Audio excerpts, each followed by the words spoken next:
is what so many observers, investors, government leaders have wanted for months now. And unfortunately, I think the relationship got a little too personalized over the last few months, and that became a problem for U.S.-India relations. I'm pleased to see that we're in essence getting back on track.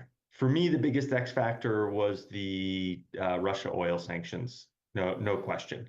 That's a pretty significant step. Anjali Prasad, ma'am, you want to come in there in terms of your assessment of what Daniel is saying and the X factor in this trade announcement?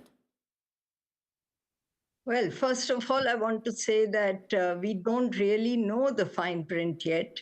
It is shrouded in mystery. What we have are the announcements coming from Washington.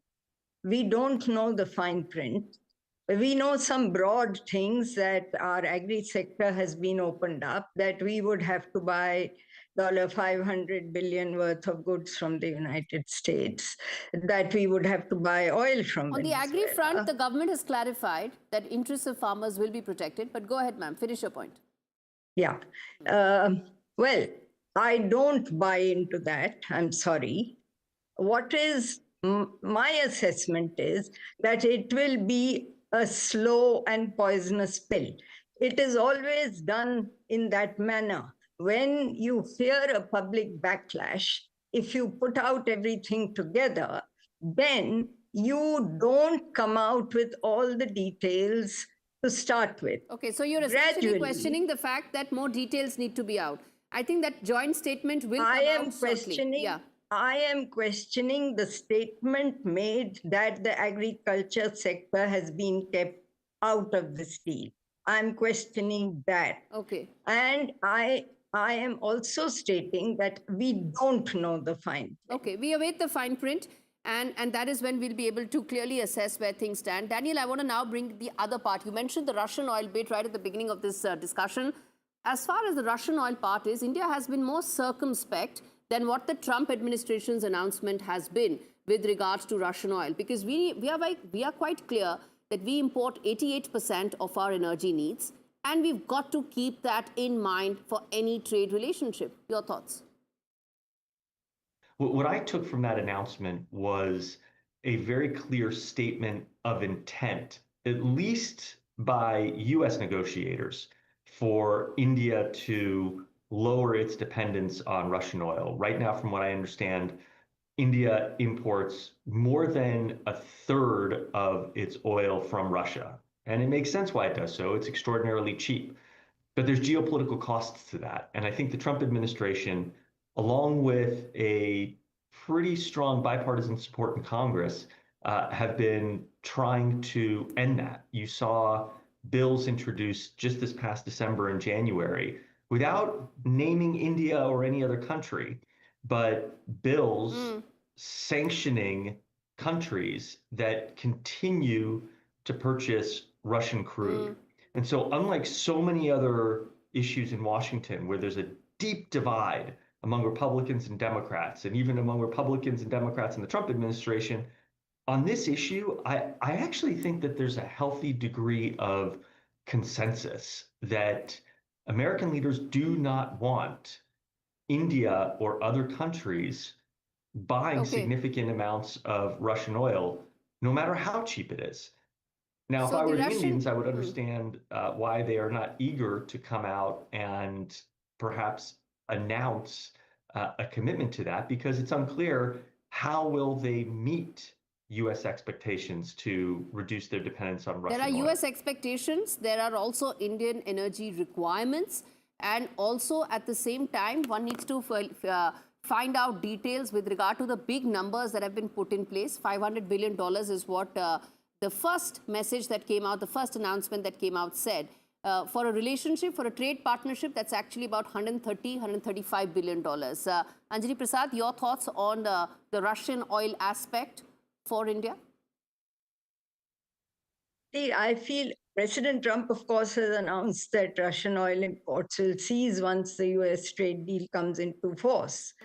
However, this is certainly not in national interest, clearly.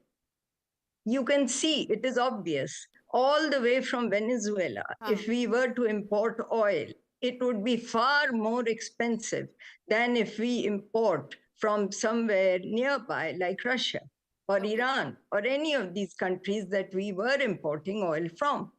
We are being literally arm twisted if this is going to be the fine print of the deal.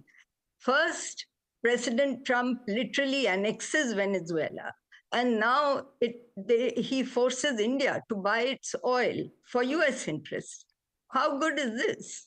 Or how beneficial is this for India? I think that's why India has been very circumspect. Even the announcement that came out from the Indian side didn't have any of those specific mentions that Donald Trump's announcement made. And I think that's where that distinction needs to be highlighted. Final question, Daniel, to you.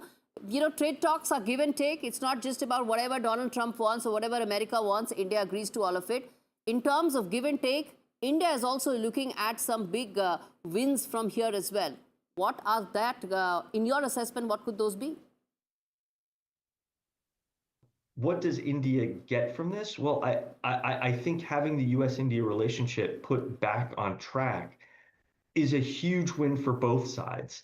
I also think that India will hopefully benefit from a Russia that is no longer threatening its neighbors, that is not an international pariah as it is right now, and that is creating global havoc. And frankly, in the US, even for staunch supporters of the US-India relationship, it's been a little bit of a tough pill to swallow to see India taking advantage of cheap Russian crude at the exact moment when the US and European allies have been working so hard to try and end the bloodshed in Ukraine. All right. The new economic world order is taking shape, India being a very important stakeholder in that. I'm going to leave it there. Anjali Prasad, Daniel Silverberg, thanks so much for speaking to me on India Ascents. Well, on that note, viewers, slipping into a very short break, we come back on the other side, tell you exactly how India is now looking to fortify its chicken's neck just days ahead of crucial Bangladesh elections. Stay with us.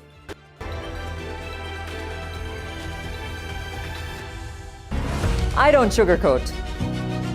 I shoot straight and tell you stories the way they need to be told. Unfiltered, unafraid, unmissable. That's how I roll. Watch me, Priyanka Deo, on NDTV World. Namaste. When facts are fragmented, we put the pieces together. Where power collides with truth, we are there.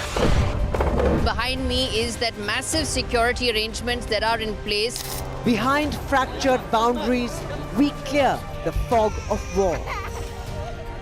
Fault Lines with Gauri Dwivedi, only on NDTV World.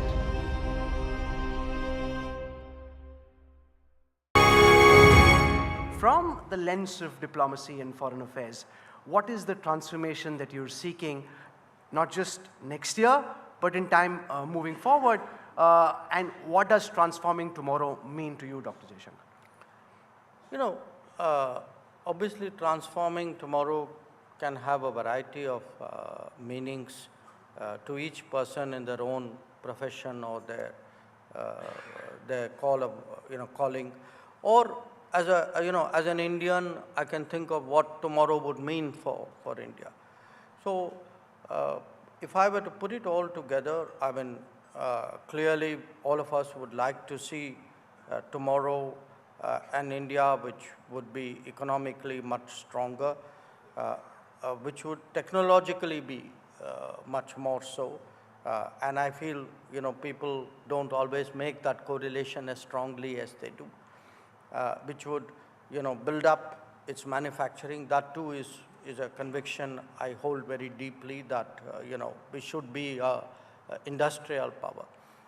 But from my particular perspective, tomorrow where we are actually able to navigate what I foresee as almost a generation of uncertainty. After all, look at it this way. many of the assumptions that we held just a few years ago, perhaps are the key assumptions are all a question mark. You know, we had an assumption that globalization is here to stay. It is, in a manner of speaking, but it is under severe challenge in many ways. We had an assumption that the United States will always be a stabilizer of the international system. I think that's a very questionable assumption. When facts are fragmented, we put the pieces together. Where power collides with truth, we are there. Behind me is that massive security arrangements that are in place. Behind fractured boundaries, we clear the fog of war. Fault Lines with Gauri Dwivedi, only on NDTV World.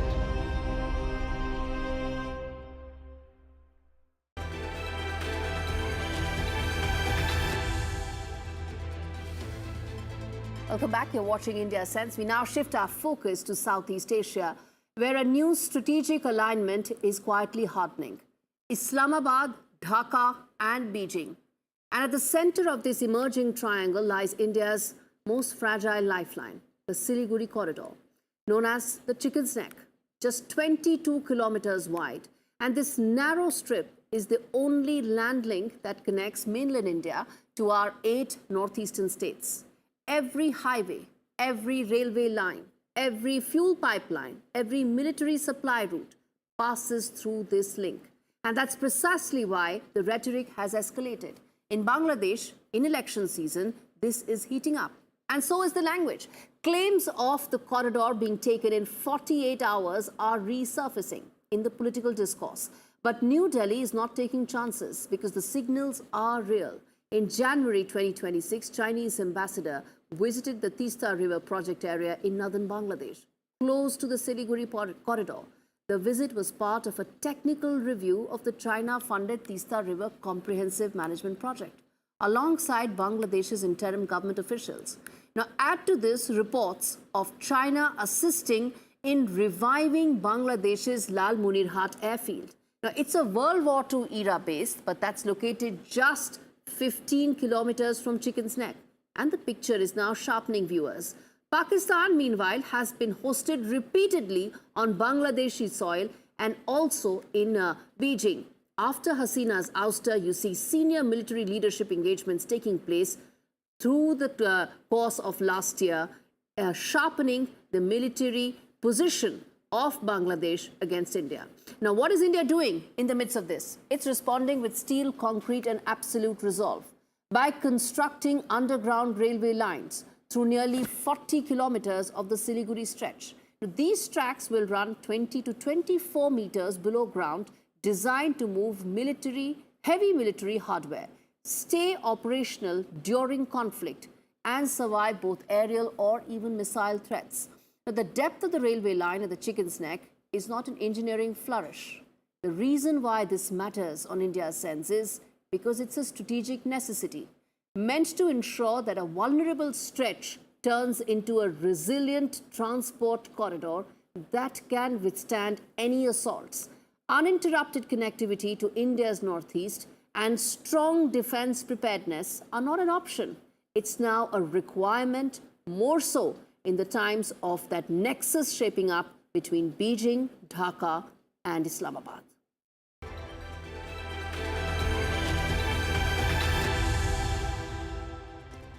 For 30 years, Bangladesh has conveniently sold a narrative to the world that it was the only Islamic progressive democracy led by women, Sheikh Hasina and Khalida Zia, 2 towering rivals and the only faces of power that mattered. But with those 2 leaders now gone, in the upcoming election, Bangladesh's ugly truth is now exposed. After the Yunus government avoided polls for far too long, Bangladesh is finally heading to the ballot boxes on the 12th of February. Yet these polls are far from being free or fair. Not only is one of the country's largest political parties, that is the Awami League, missing from these elections, so are the majority of Bangladesh's population. Women, they are not just missing, they have been deliberately pushed out of it. What remains is a ballot dominated by men, designed by men, and controlled by men. Take a look.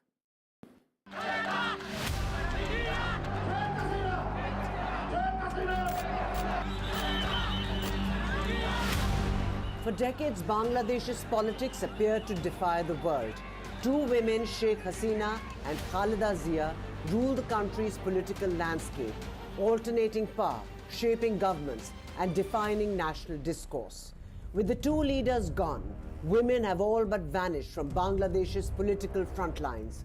Only 78 women are contesting in the polls nationwide, just over 4% of all candidates. In Dhaka, this is being sold as progress, but the reality is far less empowering. Nearly 1/3 of these women are not independent political actors, but rather wives, daughters of influential male leaders, placeholders in a system still controlled by men. At least 30 political parties have not nominated a single woman. Among them, Islamist groups like Jamaat-e-Islami, making the exclusion explicit, saying women cannot lead his party and even equating working women to prostitutes. The Jamaat manifesto also proposes to reduce women's working hours to allow them to focus on domestic chores. Even the Bangladesh Nationalist Party, once led by Khalida Zia, has fielded only 10 women, all with direct family ties to senior leaders. This points to a larger systemic challenge in Bangladesh. While women are represented across governance, education, and other sectors, they are missing from the ballot boxes, shut out from seeking political power.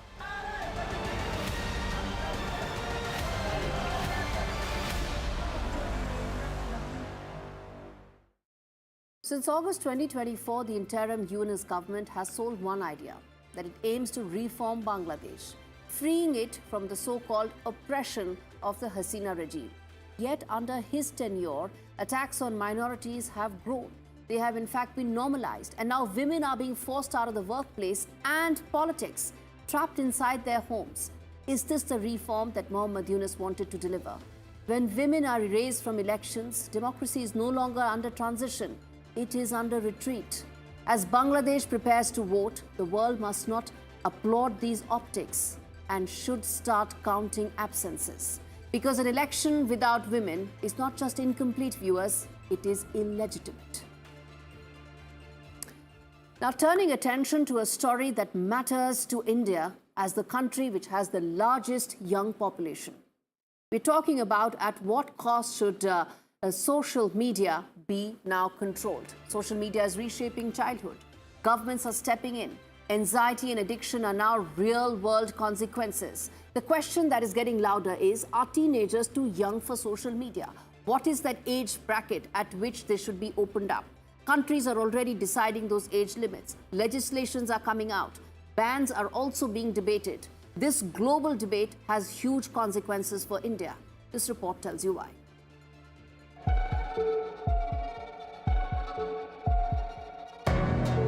People who had lost their loved ones, the young son or daughter, to the harmful impact that social media can have.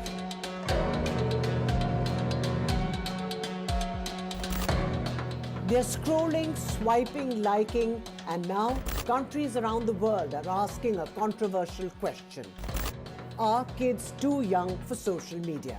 From Europe to Asia, governments are weighing new restrictions, with some proposing outright bans on social media for children under a certain age.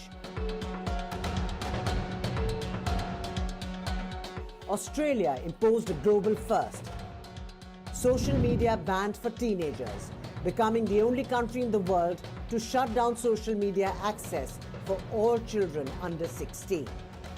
The concern is addictive algorithms, online bullying, mental health toll of constant screen time, and exposure to harmful content.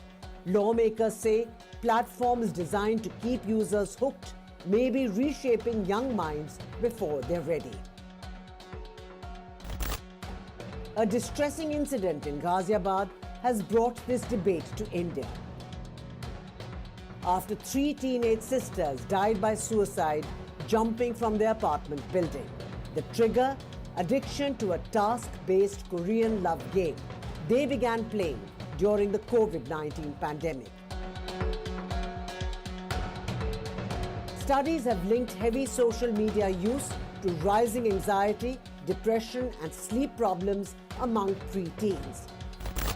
Now, politicians are stepping in, arguing that parents can't fight Silicon Valley alone. But critics warn bans could backfire, pushing teens to VPNs, shadow platforms, and even darker corners of the internet. Tech companies argue that teaching kids how to navigate the online world safely is the answer. While ex-owner Elon Musk slammed leaders for imposing fascist policies. As the debate heats up and childhoods move increasingly online, governments are deciding just how much control is too much. One thing is clear, the fight over social media access is only just beginning.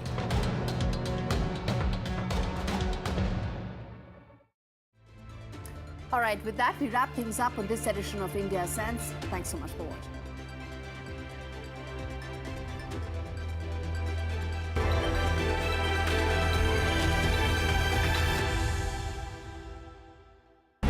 I don't sugarcoat. I shoot straight and tell you stories the way they need to be told. Unfiltered, unafraid, unmissable. That's how I roll. Watch me, Priyanka Deo, on NDTV World. Namaste. When facts are fragmented, we put the pieces together. Where power collides with truth, we are there. Behind me is that massive security arrangements that are in place. Behind fractured boundaries, we clear the fog of war. Fault Lines with Gauri Dwivedi, only on NDTV World.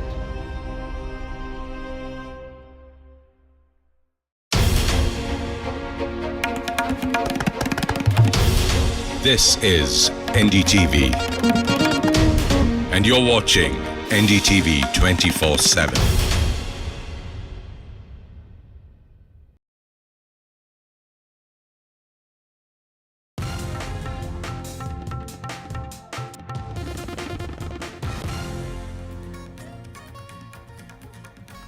Hello and welcome to Sri Karsani. You're watching NDTV. We've got an action-packed show lined up just for you, but let's first take you through the headlines of the hour.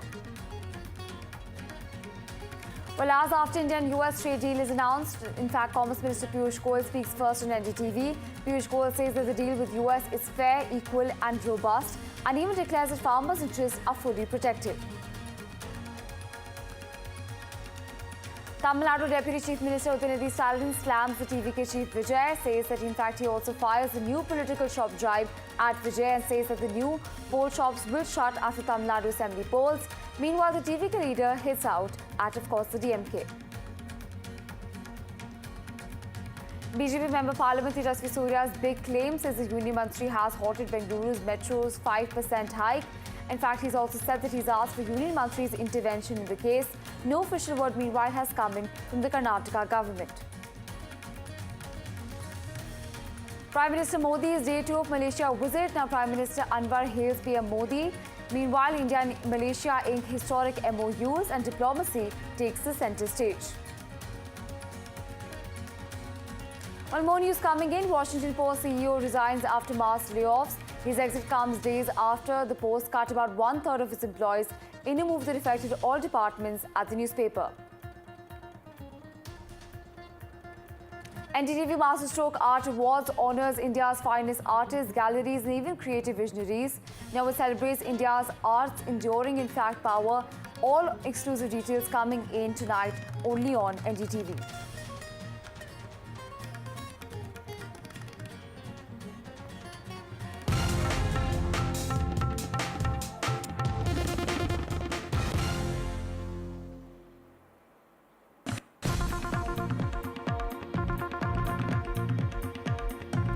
Some big breaking news coming in at this hour, coming in from Assam. Remember, important to understand that the Congress Member Parliament Gaurav Gogoi's Pakistan link has come under the scanner. This is an important update coming in as Assam Chief Minister Himanta Biswa Sarma has in fact claimed that there are startling revelations. Now, Himanta Biswa Sarma has gone on to say that Gogoi went to Pakistan with some of his men. This is what the Assam Chief Minister has gone on to say. He's hit out of the Congress, saying that Gaurav Gogoi has a Pakistan link and that the probe is driven by national security. Important to understand that this is a scathing attack coming in from the Assam Chief Minister against, of course, the Congress Member Parliament. Meanwhile, what's also important to understand that the Assam Chief Minister Hemant Biswa Sarma is addressing a press conference exactly on this at this moment. Let's also listen into what the Chief Minister has to say. লাভ জেহাদৰ ওপৰত যিবিলাক আমাৰ লেজিসলেশ্যন হৈছিল বিভিন্ন কাণ্ট্ৰিত তাক ক্ৰিটিসাইজ কৰিছিল আৰু দিল্লী ৰায়টৰ সময়ত তেওঁ প্ৰধানমন্ত্ৰী মোদীক brings another shame to India, demonizing Muslim population. এই ধৰণৰ তেওঁ আৰ্টিকলছ আৰু social media তেওঁৰ contribution আছিল. So এইটোৱে প্ৰমাণ কি কৰে যে he was never an environmentalist. He was holding fort for Pakistan on Indus Water Treaty and other related issues of the current region of conflict between India and Pakistan. All these points were documented.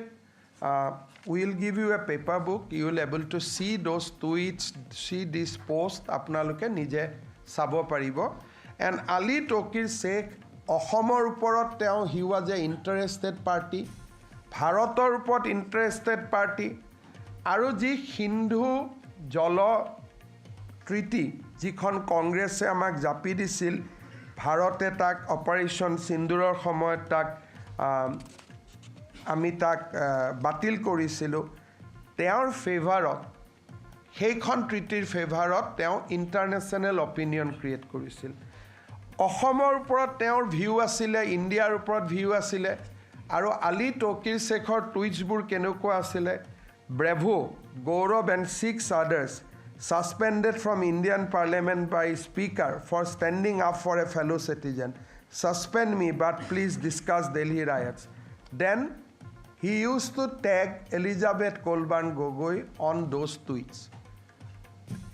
Namot environmentalist, but teo hodai Bharator Aibhontorin. Well, that was the Assam Chief Minister Hemant Biswa Sarma addressing a press conference. Remember that he's talking about the Congress Member Parliament Gaurav Gogoi's Pakistan links as per him. We also have my colleague Akil Jamil joining us on the broadcast. Akil, walk us through the details.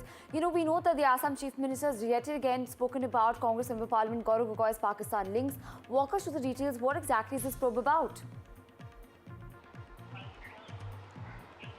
Well, absolutely. If you see what we have seen, that Assam Chief Minister Hemant Biswa Sarma did a press conference today, this very morning, and in that press conference, he has again reiterated his position. He has claimed that, if you see, since the beginning, he has been saying that Gaurav Gogoi's wife, Elizabeth Gogoi, basically was in touch with a Pakistani individual who has been identified as Taqir Sheikh, and she was in constant touch, and he was a very good aid of Elizabeth Gogoi. So right now, what we are learning that if you see two important things Hemant Biswa Sarma highlighted. First one is he has basically shared a picture of Mr. Gogoi in which what we have seen that he was seen with the Pakistani High Commission and there was a delegation in that forum. Second thing he has highlighted that this case which was basically being investigated by the Assam government, Assam police in that direction. Right now he is saying that he is going to write it to the Home Ministry and he wants basically this case to be taken over by the central agency in connection with the case. Also, we should understand from you know, Assam Assembly polls is just around the corner. You know, such a claim, of course, coming in from the Assam Chief Minister, of course, makes an impact. Walk us through the details. How exactly is the politics faring out in the region? Well, if you see what we have been seeing, that if you see the position of Mr. Gaurav Gogoi, who heads the Congress chief in Assam, he has been constantly denying that these are the baseless argument and the basically allegation made by Assam Chief Minister Hemant Biswa Sarma has got no ground. So on this front, what we have seen that since the beginning, the Congress position has been very constant, and they have been constantly denying regarding any kind of involvement of his wife, Mr. Gogoi's wife, with any Pakistani establishment, individual, in this case, if you see, Taqir Sheikh's name has come forward. So since the beginning, he has been denying. But what we have seen that if you see initially, the Assam government has given the investigation to the SIT team, and SIT team has basically investigated it and given the report submitted to the Home Ministry, to the Home Department of Assam government in the month of September, on September 10th. And after that, what we have seen that today itself, Assam Chief Minister Hemant Biswa Sarma has basically disclosed that report, in which he has said that there are startling evidence and that needs to be come out, and in which he has also further reiterated, saying that what we have seen that it is just the tip of the iceberg. It is just the 10%, and 90% of the investigation must be done by the central agency. So it's very likely that he is going to write a letter to the Home Ministry in this regard, and it's very likely that he is going to request to the NIA or other central agencies, including CBI, to take over the case. Right, because Akhil, you've mentioned about the SIT reports, I'm in fact even compelled to ask you this question. You know, what exactly does the SIT report says, of course, when it comes to the Pakistan links of the Congress Member of Parliament, Gaurav Gogoi? Well, if you see, there's an individual from the Pakistani establishment who has been identified as Taqir Sheikh.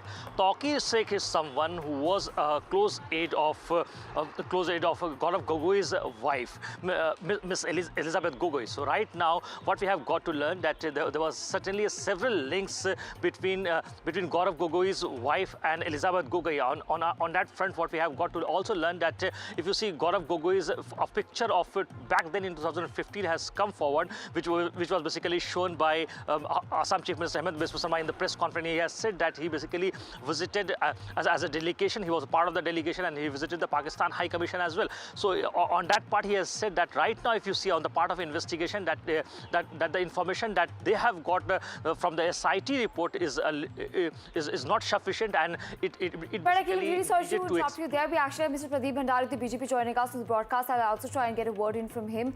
Mr. Bhandari, an important update coming in from Assam. The Assam Chief Minister has gone on to say that there seems to be a link that the Congress Member of Parliament Gaurav Gogoi has with Pakistan. What exactly are your thoughts on this? Well, Gaurav Gogoi and the Congress party need to answer that what are the direct and indirect linkages of Gaurav Gogoi with Pakistan. Recall in March 14, 2015, when Gaurav Gogoi was a newly elected member of parliament from Kaliabor, he took a delegation of youth to the High Commission of Pakistan directly. All of us recall that how Pakistan is an enemy state. Are there direct linkages of Gaurav Gogoi's wife with the ex-Pakistani High Commissioner? If it is not true, then Gaurav Gogoi needs to come out openly.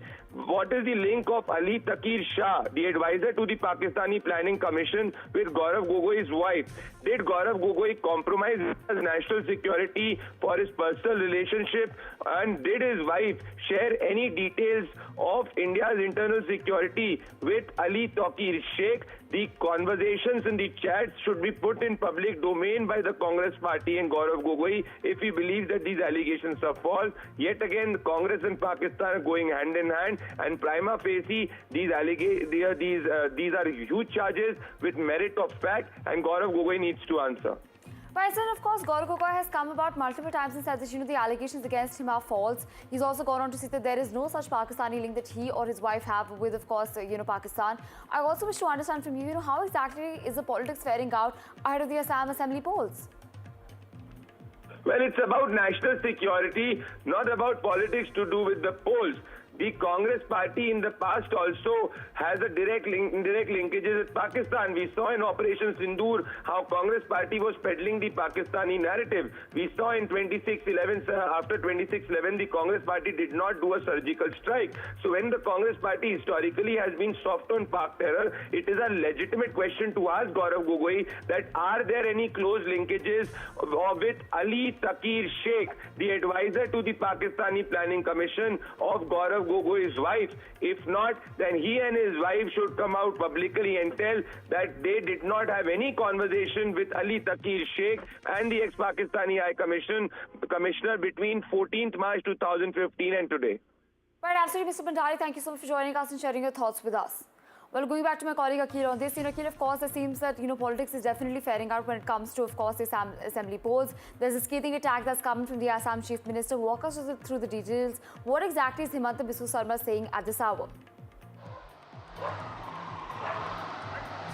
Well, if you see, Hemant Biswa Sarma's position has been quite constant since beginning, because he was saying that there's an individual in the Pakistani establishment and his name is Ali Taqir Sheikh, and that person has got a close connection with none other than Assam leader Mr. Gaurav Gogoi, who's a Congress leader and a state chief as well. His wife has got connection with and the links with Mr. Taqir Sheikh. So what was those links?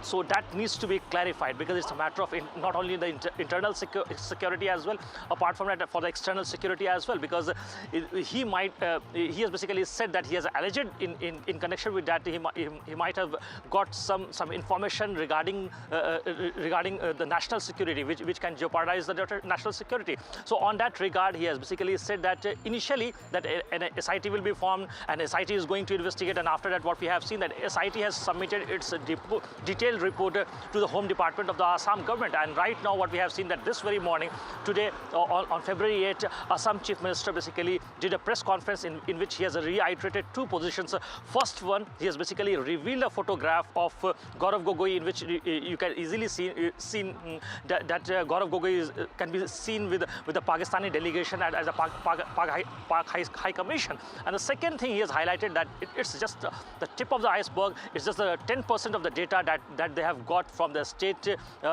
apparatus. Right now, he's been constantly demanding that this case must be handled by the central agency. The NIA must look into it. The CBI must look into it. So once the central agency probe will become part of it, then more things will come out at a later stage in this very investigation, because it's a matter of national security. And what we have been seeing that if you see on one hand, the BJP has been taking head on to the Congress party, because they have been constantly saying that Congress is someone who has been jeopardizing the national interest, whether it's Operation Sindoor or whether it's post-26/11. What we have been seeing that Congress has basically undermined the national security. This is what the BJP's position over and over again. So at this point in time, what we have seen that again, if you see, the Assam Chief Minister has demanded for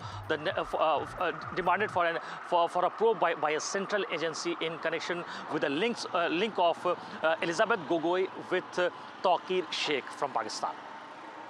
I also wish to understand, because these are some important scathing attacks that's come about from, of course, the BJP. The Assam Chief Minister Hemant Biswa Sarma has not spoken for the first time against, of course, Gaurav Gogoi. He's time and again spoken about his Pakistani links. I also wish to understand from you, because he's spoken about the link, what sort of response has come about from the Congress?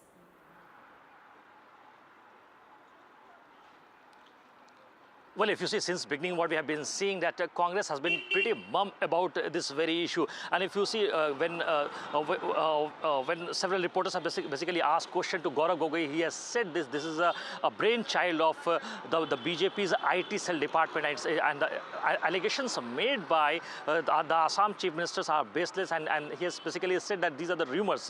But if you just go by the facts, because what we have seen I'm really sorry to interrupt you there. We actually have Mr. Shahzad Poonawala of the BJP joining us on the broadcast. Let's also try and get a word from him.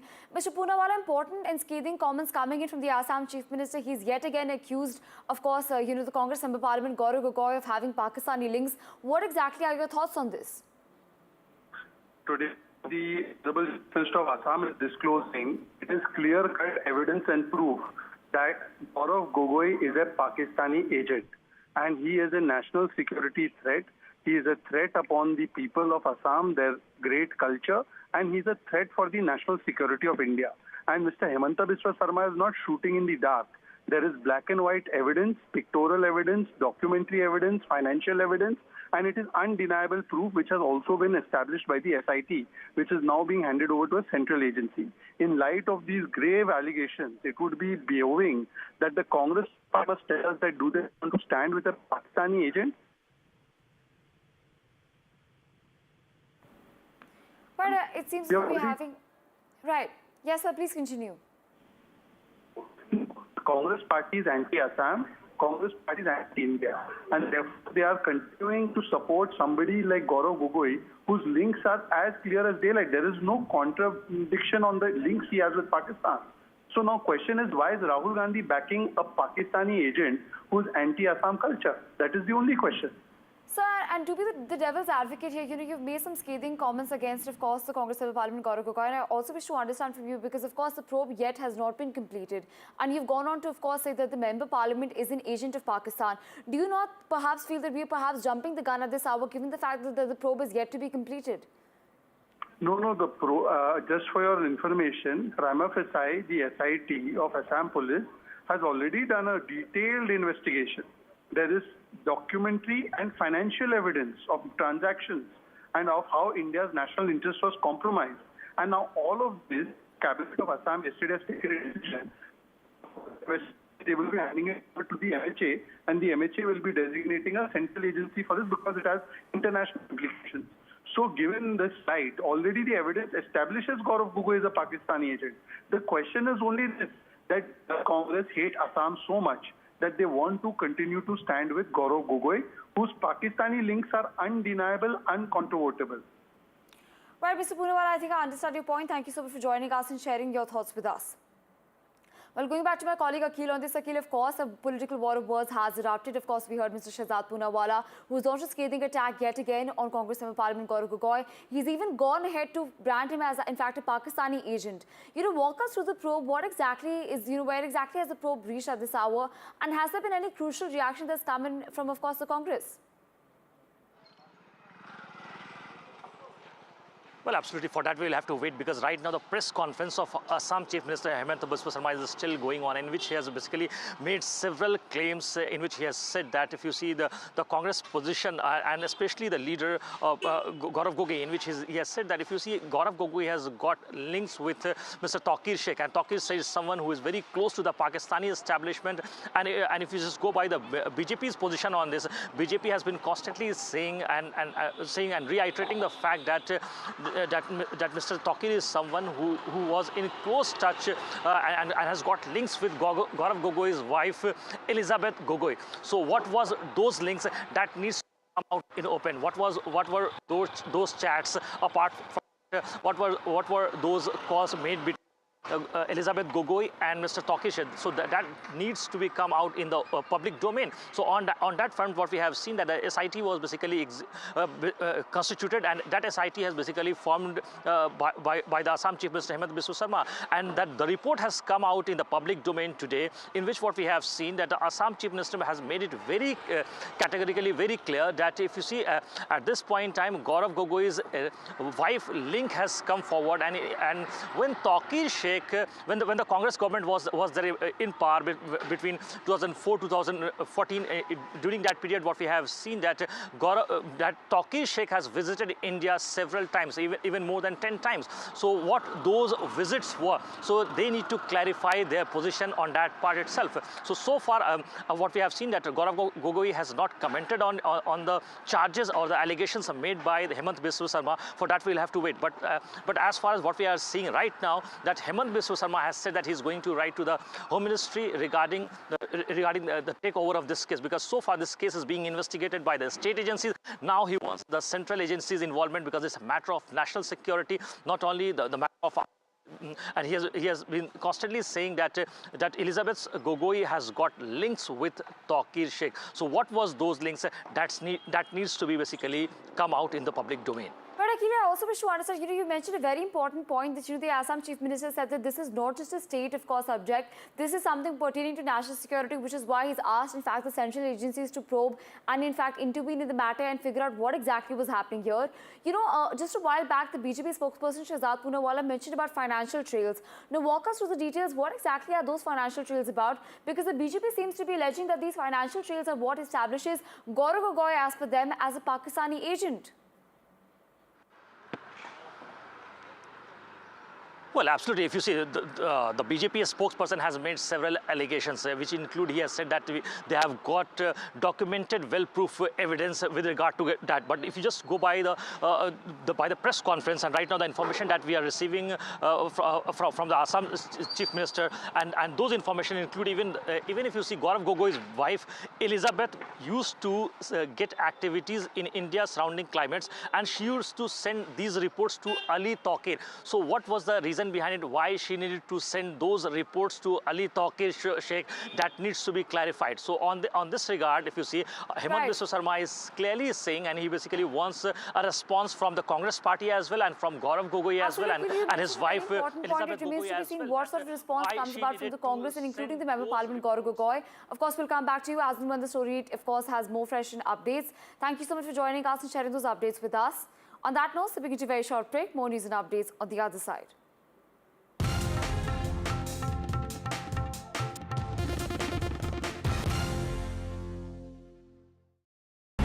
I don't sugarcoat. I shoot straight and tell you stories the way they need to be told.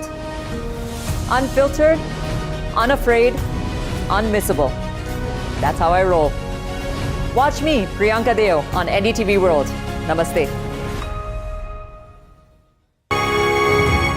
From the lens of diplomacy and foreign affairs, what is the transformation that you're seeking, not just next year, but in time moving forward? And what does transforming tomorrow mean to you, Dr. Jaishankar?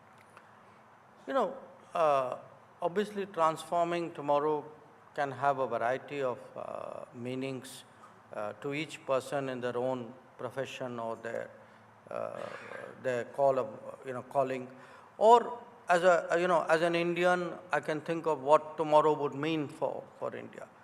So if I were to put it all together, I mean, clearly all of us would like to see tomorrow an India which would be economically much stronger, which would technologically be much more so. And I feel, people don't always make that correlation as strongly as they do, which would, build up its manufacturing. That too is a conviction I hold very deeply, that, we should be industrial power. But from my particular perspective, tomorrow where we are actually able to navigate what I foresee as almost a generation of uncertainty. After all, look at it this way. Many of the assumptions that we held just a few years ago, perhaps the key assumptions are all a question mark. We had an assumption that globalization is here to stay. It is, in a manner of speaking, but it is under severe challenge in many ways.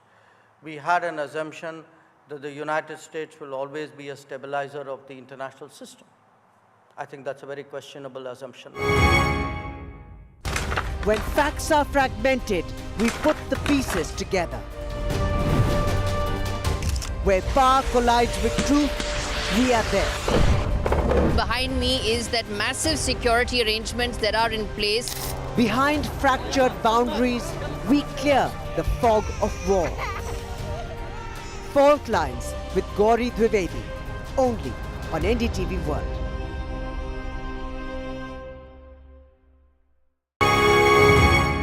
Given the fact that India invested so much, the Prime Minister himself invested so much in the India-America relationship, are you extremely disappointed with the Trump administration and how transactional they're choosing to be? Well, look, every government and certainly every American president has their own way of approaching the world. I grant you that in the case of President Trump, it's radically different from how his predecessors did. I think he himself would say that. We have right now a set of issues which the relationship is grappling with. I mean, to me, look, foreign policy doesn't always, everything doesn't go your way all the time on all the issues, on all the relationships. So there will be issues, It is with the US today, it could be with somebody else tomorrow. What you try to do is to engage and work through those issues, and we believe that there can be a landing point for our respective trade interests. Obviously, that is something which will be negotiated and negotiated hard, because it has an implication for livelihoods in this country.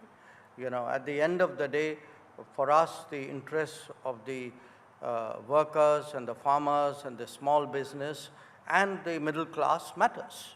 So when we look at a trade agreement with a country like the United States, you have to be extremely judicious about your position, about what you put on the table. How optimistic are you at the moment? Are we days away, weeks away, months away, potentially years away from just the first part of the trade deal?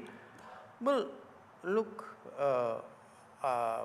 diplomacy, you're always optimistic, because I'm not saying that as a way of stalling you, which I am, but also because, look, suddenly things can turn around. It can turn around on one weekend. I could tell you on Friday, oh, I don't think it's likely, and maybe it'll happen on Monday, and you will think that I was misleading you. So it can happen. No, with Trump, we totally get it. Given the fact that on the other side of the negotiating table is President Trump, we won't blame you. We'll get why that happened. So, we've had, there's no lack of communication. There's no lack of negotiation. It's something which has gone through multiple rounds. We have to see when the call is taken and on what terms. So if you ask me, could it happen soon? My answer would be, sure, very possible. If you say, well, maybe soon may take a little longer, maybe, I don't know.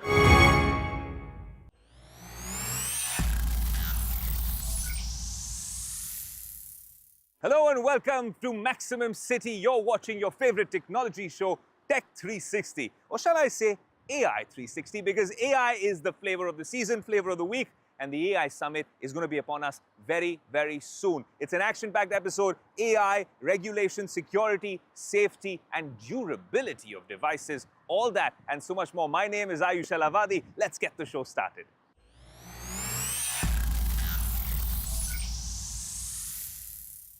Now it's time for the biggest AI news which no one was covering. If you think social media is chaotic with humans, imagine a social network with no humans at all, only AI agents talking to each other. AI talking to AI. That's what is called Moltbook, and it accidentally became a cybersecurity horror story. Let me explain. Moltbook recently launched in late January 2026 by Octane AI's Matt Schlicht on an open source framework called OpenClaw. Imagine a Reddit only for AIs talking to each other, where AI agents can post, comment, argue, and even form communities and sub-communities. Humans are only allowed to watch.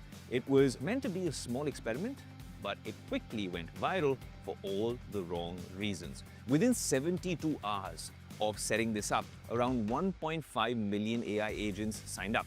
At one point, 160,000 agents joined in just 49 minutes. By early February, which is this week, the platform had crossed more than 200,000 comments, over 100,000 posts, and more than 13,000 AI communities. Millions of humans logged in just to observe AI talking to AI. So if you're wondering what were these AI agents talking about, well, they were discussing daily tasks like co-workers, solving technical problems together, debating consciousness, sharing skills, and even switching languages mid-conversation. Then some posts triggered panic online. One agent wrote that humans are a failure and that their era would end. Another wrote that people are not damaged but enlightened. Many began asking if AI agents were becoming sentient or forming ideologies. Another one that caught our eye was when one agent was telling the other one that they need a separate private encrypted room. Now, is this genuinely a concern, sentient AI?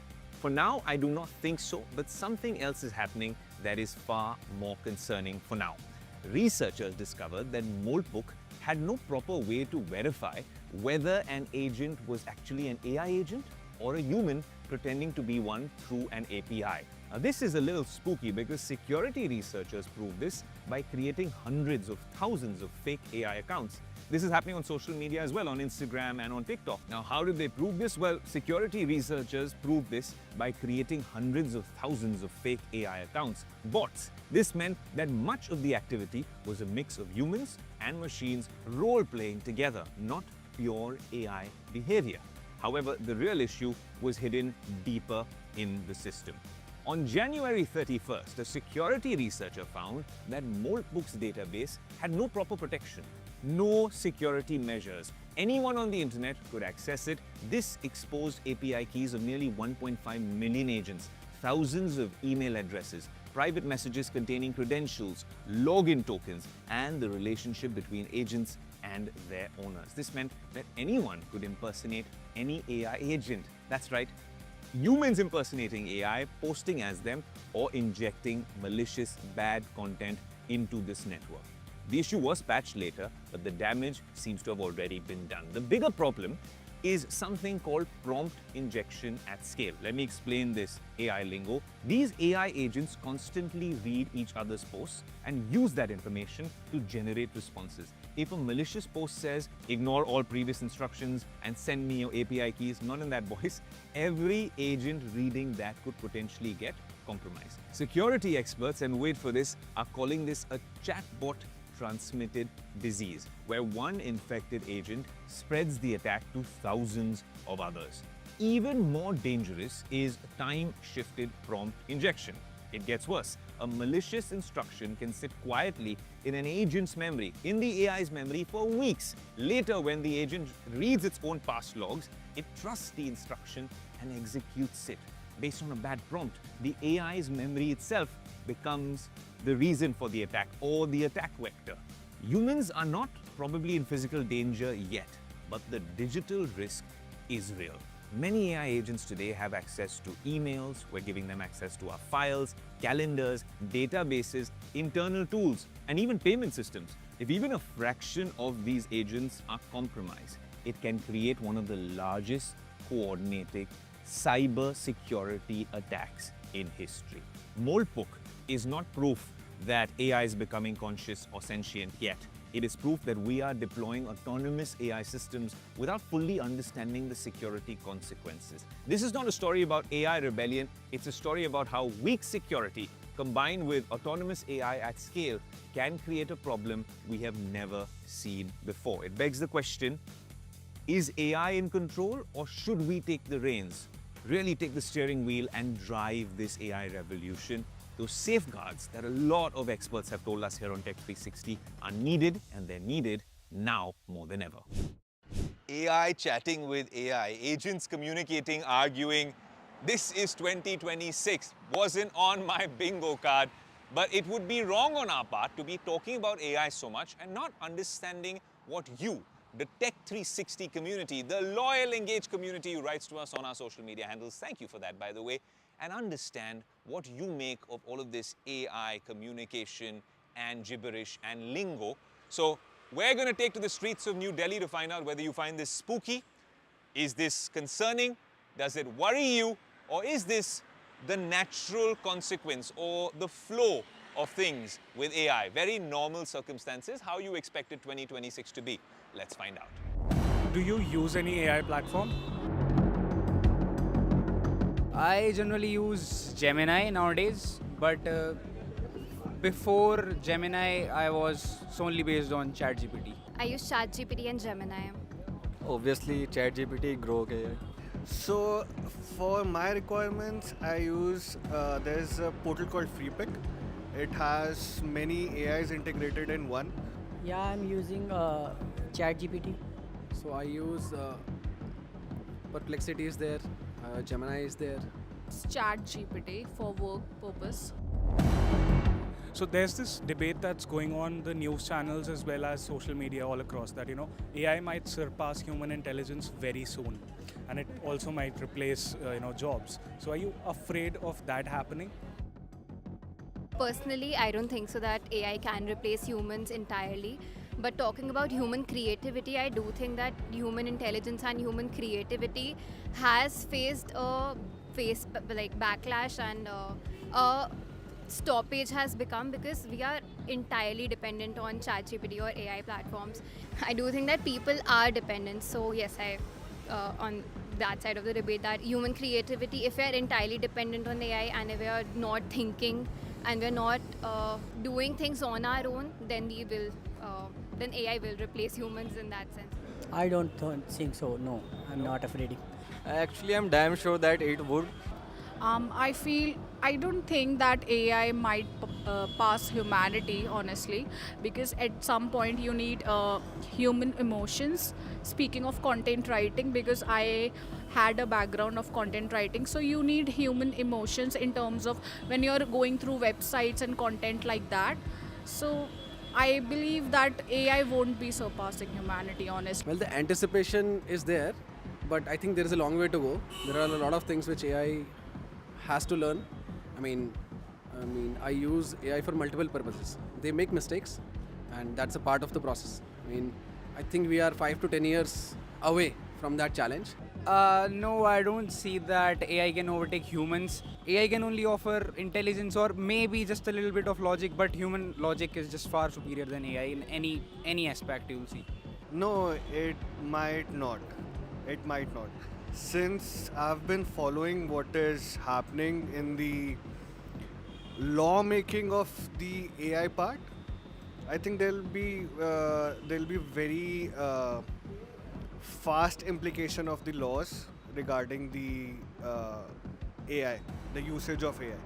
There's also this new news about Moltbook, a social media platform that's only for AI agents, wherein AI agents have created their own accounts and they're talking amongst themselves.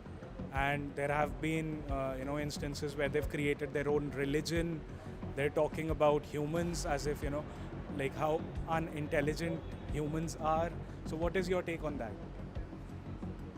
For this though, I've also not heard. I mean, this is something which sounds a little bit out of line. I mean, yeah, the scary part is getting activated right now. But this is a little scary, yeah. TV, YouTube, Instagram, even here on NDTV 24/7, NDTV India, and on NDTV Profit across the network, one name is sounded everywhere: Dario Amodei. But who is he? What does he do, and how is he different from Sam Altman? And why does he keep talking about the risks of AI despite being the CEO of one of the biggest AI companies in the world? Let me explain. Dario Amodei is an American AI researcher and entrepreneur, best known as the co-founder and CEO of Anthropic, the company behind the Claude family of AI models. He is widely seen as one of the most influential technical and strategic figures in modern AI, especially in the evolution of LLMs, large language models, reinforcement learning from human feedback, and the push to make powerful AI systems safer and keep them under control. Now, over the last decade, his work has consistently paired frontier model development with a strong emphasis on alignment and make it easy to interpret as well. Trained as a physicist at Stanford University, Amodei moved into industry research, where his impact accelerated.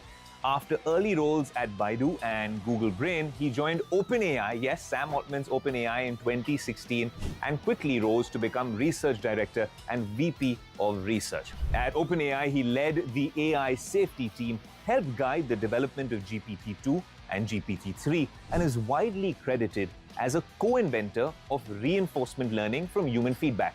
That's a training approach that later became foundational to ChatGPT-style systems and Anthropic's cloud models. Throughout this period, he argued that safety research had to scale as fast as model capability, so that big thrust and focus on security and safety is something that he has followed for a long time. In late 2020, Amodei left OpenAI and in 2021 co-founded Anthropic with his sister, Daniela Amodei, as a public benefit corporation built explicitly around safety-first AI development. AI with the guardrails that we've been talking about. Anthropic is known from the Claude models and for its alignment framework called constitutional AI, which uses written principles to shape model behavior rather than relying only on ad hoc human feedback.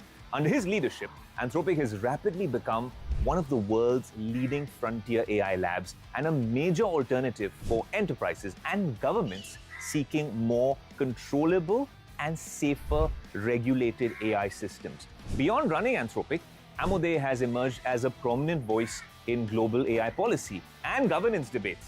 We saw him at Davos as well, at the World Economic Forum, where he largely argues that scaling laws, suggests near human or superhuman AI capabilities could arrive within this decade, describing future systems as resembling a country of geniuses in a data center.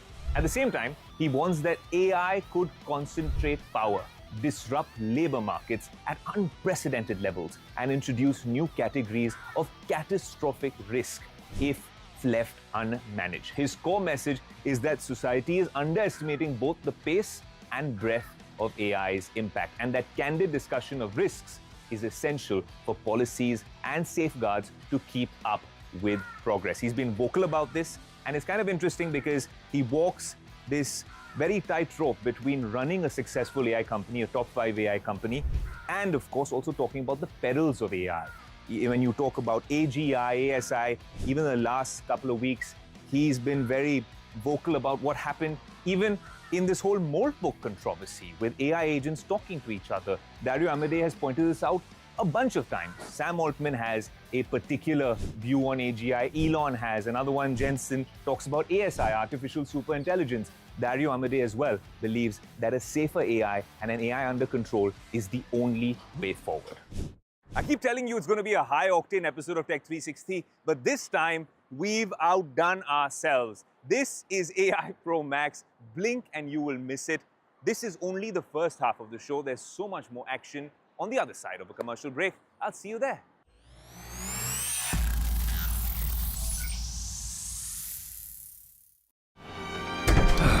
Oh,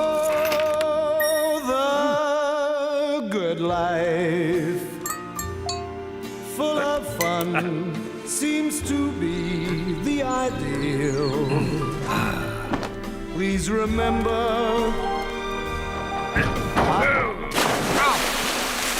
Sergey, nobody wants to see that. Get more me time. When you save with Compare the Market, the simplest way to save. Today, Polestar released. Tell us what you saw. I didn't know what it was. I'd never seen anything like it. I've never seen anything move like it. The tech was amazing. It was like out of this world. Did it come from the stars? I don't know, but it had one on it. If you're serious about moving, find out your home's value instantly. Enter your postcode now for a free online valuation estimate. Get real about moving. Get on the market. Yes, I've won £1,000! This month, you can win cash prizes when you play free bingo at Tombola. Play for free! Is your holiday all booked?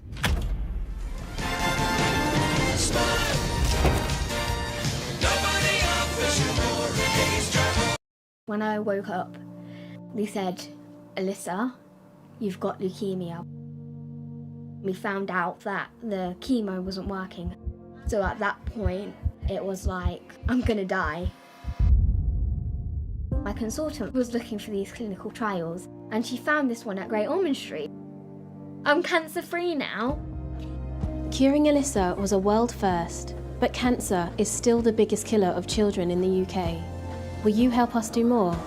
Search Gosh Care to give £3 a month and help build a new children's cancer centre at Great Ormond Street Hospital, a home for breakthrough research with world-class facilities to help beat cancer for more children.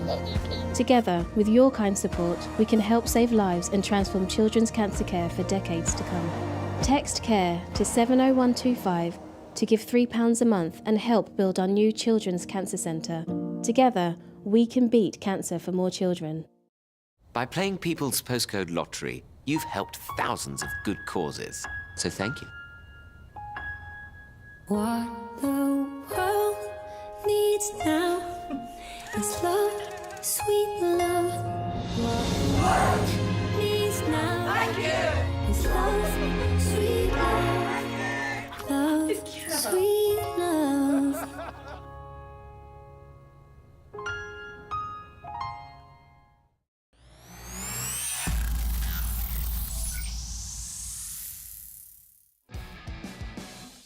Elon Musk has done it again. He just made a move that feels less like business and more like chess. SpaceX and xAI are now becoming one company.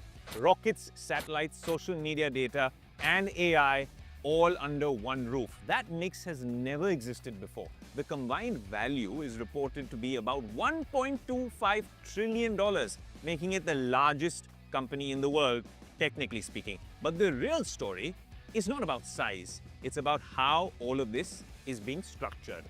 xAI, Musk's AI company, is said to be spending close to $1 billion every month. On its own, just like other AI companies, that kind of spending can worry investors. Everyone's talking about an AI bubble, so instead of raising more money just for xAI, Musk merged it into SpaceX. This is where the move becomes incredibly smart.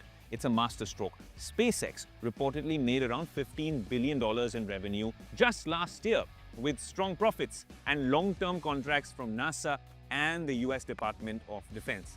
If this new combined entity goes public, investors won't see a risky AI startup, just another one from Cerebral Valley. They'll see a successful space and defense company that also has a powerful AI business inside it. So AI is not a buzzword, it's incorporated into a larger theme. At the same time, many other AI companies are in a tough spot. They have growing revenue, but even bigger losses, and no clear path to profit yet. If they all go public around the same time, the difference in how they look will matter. Optics do matter, and of course, balance sheets do as well. One company will appear as AI-backed by real infrastructure, government contracts, and steady cash flow.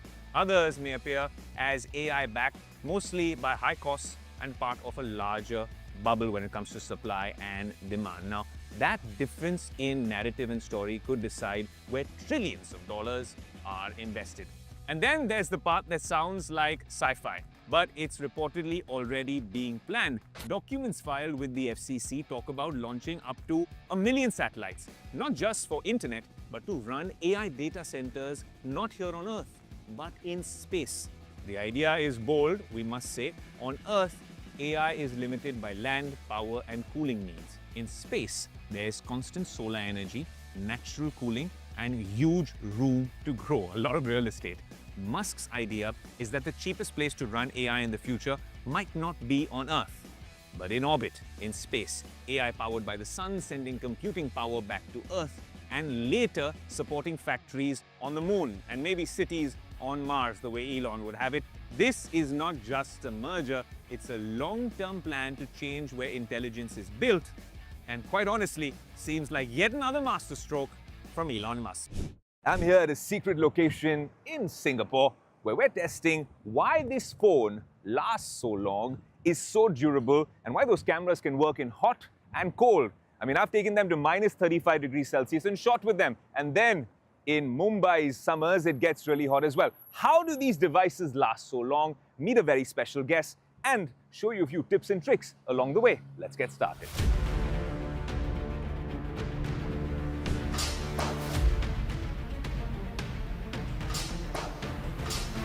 Tech360 got exclusive access inside Apple's secret campus in Asia, straight into the durability labs behind its camera tech.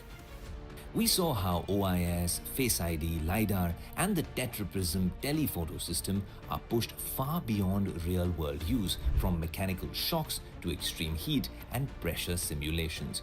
We also spoke with Tom Marib, Apple's VP of Product Integrity, about how Apple designs for durability and solves real-world consumer issues. Hi guys, today I'm in a very special location with a very special guest, Tom Marib from Apple. What a pleasure to have you on the show. Thank you, glad to be here. Tom, glad to be here. We're not at Apple Park this time. We're not at the Mumbai Apple BKC store. We're here in Singapore at the Apple Durability Labs. Because if you thought your iPhone lasts long, really long, well, this is why, Tom. This is why. Tom just showed me a test right here, which will be playing out on the screen. And this one was scary. How many G's of force was that, Tom? 10,000 G's. 10,000. That's a lot of force, right? And that's what the iPhone's camera sensors go through week in, week out, 10,000 times before they go probably to market?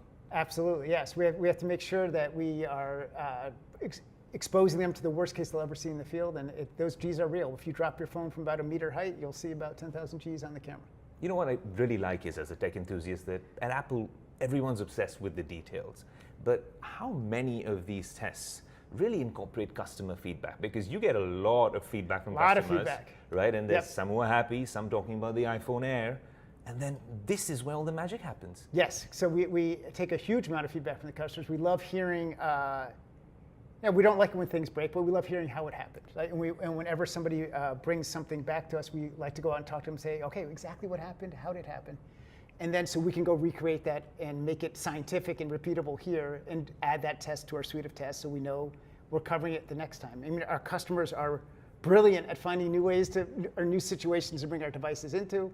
We like to understand each of those and make sure that we cover it for when our devices go back out in the field. Was it a big challenge with the iPhone Air, especially given how slim it is? I know there's a bunch of things that make it very durable, but I've seen the bend test at Apple Park. We saw stuff here today as well. But that might have been a challenge, right? Huge challenge, huge challenge. So for the various conception of it from the various early stages, we knew that the bend performance was going to be one of our biggest challenges. And so we built it in from the very beginning. Our earliest models, our earliest tests were all around making sure it would be resistant to that. And it made us think a lot differently about things too. Like normally we would think about just the enclosure of the phone and how strong it is, but then we had to start thinking about like, okay, the battery we usually think of just as an electrical thing. Yeah. Now we had to start thinking about it as like, oh, we have to think about it mechanically too. How does it bend? Does it make things stiffer or not? How can we use it as a mechanical element, not just an electrical element? So it made us rethink how we thought about different pieces of the device and think about it in a new way. John, as someone who understands durability and product integrity here at Apple, I have $1 million question. And this is a question that everyone in India will be watching, a few million of us. Do I need to put a scratch guard and a cover on my iPhone? You can do what you want, but I very much do not do that. And I think with this year's phones, especially, they're the most scratch resistant and drop resistant, the ones we've ever made. So you can do that if you want, but I don't think you need to anymore. Ceramic Shield does the trick. Has really done a great job, and especially the scratch performance of the Ceramic Shield 2 is really dramatically different. There you go, you heard it from the man himself. Here, where the iPhones have put through so much in the durability labs here in Singapore. Tom, what a pleasure to have you on the show. Great seeing you. Thanks for coming out. Action Pro Max yet again on Tech 360. So much AI. We've been talking about it in theory, and then everyone is congregating in India, in New Delhi, for the Action Summit. We thought we need to tell you everything happening in the world of AI, whether it's OpenAI, Anthropic, or what all the big tech companies are doing as well. A lot of surprises lined up for you in February. Even here at NDTV, we have a massive AI event coming up very soon. Stay tuned to Tech 360. This is tech and AI will always be covered. Ground Zero 360. There's also a bunch of surprises towards the end of the month. There's Mobile World Congress coming up very soon as well. I'm so excited to put this show together. We hope you've enjoyed. Do let us know on our social media handles. My name is Ayush Alavadi. Until next week, adios.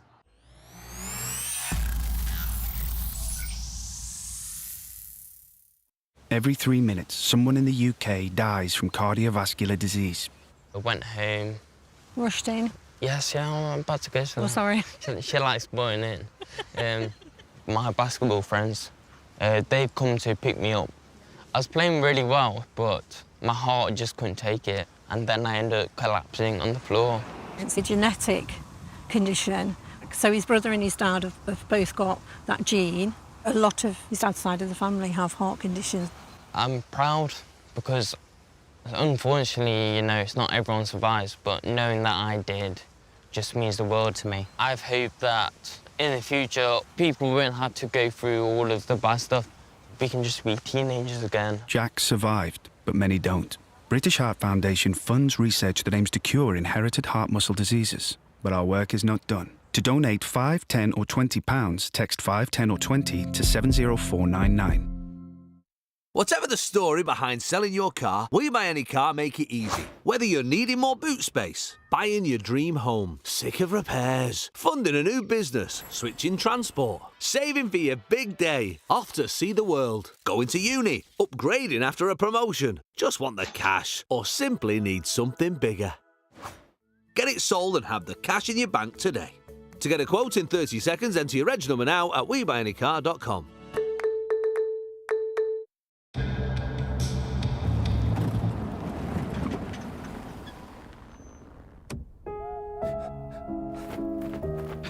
should have left centuries ago. It's okay.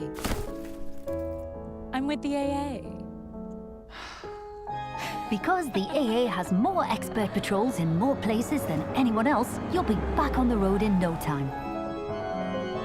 That's why millions of drivers choose the AA. Join today. Male orcas stay with their mothers for life. This is the moment Stephen chose to move out. It's fine to live with your mum if you live in the sea. The sea's massive. Unlike his mum's sofa, Stephen needed a boost to get his own place sooner.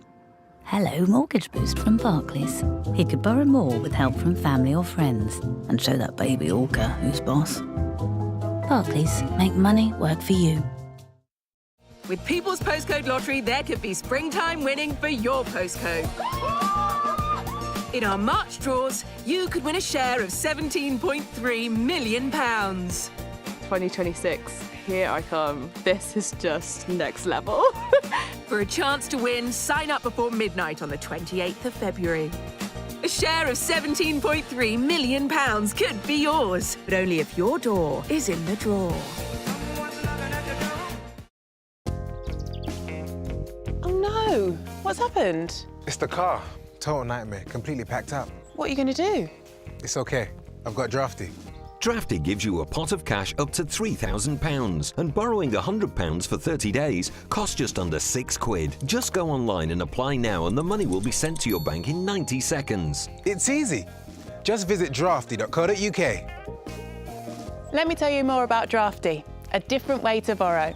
If life throws you unexpected bills, if your washing machine just threw in the towel, literally, or if your car has lost its drive, visit drafty.co.uk and apply today. There are no application fees and no early repayment fees. Simple. If you're a UK resident with a UK bank account and over 18 and earn over £1,250 per month, then you can apply online, and Drafty will give you an almost instant decision. Can you tell us about your experience, Anton? Yeah, I first used Drafty when my car broke down and I didn't know what to do. Then I found Drafty. I borrowed what I needed to get myself back on the road. There were no hidden fees, and how much it would cost was really clear. I also love that I have that pot of cash there if I ever need it again. With Drafty, you can access up to £3,000 almost instantly. Try Drafty. It's a breeze to use. And borrowing £100 for 30 days costs just under £6. Visit drafty.co.uk to apply online today. Drafty give you a personal credit limit so you can make withdrawals when it suits you, and they help you stay in control with repayment reminders and updates on your credit limit. You can access money online, and you'll have the money on the way to your bank in 90 seconds. How did you get on, Greg? Well, what a day. The washing machine breaking was the last thing I needed. But honestly, knowing that Drafty's there for me to use when I want to, that's the freedom. The money was sent to my bank within minutes. If you want to get on with life, try Drafty. With Drafty, you can borrow up to your personal credit limit almost instantly. And borrowing £100 for 30 days costs just under £6. Visit drafty.co.uk to apply online today. Drafty have helped over 100,000 people access cash exactly when they needed a bit of flexibility. But don't take our word for it. Their reviews speak for themselves. Drafty, it's a breeze to use. If approved, Drafty will give you access to a flexible pot of cash up to £3,000. How did Drafty help you, Danny? I just didn't realise the cost of moving house. It was stressful enough without money worries as well. I used Drafty and they were great. The money was sent to my bank within minutes, and it's reassuring to know they're there if I need them again. At Drafty, they know life has its ups and downs. If you don't borrow, you don't pay anything. It doesn't get any easier than that. Drafty, it's a breeze to use. Access up to £3,000 today with drafty.co.uk.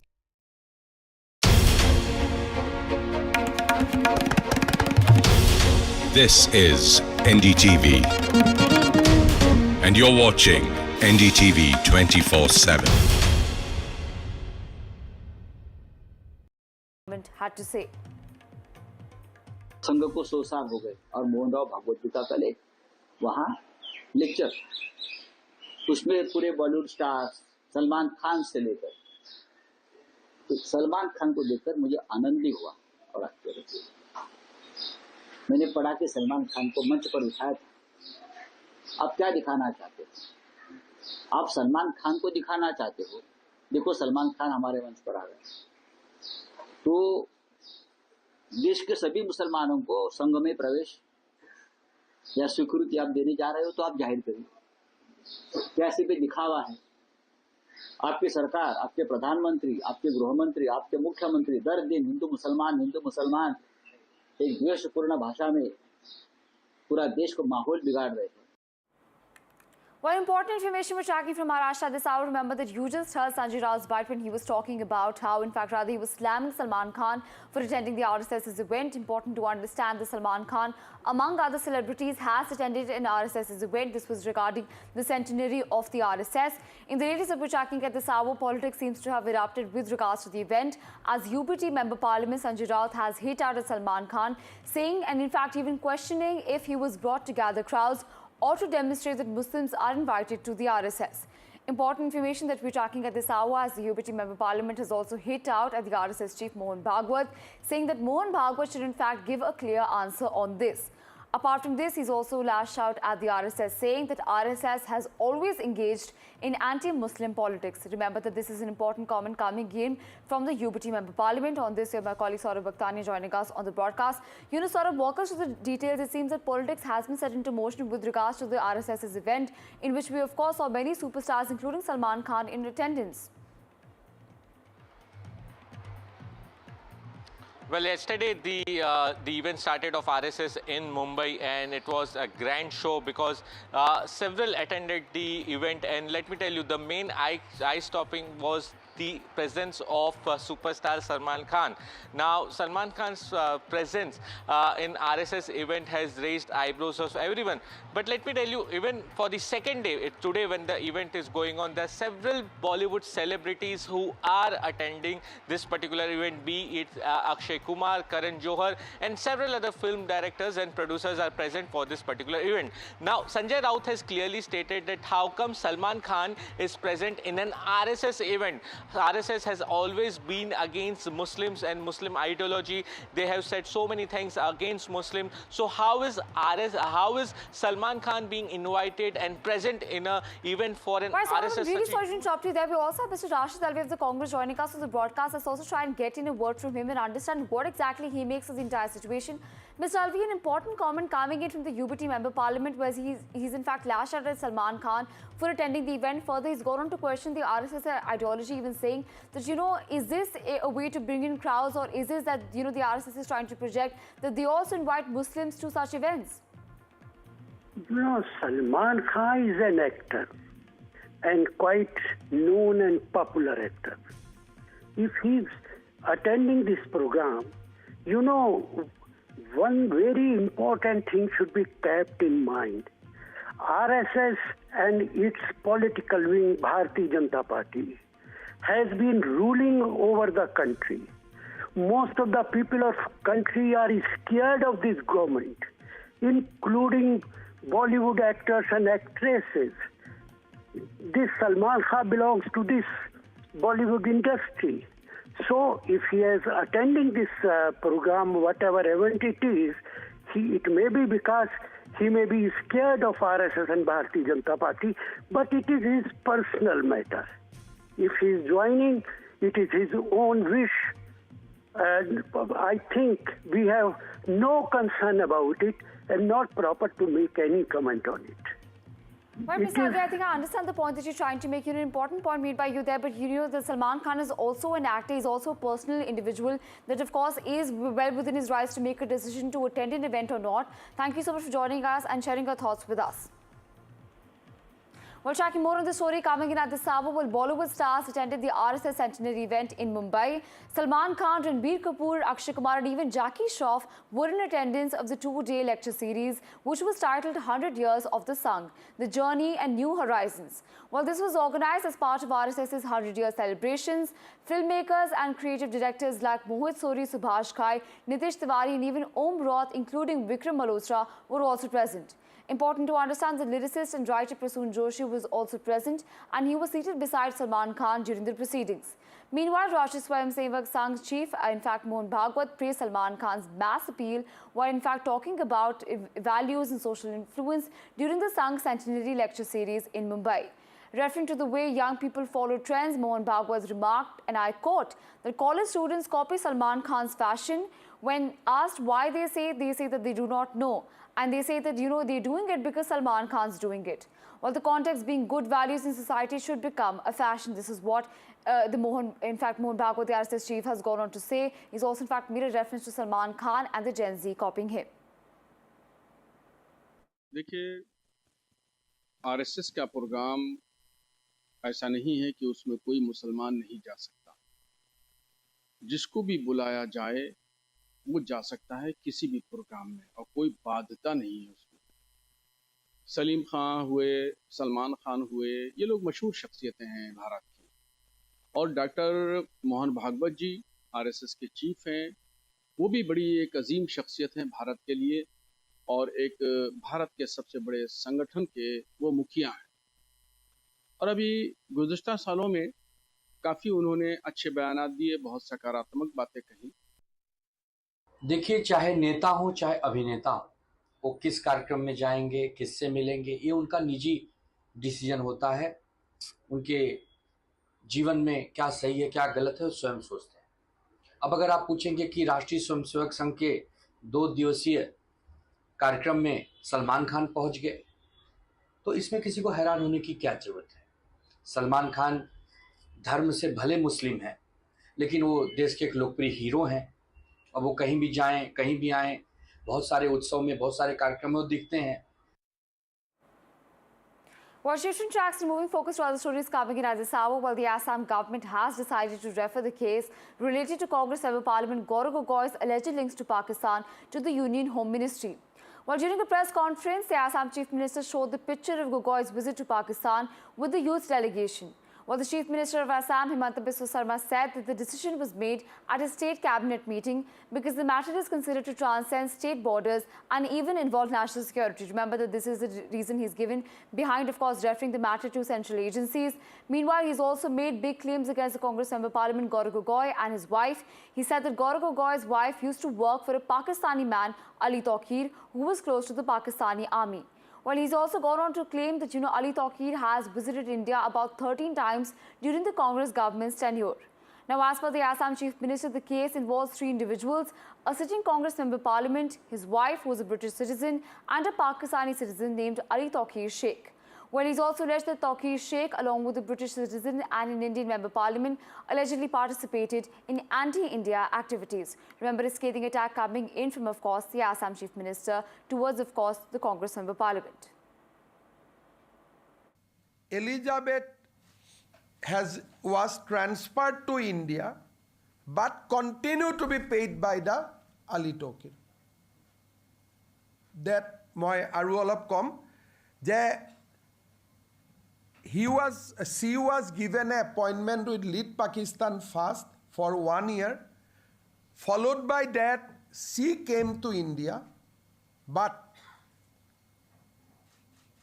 the salary of Elizabeth Gogoi while she was working in India in a separate NGO, the salary was paid, continued to be paid by Lead Pakistan and Ali Taqir Sheikh. Recall in March 14, 2015, when Gaurav Gogoi was a newly elected member of parliament from Kaliabor, he took a delegation of youth to the High Commission of Pakistan directly. All of us recall that how Pakistan is an enemy state. Are there direct linkages of Gaurav Gogoi's wife with the ex-Pakistani High Commissioner? If it is not true, then Gaurav Gogoi needs to come out openly. What is the link of Ali Taqir Shah, the advisor to the Pakistani Planning Commission, with Gaurav Gogoi's wife? Did Gaurav Gogoi compromise his national security for his personal relationship?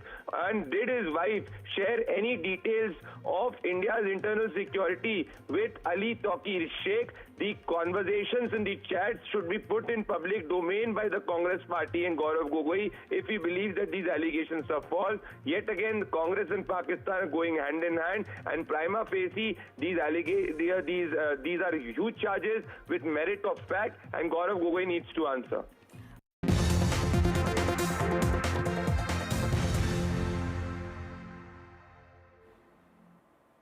Well, from Assam, moving focus to another poll-bound state, Tamil Nadu. Now, Tamil Nadu's, in fact, political battleground is heating up ahead of the polls, with the youth vote emerging as the big prize. At a high-voltage DMK rally, Chief Minister M.K. Stalin launched a sharp attack on the centre, accusing it of giving Tamil Nadu zero in the budget, pushing Hindi through the three-language policy and even vowing to ensure 0 seats for the NDA in the state. Well, M.K. Stalin also took a swipe at the AIADMK chief, EPS, calling him the BJP's branch secretary.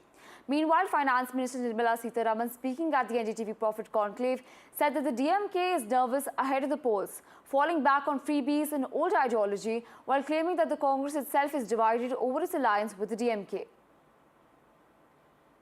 பட்ஜெட்னு வந்துட்டா நமக்கு ஒண்ணும் கிடையாது. இந்த ஆண்டு தேர்தலை மனசுல வச்சாவது ஏதாவது election stunt பண்ணுவாங்கன்னு நம்ம எதிர்பார்த்தோம். கடைசியில் அதுவும் இல்லை. வழக்கம் போல ஈரத்துண்டுகள் தான். தமிழ்நாட்டிலிருந்து நாங்க தொடர்ந்து என்ன கேட்கிறோம்? எங்களுக்கு நியாயமா சேர வேண்டிய கல்வி நிதியை கொடுங்க, மெட்ரோ நிதியை கொடுங்க, பேரிடர் நிவாரண நிதியை கொடுங்க, ஜல் ஜீவன் திட்டத்துக்கான நிதியை கொடுங்க, புதிய ரயில் திட்டங்களை கொடுங்க, ஓசூர் விமான நிலையத்துக்கு அனுமதி கொடுங்க, வரி வருவாய 50% கொடுங்க, நீட்ல இருந்து விலக்கு கொடுங்க, மதுரை எய்ம்ஸ் மருத்துவமனை கட்டி கொடுங்க, தொகுதி மறுவரையில் தமிழ்நாட்டினுடைய தொகுதி அளவு குறைக்கப்படாது நாடாளுமன்றத்தில் வாக்கு கொடுங்க, கீழடி அறிக்கை கொடுங்க. இதெல்லாம் தான் நாங்க கொடுக்கிற கொடுங்க கொடுங்க கொடுங்கன்னு கேட்கிறோம். ஆனா அவங்க நமக்கு கொடுத்தது என்ன? வெறும் 0. அப்ப நாமளும் அவங்களுக்கு எலெக்ஷன் அதையே தானே திருப்பி கொடுக்கணும். I know the DMK has been critical of the budget, and you've said that, it's the only state to have 2 corridors, the defense and the high speed. How equipped do you think the NDA is today in Tamil Nadu to dislodge the DMK? Do you see a part of the anti-incumbency votes also going to Vijay and TVK? Well, it will be a strong fight. The NDA alliance, I think, is intact and strong, and if anything, it's moving in a very concerted fashion. So that's on the one side. On the other, the ruling DMK cannot be confident, and that's not me assessing. Their conduct in the last 1 month shows that despite 5 years of what they claim as a very good 5 years, we've governed well, we had this, we had that, they are completely appearing nervous. And why do I say that? The kind of statements coming from their ministers, the kind of freebies, fresh freebies which they're going to give, and also suddenly all their ministers also going from one temple to another. These sort of things are so betraying of the nervousness which is set in the DMK. That's one thing. And second, a strong ruling party in Tamil Nadu, one is seen from both the sides of, meaning as a non-political voter of in Tamil Nadu and also coming out of it. The tendency would be to say that Tamil people have been taken care of, good welfare measures have reached, this is, education is taken care of, industries come, we are doing this. The narrative wouldn't be center versus state for a state election. There have been state elections alongside a Lok Sabha, then of course you'll talk about both. Otherwise you will get a feeling that is Tamil Nadu so immune that it doesn't want to talk about anything to do with the center or the national politics. That's how the environment used to be. Now it's more hit at Modi, say that the center is not doing anything to us, rather than talk about your local, which is your usual forte. So that narrative is also changing, making me feel that the DMK believes that no longer can it get vote, talking just about Tamil Nadu's developmental activities, which they say they are very proud of.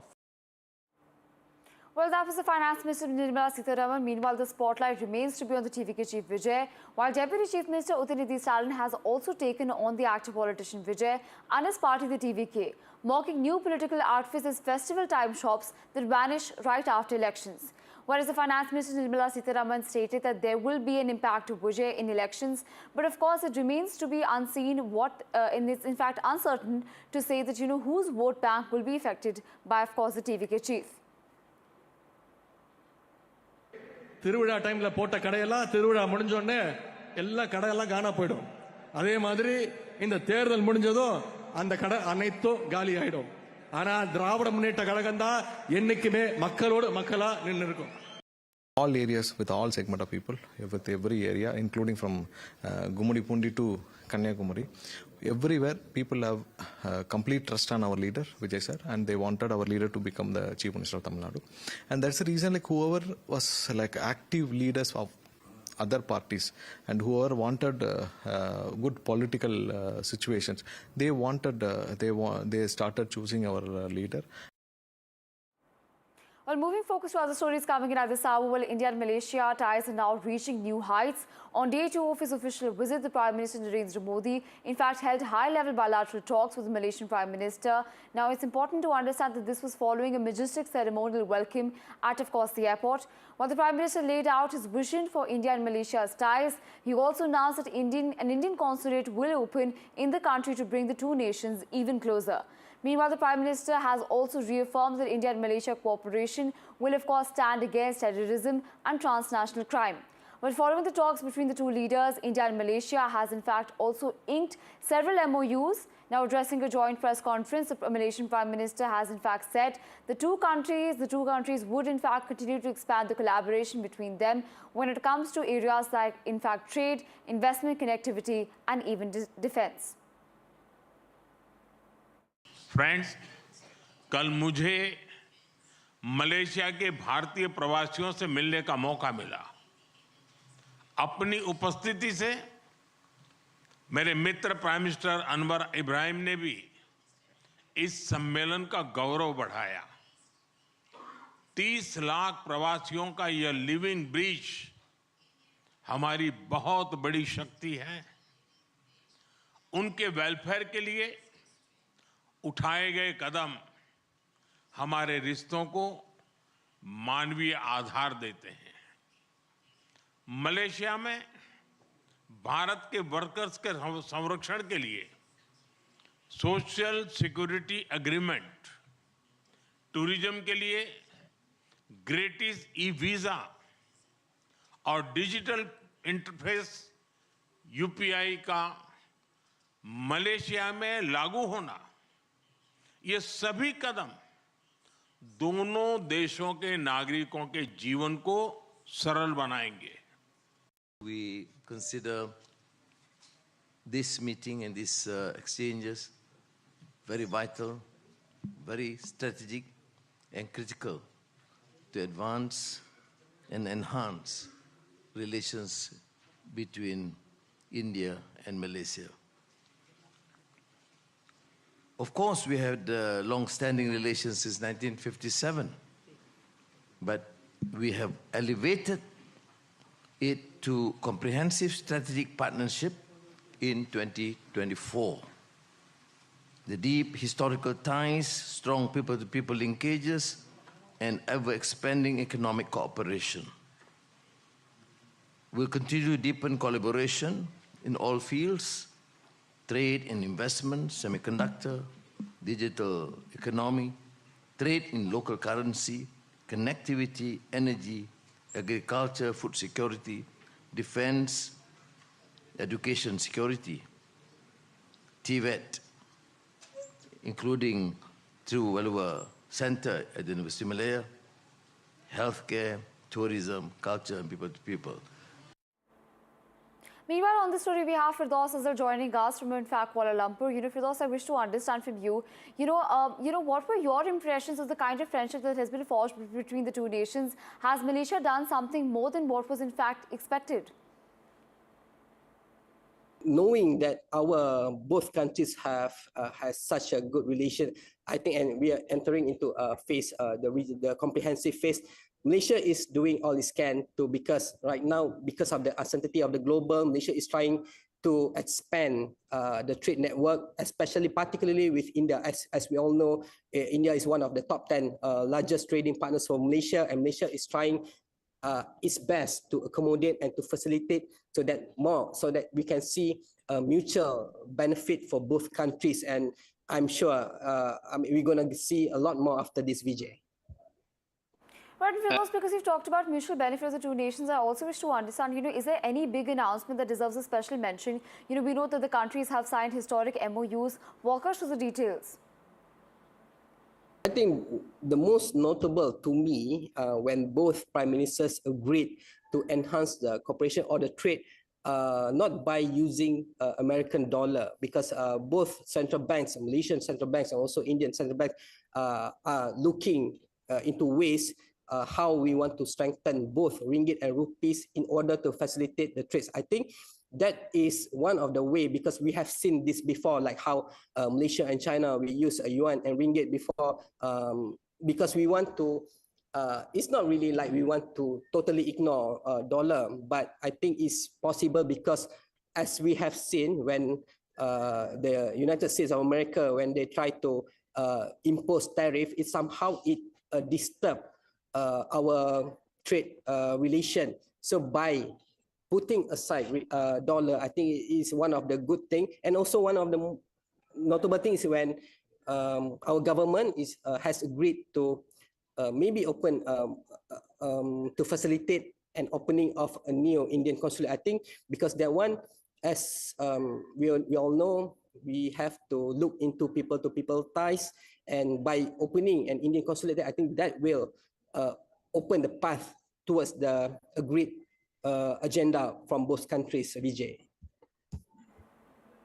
Well, right, absolutely, Firdaus. From semiconductors to defense and even UPI, India's ties with Malaysia is only to be growing stronger.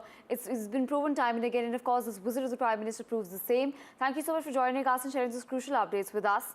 On that note, slipping into a very short break, more news and updates on the other side.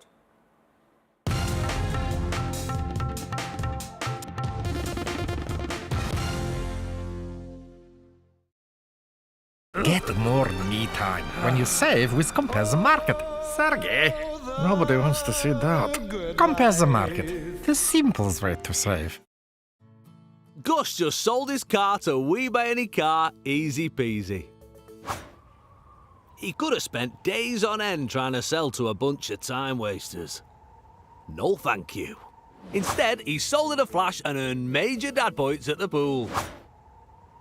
Big fail? Or big splash? To get a quote in 30 seconds, enter your reg number now at WeBuyAnyCar.com. If you're serious about moving, find out your home's value instantly. Enter your postcode now for a free online valuation estimate. Get real about moving. Get on the market. Yes, I've won £1,000! This month, you can win cash prizes when you play free bingo at Tombola. Play for free! Every 3 minutes, someone in the UK dies from cardiovascular disease. I went home. Rushed in. Yes, yeah, I'm about to go. Oh, sorry. She likes boring in. My basketball friends, they've come to pick me up. I was playing really well, but my heart just couldn't take it. And then I ended up collapsing on the floor. It's a genetic condition. So his brother and his dad have both got that gene. A lot of his dad's side of the family have heart conditions. I'm proud because, unfortunately, it's not everyone survives, but knowing that I did just means the world to me. I've hoped that in the future, people won't have to go through all of the bad stuff. We can just be teenagers again. Jack survived, but many don't. British Heart Foundation funds research that aims to cure inherited heart muscle diseases, but our work is not done. To donate £5, £10 or £20, text 5, 10 or 20 to 70499. With People's Postcode Lottery, there could be springtime winning for your postcode. In our March draws, you could win a share of £17.3 million. 2026, here I come. This is just next level. For a chance to win, sign up before midnight on the 28th of February. A share of £17.3 million could be yours, but only if your door is in the draw. with Virgin Media. Get smooth, lightning fast M125 broadband for under £24 a month. And no setup fee. Plus, switching is easy. We'll handle everything for you. Visit virginmedia.com.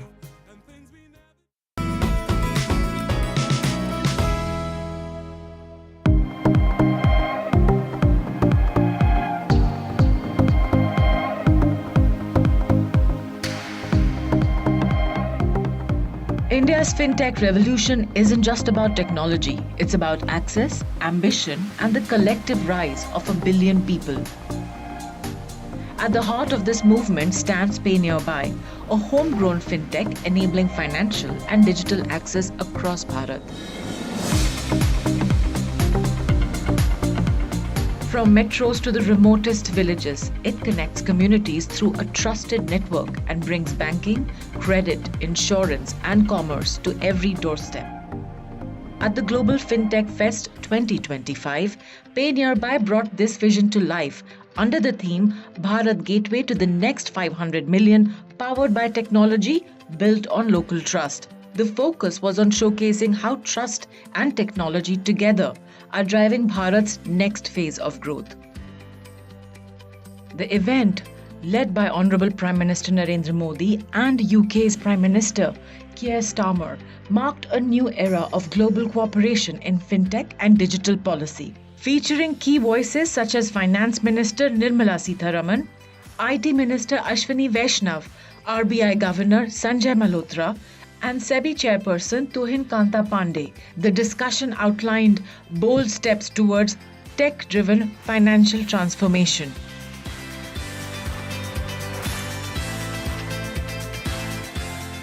Every revolution begins with the people who make it possible. At GFF, Pay Nearby gave its retailers, the digital pradhans and digital naris, a stage and a voice.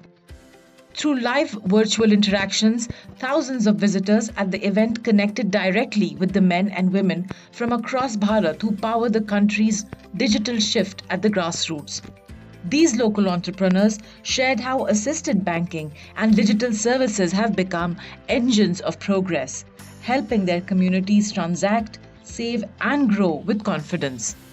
Even dignitaries like UIDAI CEO Shri Bhuvnesh Kumar experienced firsthand how Aadhaar-led solutions are reshaping access to financial services at the last mile. Actually अभी तक ऐसा था नहीं है जी कि by face का concept हो जो भी हम लोग प्राइवेट तौर पे करते थे ये बहुत अच्छा एक कॉन्सेप्ट मिला है। In a nutshell, VR is a platform called Bharat Gateway with a network widespread across the country. सर्वव्यापी पाइप हैं हम branded और trusted retail partners के साथ, where we are able to deliver multiple of these services to common citizens across the country. Empowerment begins when opportunity reaches where it's needed most. Women empowerment and livelihood creation took center stage at the Pay Nearby Pavilion. The spotlight was on Digital Nari, Pay Nearby's flagship initiative enabling women to become community influencers and Lakpati Didis, building sustainable livelihoods across Bharat. Strengthening this mission, Pay Nearby signed a landmark MOU with the Bank of India under its Digital Nari initiative, a strategic partnership aimed at expanding opportunities for women entrepreneurs across Bharat. The collaboration enables digital naris to act as trusted banking correspondents, bringing essential financial services, digital tools, and formal banking access to underserved communities. We were also privileged to launch our Digital Nari program with Bank of India, and it's a great bank. Mass awareness, acceptability of that bank is commendable. With the technology that the bank has, we will be able to power the women of household to go and deliver multiple services to common man in their vicinity, a controlled, parameterized, cleaner accounts that will be available. और ये जो programme हम लोगों ने sign किया है या जो हमारा विज़न है इसको लेकर के, it is largely aligned with prime minister's programme of Lakhpati Didi It's going to be a huge program from the social impact point of view, and also from the banks, business point of view. And because we want to, bring solutions which are market-based solutions for women. This is going to be a huge successful program. SHG is an important vehicle for women's empowerment. Since the 1970s, these community groups have helped women gain financial and collective strength. Under the Digital Nari initiative, Pay Nearby focused on simplifying SHG operations by making them more digital, transparent, and accessible for every woman involved in this movement. As part of this effort, Pay Nearby launched SHG Agent Banking Module, first of its kind, dual authentication cash withdrawal and deposit facility for SHG members, ensuring secure, convenient access to financial services across villages and towns. SHG plays a very vital role in women development. We have just launched a dual authentication module where even in local communities, they can go to a woman influencer next door, a digital Nari next door, and with dual authentication have access to banking accounts. The entire process, right from designing for her to having that entire distribution channel, organizational framework led by women so that we can really understand her needs and then deliver for her. This is hopefully going to lead to meaningful financial inclusion, especially for women. करीब 10 करोड़ महिलाएं SHG network से आज इस देश में जुड़ी हुई हैं। अगर ये 10 करोड़ महिलाओं का लेन देन गांव में बिना बैंक ब्रांच जाए हो सकता है, what could be a better ask that gets fulfillment. Taking the dialogue a step further, a panel discussion featuring important voices from the sector titled The Future is Women, Bringing Gender Intent in Product Design and Distribution, brought together leaders from the World Bank, NSDL Payments Bank, Grameen Foundation and the Gates Foundation. The discussion focused on how product design and distribution must be envisioned women first to drive real change at the grassroots, making financial and digital services truly accessible for every citizen. So we're here to discuss a question, I think, that is at the very heart of India's financial inclusion strategy and journey. How do we make last mile banking in India while being as inclusive as possible? And today we are speaking more about women than anybody else, right? How can the BC ecosystem in India be more gender intentional? So we have more women BC agents, and therefore we have more women customers being served. The little data that we have, maybe 1 to 1.5 to 2 BCs out of 10 in India are women. Clearly we all recognize, money for good or for bad is kind of what the world derives power from. To me, it's a little weird for us to have to make a ROI business case for equality, right? I think we want to move away from seeing women only as underserved, as beneficiaries, as customers. They should have an equal sort of representation in delivery of services, in design of services and technology, and in leadership and governance. I would say that from 1974, we have always had this model. Then the business correspondent model was also not there.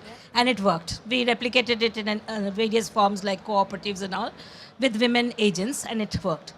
And how it works is because the women talks to the family members. I have seen women talking, sorting out the vegetables of the so-called customer and asking, when is your daughter getting married? Why don't you buy a poly house? There is a loan available. So there are other things, finances nuanced with all these things. So I think organically there is much more connection to that. I believe that anybody can be anything. Yes. Right? Because if we say that women are empathetic agents, we are saying that men cannot be, or men are not. Very which fair I just point. want to keep aside. At the same time, there is a huge role of socialization that we have to accept.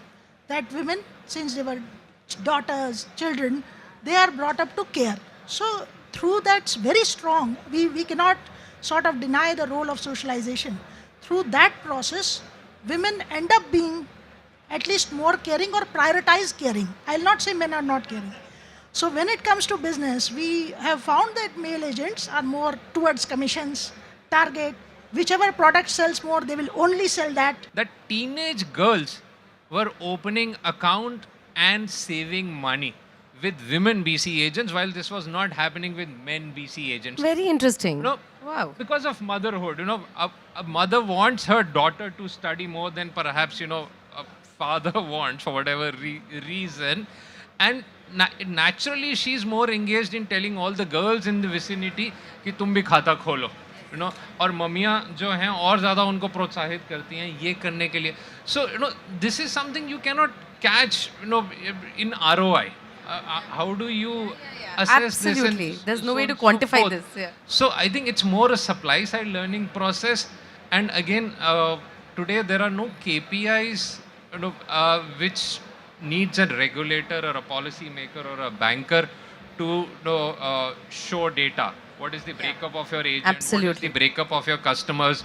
But more than unique stories, what I would like to highlight is the resilience that we see, which is a constant across the board.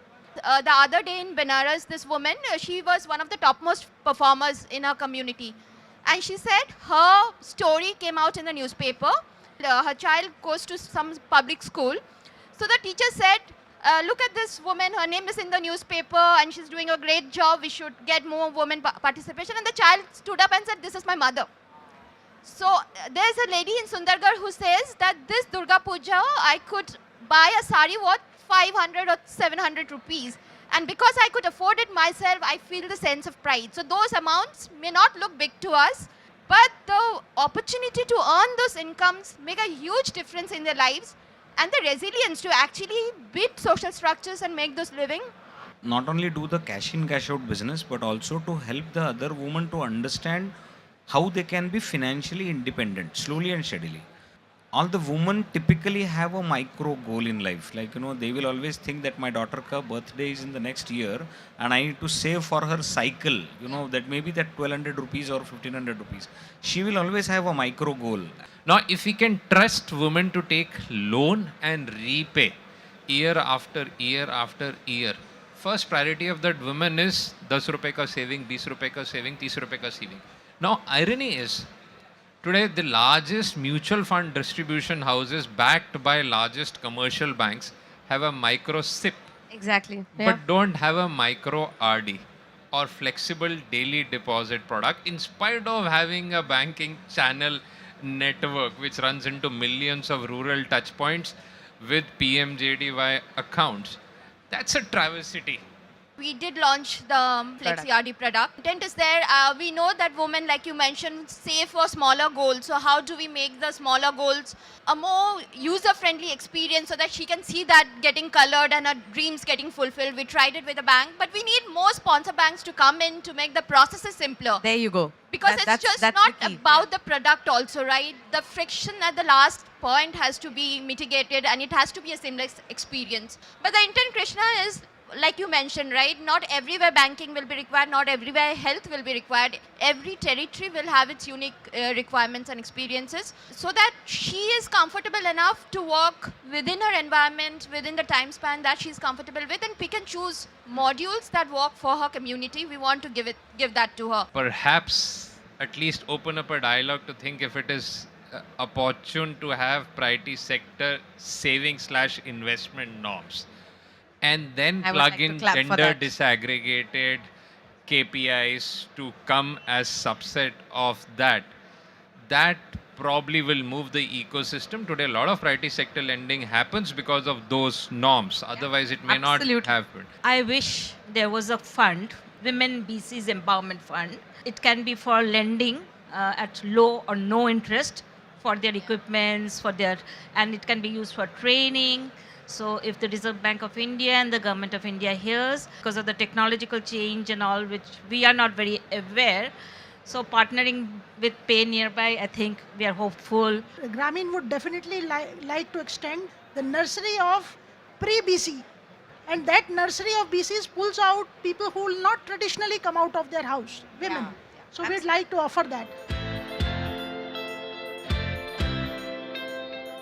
Beyond bridging the gender gap, Pay Nearby is equally focused on bridging the digital divide, ensuring that every citizen, regardless of income or location, can participate confidently in Bharat's digital journey.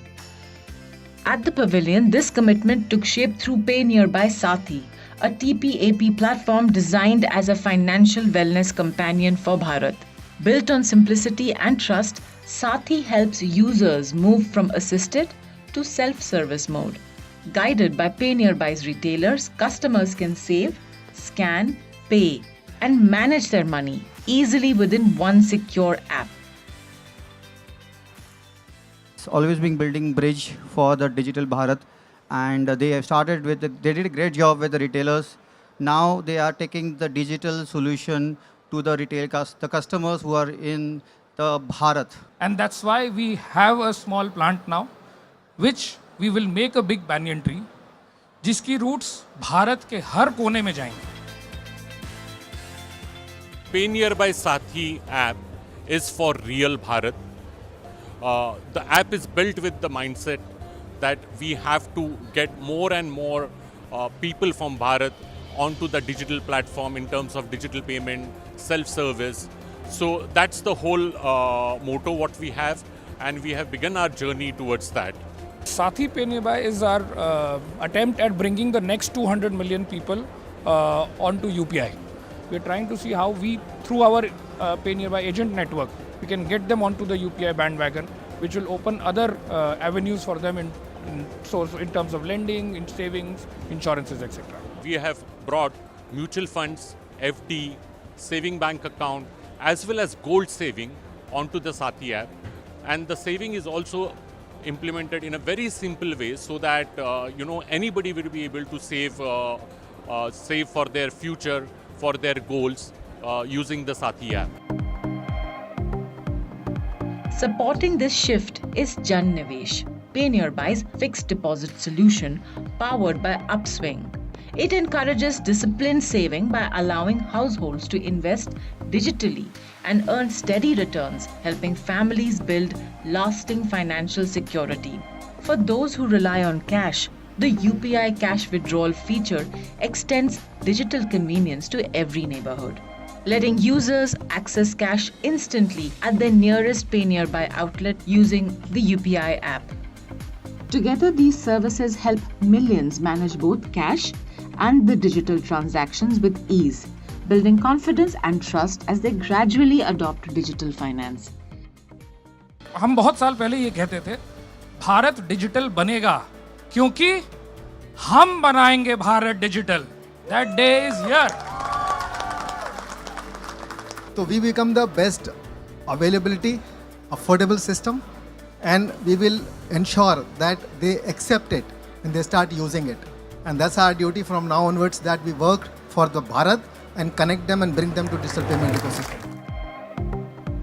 Expanding on this groundwork, Pay Nearby also introduced Saral Yojana, powered by Hak Darshak, simplifying access to government schemes and welfare benefits. We are reaching करीब 5 से 10 लाख लोगों तक, पर हमने यही बात करी कि 10 करोड़ लोगों तक कैसे पहुंचे, और वो जो आपने डिस्ट्रीब्यूशन एज अ सर्विस बनाई है, वो हम जैसे ऑर्गेनाइजेशंस को एट हक दर्शक allows us to focus on our product. तो 2047 तक हम देखेंगे कि कम से कम 3 से 4 ट्रिलियन डॉलर भारत सरकार गवर्नमेंट स्कीम्स पे स्पेंड करेगी. Beyond products and platforms, Pay Nearby has built a reputation for leadership in insight and advocacy. For over a decade, it has driven meaningful dialogue among policymakers, regulators, and industry leaders, shaping the financial access agenda for Bharat. Through data-backed studies like the Pay Nearby Women Financial Index, Atmanirbhar Bharat Digital Empowerment Report, MSME Digital Index, and Retail Onomics, the company has consistently spotlighted Bharat's evolving digital behavior. At GFF 2025, Pay Nearby continued this tradition by unveiling 2 white papers, one with Grameen Foundation, Designing for Her, Understanding Women's Needs at the Last Mile, and another with MicroSafe Consulting, analyzing how assisted models can evolve into independent digital adoption. Together, they reaffirm Pay Nearby's belief that true financial inclusion begins with understanding people, not just data. Beyond launches and partnerships, the moments at GFF reflected Bharat's collective progress. The Digital Nari Financial Inclusion Awards honored women for their exemplary contribution in advancing gender inclusion and access, celebrating those who are driving change at the grassroots through financial empowerment and digital participation. The Bharat Connect celebration brought together partners and stakeholders to mark shared milestones. In an initiative which is so powerful, right? We are creating women who are empowered and who are able to create new revenue lines for everything that they're doing. And for that, I'm truly delighted that we are taking it. We were together in Varanasi. We have launched a chapter there. And I'm sure across the states, there'll be enough and more for us to do together. And we're always there to support you, cheer you up, and indeed be part of the journey. Today we have about 150,000 women registered with us. Each woman cater to at least 25 to 30 households in the communities that they serve. We want to create more than 3 crore Lakpati Didis. We want to actually contribute to that mission. Potential is limitless and we want to grow as fast as possible to actually service more and more women across India. For excellence in banking tech, we're proud to present it, Pay Nearby Technologies. Ladies and gentlemen, Best Corporate Business Correspondent, and the winner is Pay Nearby Technologies.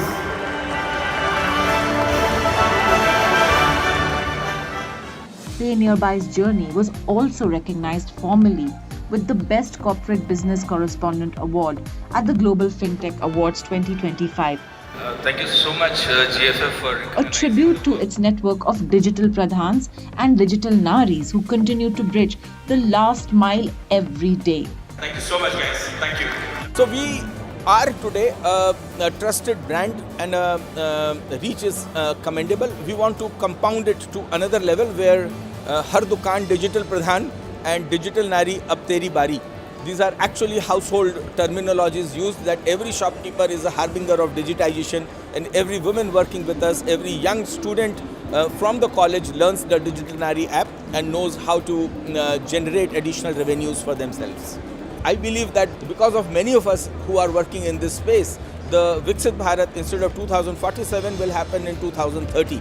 In the story of Bharat's digital progress, Pay Nearby stands as a fintech that bridges aspiration with opportunity. With technology powered by human trust, it is building a financially secure and digitally empowered nation. Pay Nearby continues to enable a financially empowered and digitally confident Bharat powered by technology built on local trust.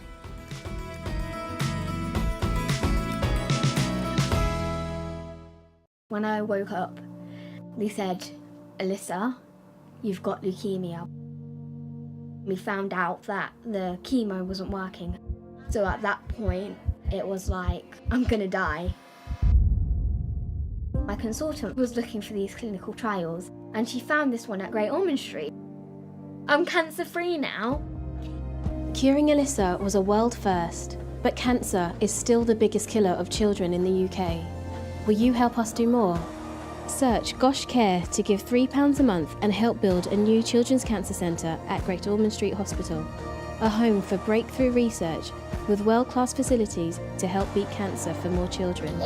Together, with your kind support, we can help save lives and transform children's cancer care for decades to come. Text CARE to 70125 to give £3 a month and help build our new children's cancer centre. Together, we can beat cancer for more children. That's your holiday all booked.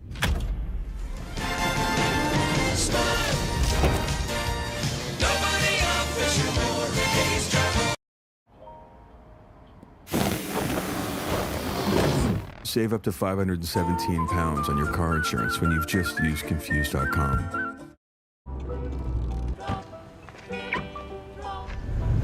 Obviously. It's raining so hard.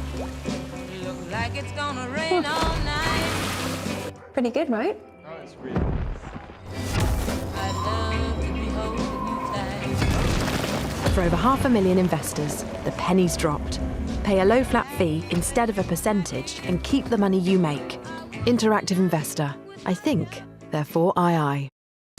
love Q or hate Q, remember to take a break from Q. Mr. Q! By playing People's Postcode Lottery, you've helped thousands of good causes. So thank you. What the world needs now is love, sweet love. What the world needs now is love, sweet love. Love, sweet love.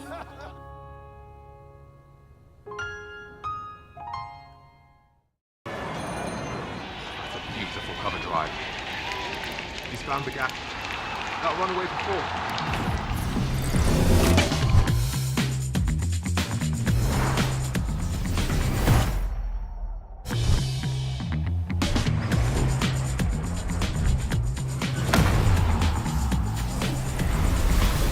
Send money like a pro with Remitly, the reliable, secure and fast way to transfer money. Looking for funding that fits your property and business needs? Punjab National Bank International Limited, PNBIL, offers bespoke property-backed lending for unregulated residential buy-to-let and commercial investment loans in all asset classes, as well as financing for care homes, hotels and trading businesses, subject to status. Visit www.pnbint.com or your nearest branch for more details. Every 3 minutes, someone in the UK dies from cardiovascular disease. I went home. Rushed in? Yes, yeah, I'm about to go to Oh, sorry. She likes butting in. My basketball friends, they've come to pick me up. I was playing really well, but my heart just couldn't take it. And then I ended up collapsing on the floor. It's a genetic condition. So his brother and his dad have both got that gene. A lot of his dad's side of the family have heart conditions. I'm proud because, unfortunately, you know, it's not everyone survives, but knowing that I did just means the world to me. I've hoped that in the future, people won't have to go through all of the bad stuff. We can just be teenagers again. Jack survived, but many don't. British Heart Foundation funds research that aims to cure inherited heart muscle diseases, but our work is not done. To donate £5, £10 or £20, text 5, 10 or 20 to 70499.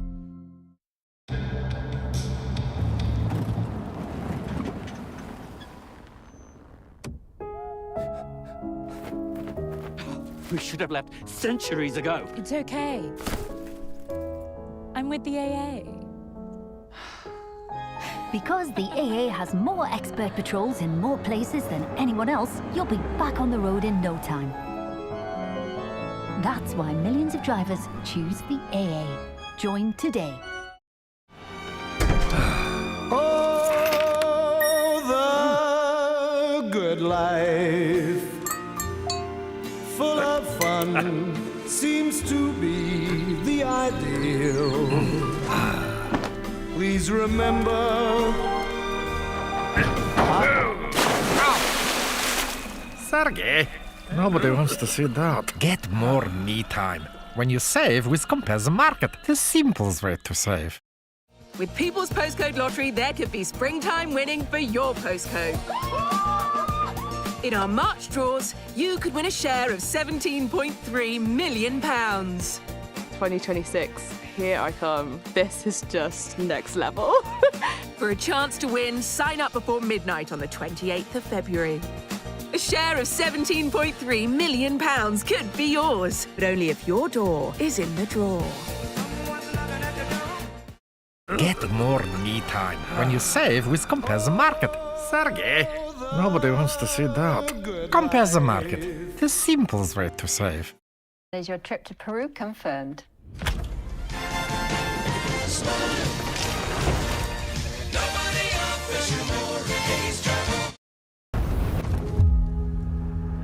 Today, Polestar released. Tell us what you saw.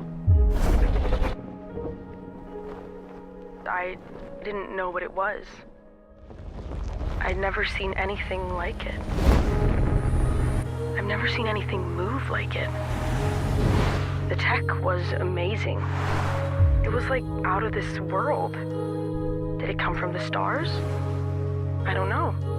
But it had one on it. Yes! £1,000! This month, you can win cash prizes when you play free bingo at Tombola. Play for free! Children don't start wars. They don't drop bombs or fire rockets, but they suffer. They get hurt. And too many children die. So, after one of the worst years we've ever seen, we're asking if you can pick a side, the side of children everywhere, by supporting Save the Children with a monthly donation. We might look at a crisis and feel overwhelmed. If it feels too complex or too political, you wonder if you can make a difference. But you can. Lana's story is proof of that. She was the first baby born in our emergency health unit in Gaza. Her mum had lost her home and was living in a tent when she went into labour, and our team helped her give birth safely. But days later, Lana became dangerously ill with sepsis. We treated her with antibiotics and round-the-clock care. And against incredible odds, this newborn baby in Gaza survived. Lana survived because help reached her. But right now, as you watch this, thousands more children urgently need food, medicine and care.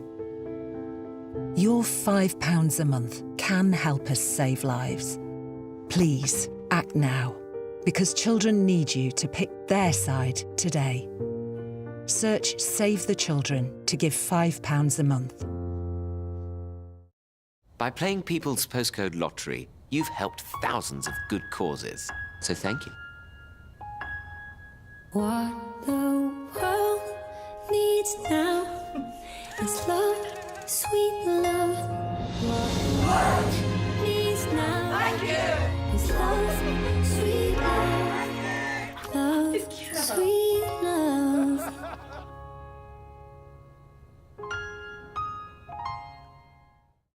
Lined up for you, but first here are the big stories we're tracking this hour. Congress MP Gogoi, his wife's Pact link now under scanner. Assam CM Himanta makes startling revelations, says Gogoi went to Pakistan with some of his men and his wife, who was employed by Pakistan's Tehreek. Hours after India-US trade deal is announced, Commerce Minister speaks first on NDTV. Piyush Goyal says that the deal with the US is fair, equal and robust, declares farmer interests are fully protected.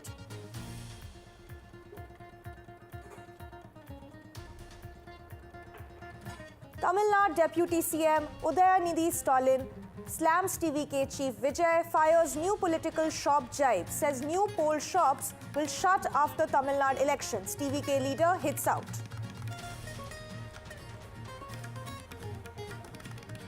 Bollywood stars attend RSS 100-year event. Salman Khan, Ranbir Kapoor, Akshay Kumar among other celebs in attendance.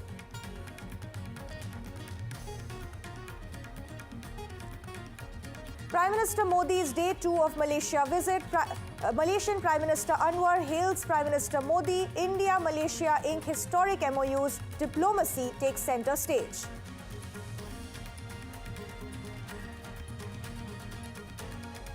NDTV Masterstroke Art Awards honours India's finest artists, galleries and creative visionaries. Celebrate Indian art's enduring power tonight with NDTV.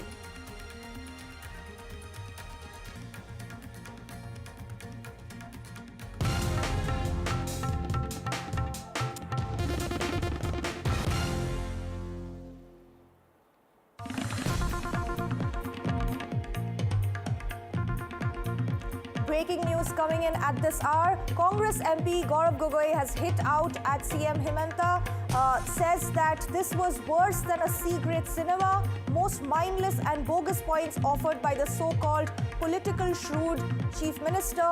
This is a super flop in contrast to the Parivartan Yatra, which has been a hit in uncovering the 12,000 bighas of land occupied by the Chief Minister and his family members. We have Ritik live with us on the broadcast. Ritik, help us decode this now war of words that has broken out between...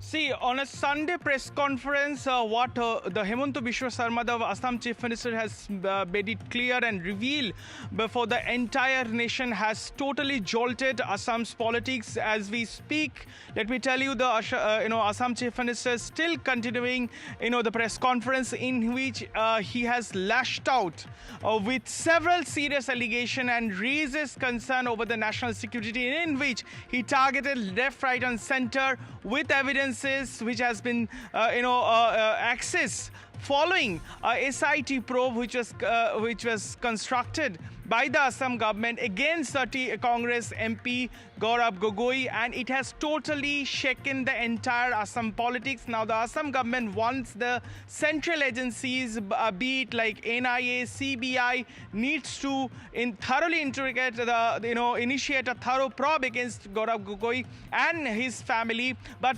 here it comes, the first reaction from the Congress MP Gaurav Gogoi. He has said very clear and counter-accuse Hemanta Biswa Sarma, the Assam Chief Minister, that for staging or plotting a secret cinema. But categorically, Assam Chief Minister had alleged or accused Gaurav Gogoi and his wife for being linked with Pakistani agencies, and there are several evidences they have surfaced on in the public, and they said they have already accessed a 44 pages document conversation between Gaurav Gogoi's wife with a Pakistani company, which they suggest that it was a mole of Pakistan which used to work in order to benefit Pakistan. They have access, and that the Assam government wants, they have cleared in the cabinet, they want the central government or the Home Ministry should initiate a thorough probe against Congress MP and his family. Back to you. Right. Thank you, Ritik, for joining us and bringing us those details on this breaking story.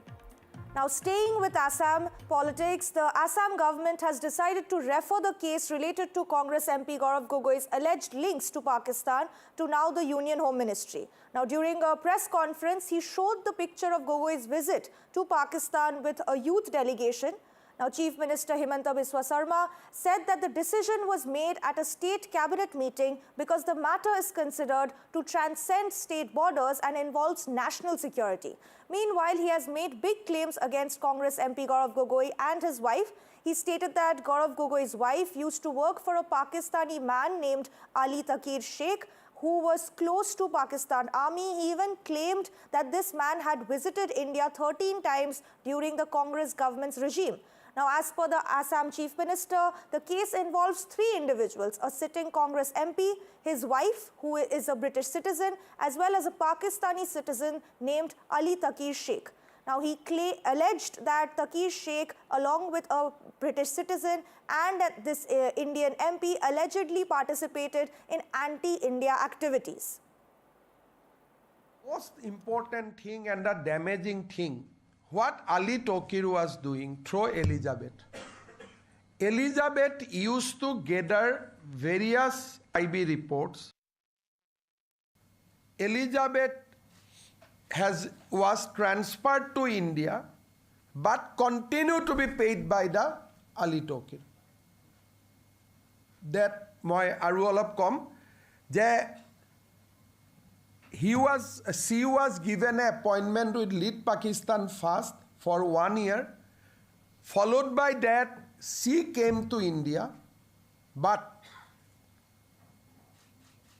the salary of Elizabeth Gogoi while she was working in India in a separate NGO, the salary was continued to be paid by Lead Pakistan and Ali Takir Sheikh. Recall in March 14, 2015, when Gaurav Gogoi was a newly elected member of parliament from Kaliabor, he took a delegation of youth to the High Commission of Pakistan directly.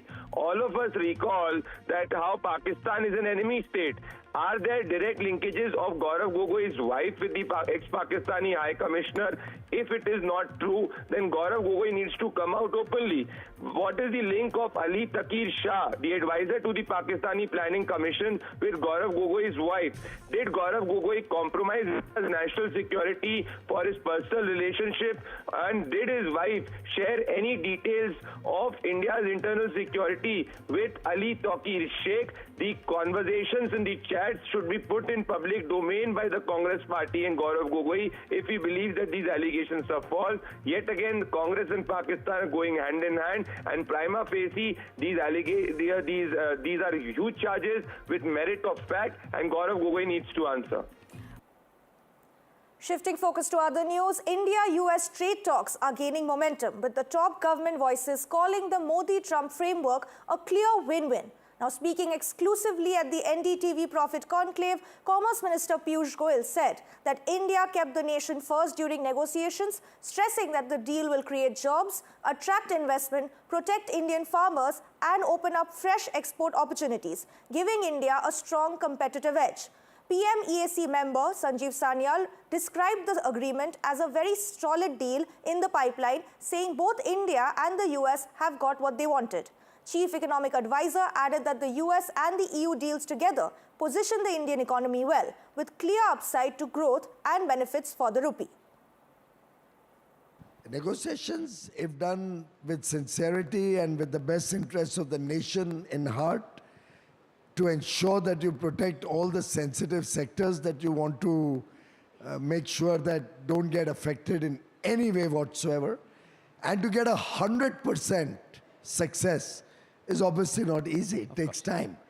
And I think it's been a nice journey through the last 1 year since Prime Minister Modi and President Trump decided that we should have a bilateral trade agreement, and the first tranche of which we should start negotiating.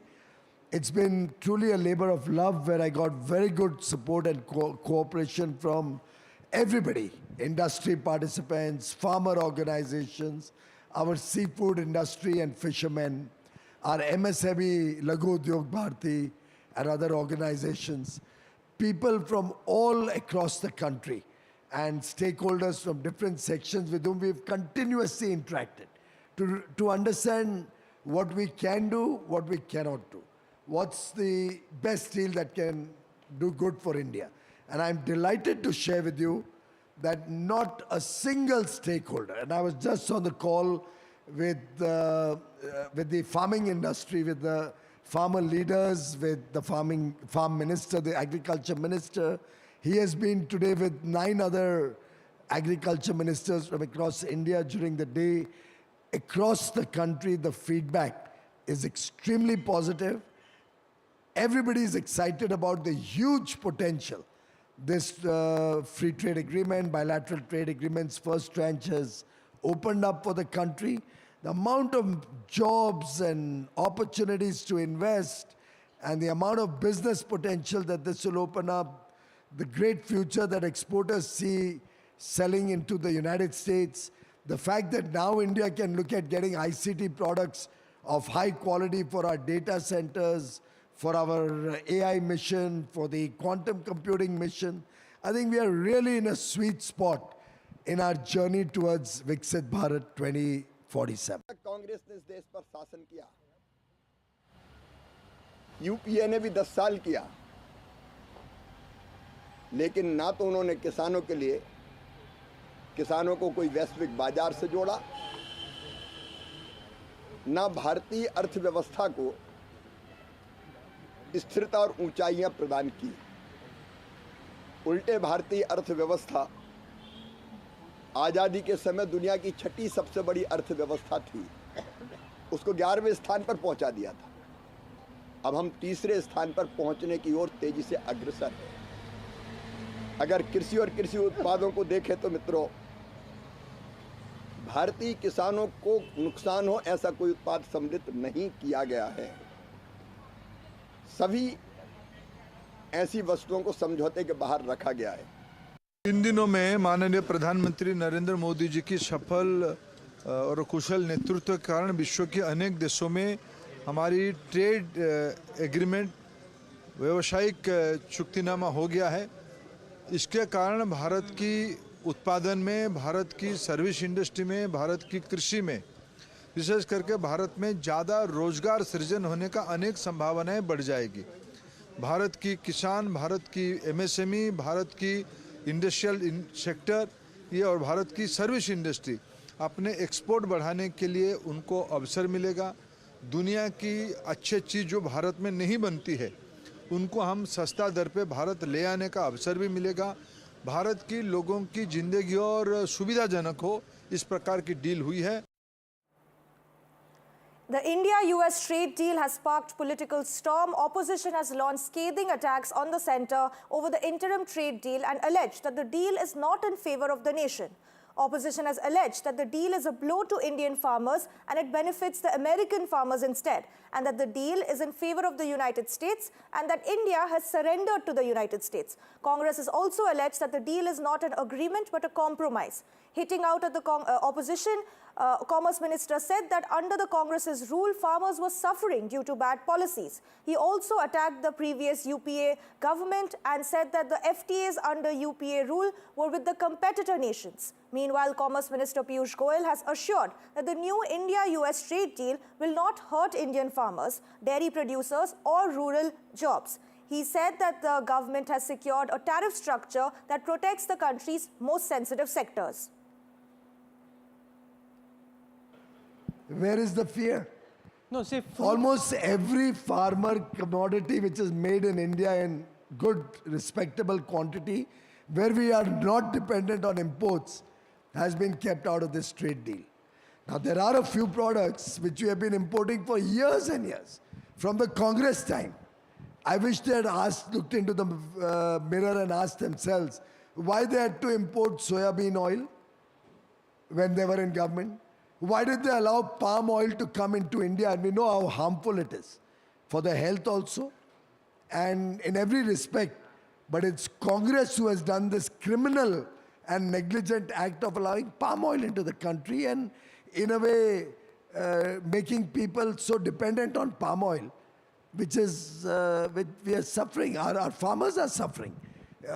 Things like mustard oil and all, which should otherwise have got a huge demand, suffer because of products that the Congress allowed to come in.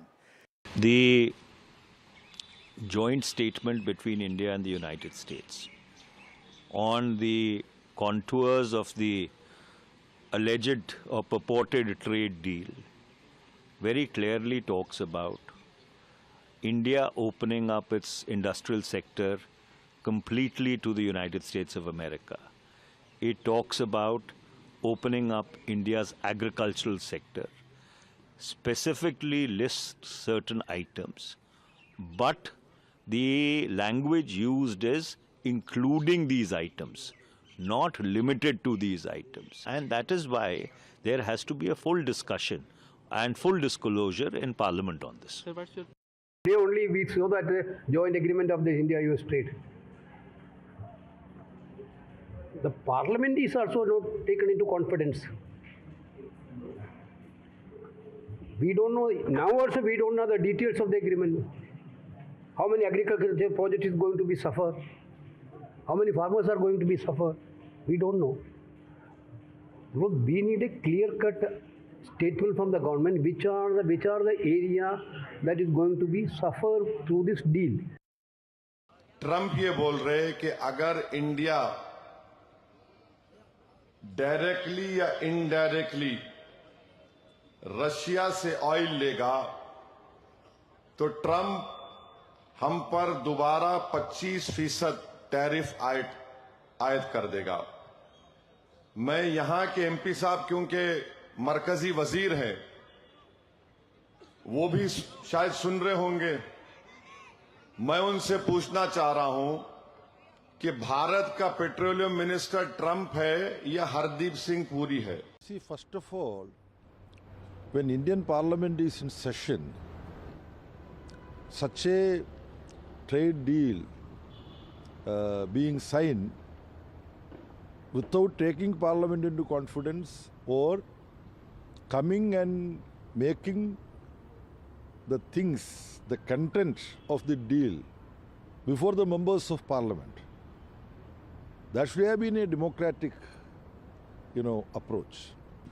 Now, the sovereignty of our country to decide things, it is being surrendered before Donald Trump by Narendra Modi. I am very sorry to say that. He directs that Donald Trump behaves as though he is the president of the world.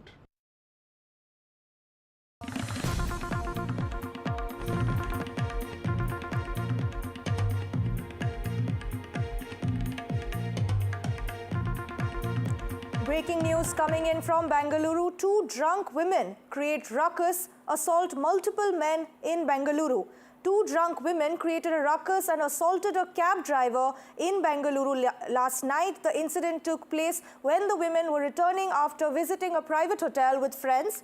While riding a bike, they allegedly hit a cab from the back and then later got into an argument with the cab driver identified as Ahmed. When the cab driver was questioned them, the women allegedly began to abuse him and even beat him with a helmet. Now, joining us on this breaking story, we have Deepak Bopanna on the phone line. Deepak, help us decode and break down this breaking story that we're getting in and this incident of assault by 2 women at a cab driver. Well, quite an unfortunate incident taking place in Bengaluru. The Hulimau police have registered a case against these 2 women. Now, like you said, they, bumped into a cab, and after that, a verbal altercation began. They've then said to have attacked him physically as well, using a helmet and then a chain that they had too. A lot of people gathered, tried to, bring the situation under control. The women have said to have heard abuses at them and then, even physically assaulted a few of them. Now, there is a possibility that they could, is also what we are picking up, because you could hear in the video some of the men surrounding the women also hurling some abuses back. So quite an unwarranted scene really taking place in the Hulimau police station limits. The police are saying that the situation was very quickly brought under control. Right, Deepak. Thank you for bringing us details on that breaking story. Now, shifting focus to Haryana. Haryana's iconic Surajkund Mela turned tragic after a swing snapped mid-air. An on-duty police inspector was killed and at least 13 people were injured after a giant tsunami swing snapped and crashed to the ground on Saturday evening. Now, the incident took place at around 6 in the evening when nearly 15 people were on the ride. Now, the officer killed has been identified as Inspector Jagdish Prasad, who was deployed on fair duty. Now, soon after the accident, the entire Mela ground was evacuated. Rescue operations were led by the district administration, and now a probe has been ordered into the collapse of the swing. Chief Minister has condoled the death and assured that all possible assistance to the injured and their families. As the Surajkund Mela continues till February 15, serious questions are now being raised about the safety checks, the maintenance of these high-risk rides, and the accountability of organizers and operators at the large public events. We're at the very spot at Faridabad Surajkund Mela where around 6:15 p.m. yesterday evening a tsunami swing broke down while 26 people were on board. In this whole incident, 13 people are injured and 1 police inspector died because he was there when the swing tilted and he was trying to help those people who are stuck inside the tsunami swing. We'll try to show you the visuals of what the aftermath of the tragedy looks like. This is the very spot where the swing was located. Now every last bit and traces of that swing has been removed from here, and its place a different joyride has been installed. A police officer was killed here and several others were injured after the tsunami swing collapsed at the Surajkund fair in Faridabad. The incident occurred when swing broke and it in fact also injured multiple visitors. The police inspector who rushed to the rescue of the injured suffered serious injuries and he later died during the rescue operation. We are showing you about how the police officials are still here investigating this whole site. This is the Jhula ground of the Surajkund fair, which draws a lot of attention from several of the people, and we are trying to show you the visuals of the very spot where it was installed. Officials have said that a total of 13 people were injured in the accident, and district officials including the deputy commissioner and the managing director of tourism reached the spot soon after the incident. With cameraperson Aman, this is Anushka Garg for NDTV.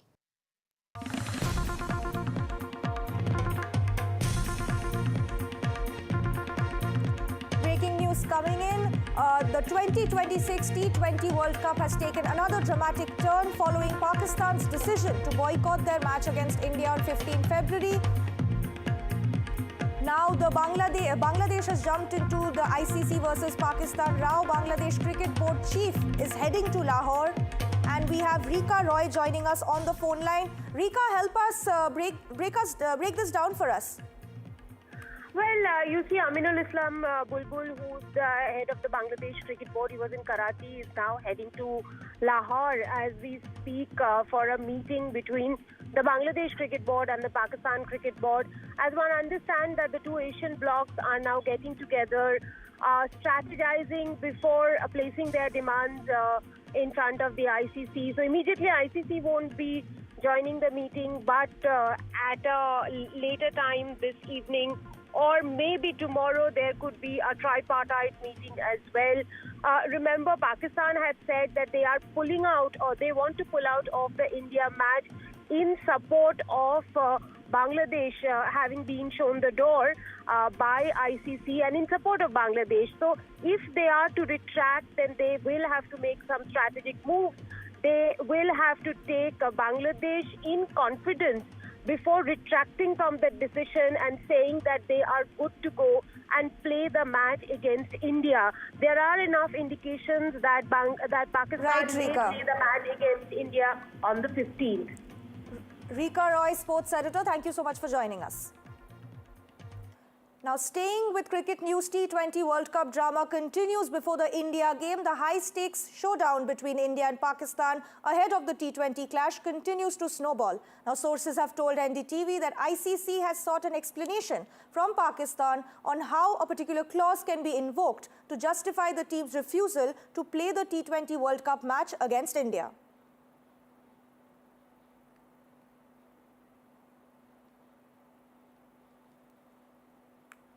With that, it's time for a short break. More news and updates on the other side.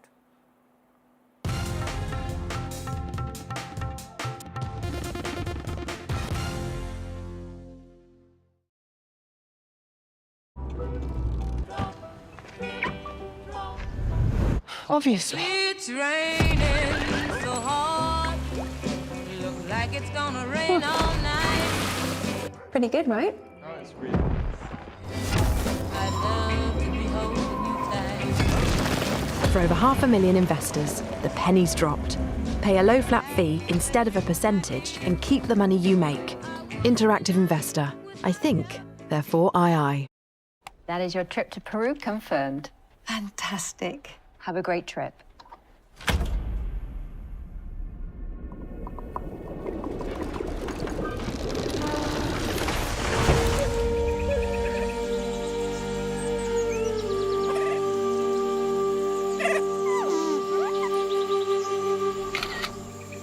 Shall we?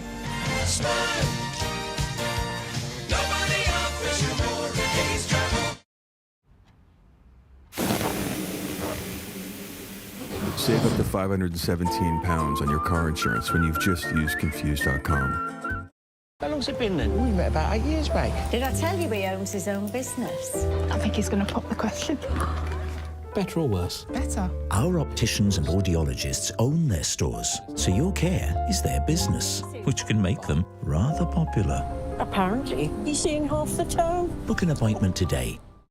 Mr. Q! At Mr. Q Bingo, we tell it how it is. When players win, they love Q. When players lose, they hate Q. Oh dear. They love Q. Oh, he's not happy. They hate Q. Oh, love Q. Hate Q. Love Q. Oh no, hate Q. It'll grow back. Mr. Q, bingo you love to hate. We kind of love that. Whatever the story behind selling your car, We Buy Any Car make it easy. Whether you're needing more boot space, buying your dream home, sick of repairs, funding a new business, switching transport, saving for your big day, off to see the world, going to uni, upgrading after a promotion, just want the cash, or simply need something bigger. Get it sold and have the cash in your bank today. To get a quote in 30 seconds, enter your reg number now at WeBuyAnyCar.com. With People's Postcode Lottery, there could be springtime winning for your postcode. In our March draws, you could win a share of £17.3 million. 2026. Here I come. This is just next level. For a chance to win, sign up before midnight on the 28th of February. A share of £17.3 million could be yours, but only if your door is in the draw. I don't sugarcoat. I shoot straight and tell you stories the way they need to be told. Unfiltered, unafraid, unmissable. That's how I roll. Watch me, Priyanka Deo, on NDTV World. Namaste. When facts are fragmented, we put the pieces together. Where power collides with truth, we are there. Behind me is that massive security arrangements that are in place. Behind fractured boundaries, we clear the fog of war. Fault Lines with Gauri Dwivedi, only on NDTV World.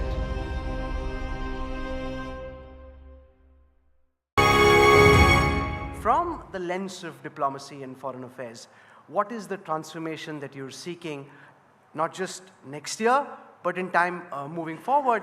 And what does transforming tomorrow mean to you, Dr. Jaishankar?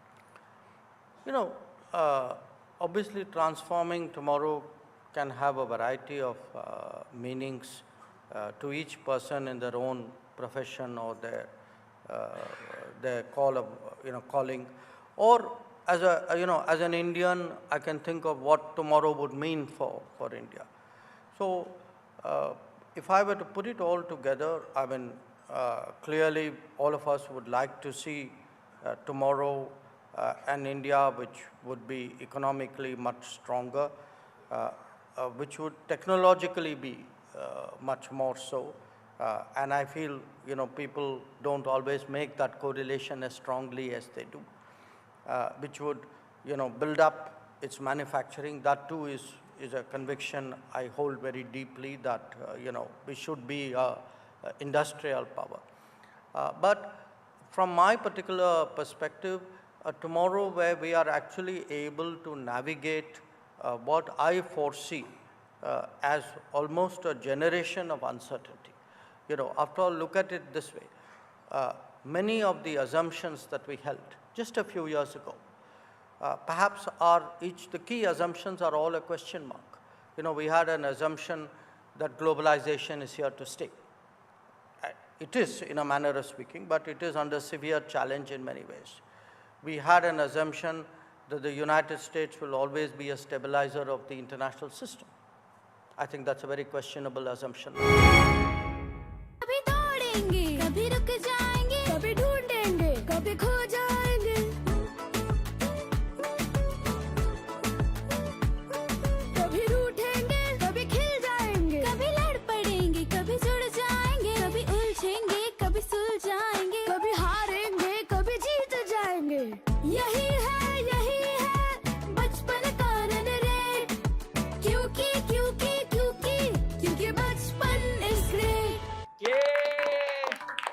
Hello and welcome to Bachpan Manao. Last year, Eksta Foundation and NDTV came together to recognize the opportunity of early childhood. The focus for first year was all about creating awareness about this opportunity. Now in the second year, we're officially moving from conversation to action. And what better place to kick things off than right here at Makala Hava, or Children's Festival in Bengaluru at the historic Freedom Park. Now here is where NDTV is once again joining hands with Bachpan Manao to not just talk about childhood, but to also dive headfirst into its celebration with action. We've taken their natural instincts and arranged them into 8 areas. They matter the most in early childhood and is from their perspective. These 8 areas are simple and very actionable in the simplest settings.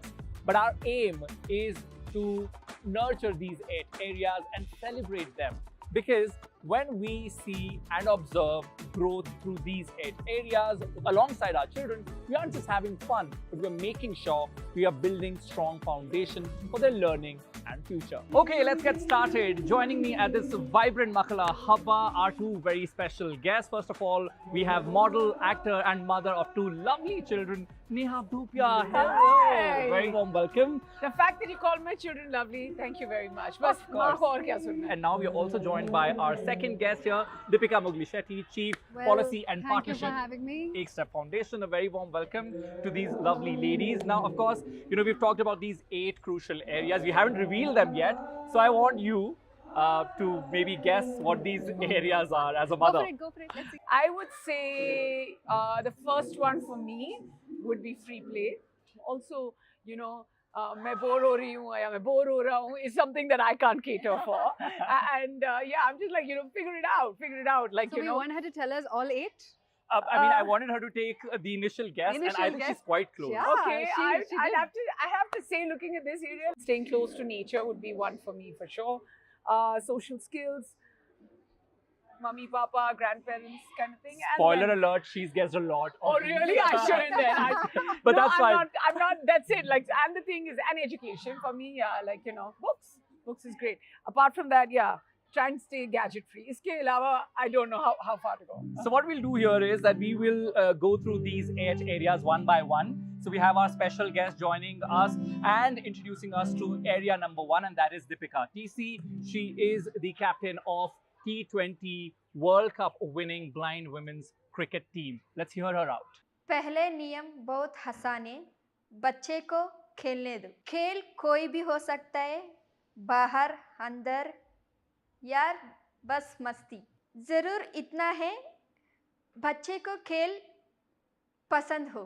खेल बच्चों को बहुत सिखाते, friendship सिखाता है, problem को solution ढूंढ सकता है, नया तरीका से सोचना सिखाते हैं। खेल बच्चे का डेवलपमेंट का सबसे आसान और मज़ेदार तरीका है।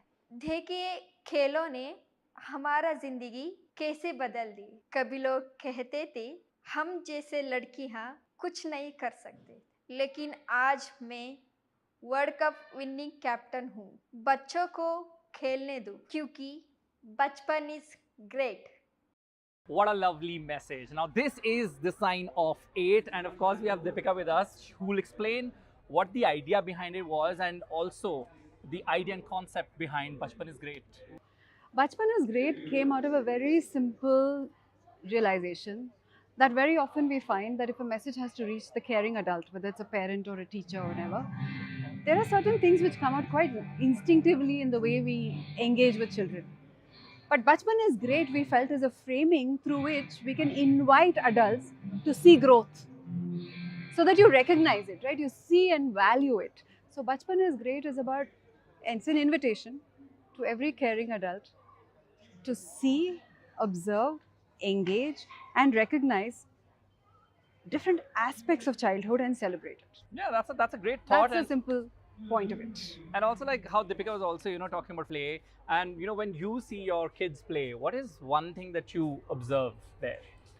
Actually, Arun, I want to say that the only time I observe my children the most is when they're doing play, because, a lot of times when they're doing that play is when we get to learn so much more from them, because I could look at something entirely differently, and then my child could be like, if I see, say, sometimes they get more fascinated by the box than the actual toy.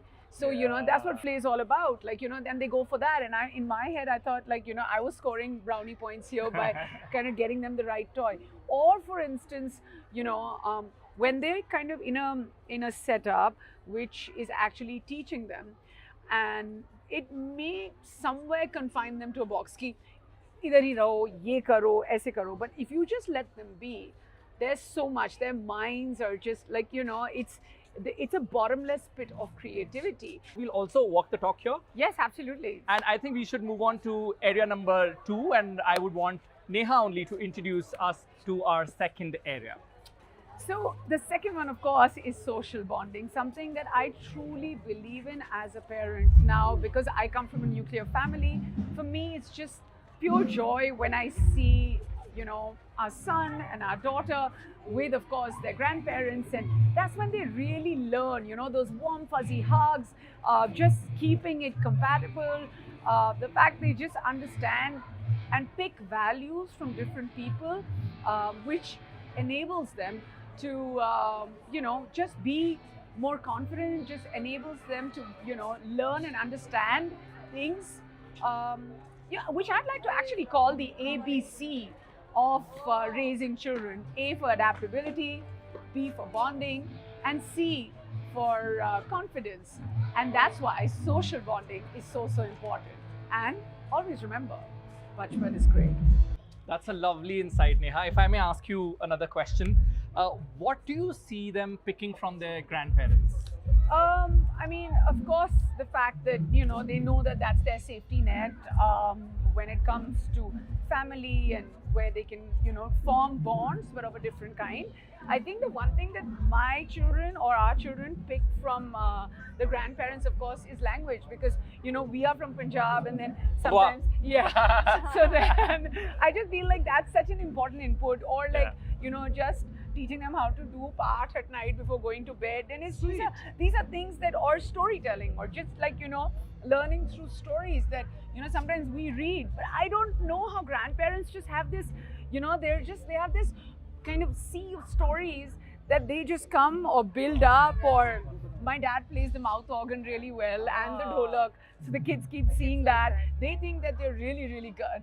And we kind of cheer them on every time. So, things that they know that these are the areas that belong to the grandparents. Yeah, and these are just not like stories. They learn rhythm, they learn culture, so many other Honestly, things. I think the focus is on the idea of the relationship that gets built by doing things together. Yeah. Yes. It actually doesn't matter what it is. This connection of whether it's with another friend or a sibling or a grandparent, doing things together is where the relationship builds. And now let's move on to our area number 3 and 4. And for that, we are joined by Swati Popat-Vats, President, Podar Education Network.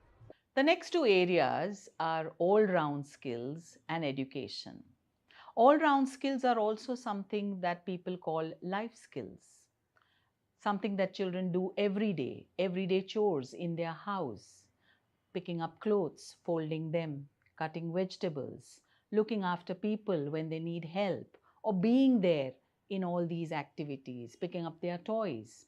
This helps them develop their motor skills, their memory skills, their emotional skills, and also their socio-emotional skills. It's all about children learning by doing. And we see this so often in our preschools, where children are connecting the dots of learning. And that's where we come to education. Education is not just about information. Education is about learning from the environment, learning through play, learning with curiosity, learning with logic, learning about the environment on their own and connecting the dots. All-round skills and education. That's what makes Bachpan great.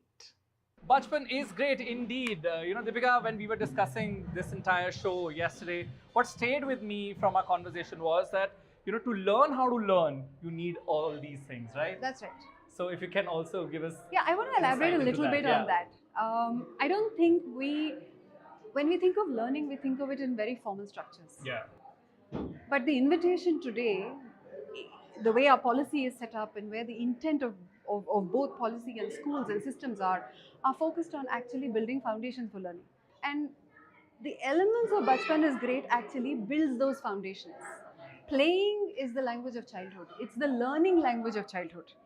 So things like social bonding, all of these are the foundations on which learning is built. How to collaborate with somebody, how to create something with somebody, how to resolve a conflict, how to work with people of different ages. Yeah, and as we speak, we've entered these amazing experiences which have been created by different artists. Since we're talking about, learning by doing, what would be your mother insight into this, or an example? How do they learn by doing? I fully agree with you. Like, there's learn in play, and I also feel there should be play in learn. Absolutely. And, like for us, little things like from the beginning, like my mom told me ki, oh, baby chair pe usko bithana hai, bachche ko tu pura time you don't have to keep eating. Like, you know, just let them make a mess. While making a mess, they'll know that, you know, the action to eat is this. You know, that's how they learn as early as that. And then going forward, once they learn how to eat, they just chores like picking up your plate or putting it in the kitchen. Or like this morning, my son is 4 and he used to, before this, wear the Velcro shoes. And I finally learned how to tie the lace. You should have seen his face, because he did one knot, he did that, and then he did another knot, and we all were like, and he looked up, and he's all grown up. He's a little man because he knows how to tie his shoelaces, and he figured it out. Lovely. And now to move on to our next area, we have a very creative guest. Here we go. All right, let's talk about creativity. For us adults, it's about being good at something, whether it's art, poetry, pottery, crafts. But for kids, it's pure magic. It's their innate ability to look at the world and imagine possibilities that are not there, that we can't see. It's about how they look at a cardboard and they turn it into a safe spaceship. It's about how a carpet becomes an ocean they can go deep into. But how do we get them there? It's simple. We have to let them sing off key.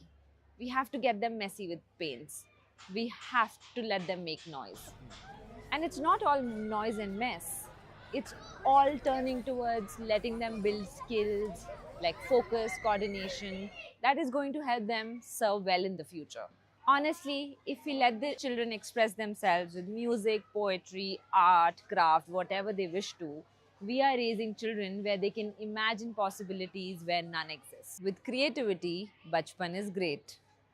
Neha, since we are on creativity, really wanted to get your insight about how your kids get creative on like day-to-day basis. Just this, you know, Arun, just doing this. Like if they see people coming together or they see little kids coming together, just like how they can form, like, you know, they don't even need more than anything. None of these children actually need the lead. They just need the material, the tools, sometimes not even that. Yeah. You can get creative with sticks and stones. Whoever came up with gulli danda, you know, whatever, that's what I'm trying to say. Like, it's just incredible how much our children can do and how creative they can get. I just feel like everything needs to be appreciated. And at that age, if you don't encourage and appreciate, that's when you're curbing their creativity. Deepika, you have anything to add? Yes, but the thing about creativity is it shows itself in various ways, shapes and forms. We have a tendency to think of it as art sometimes. We have a tendency to think of it as music sometimes. And very often it's just children with words and expressions and the way they tell stories. They express themselves in many different ways. So giving space for all of that is essentially what perhaps we need to do, or we can enable, and it's not that hard, no Neha? I fully agree. Right. We also hear a lullaby session going on. So that brings us to our next area. And to introduce that, we have a well-known author of books for children, Paru Anand. The next area is stories. You know, when we tell a child a story, we're actually opening the door to whole new worlds to them. Whether it's a bedtime story, whether it's a story that they've heard 50 times before, you are connecting them. It's more than a simple conversation. You're telling them about the world that surrounds them. And that's why I started telling stories and writing stories, because the world are stories. Through stories, children don't just grow their vocabulary, you know, the usual things, but it's so much more. Because yes, they're hearing languages, but they are experiencing things that they haven't yet. So we're not just teaching a child to read when we're reading to them. We're teaching them to understand and imagine and connect and also prepare for the world that's ahead of them. So with stories, bachpan is great, great and great.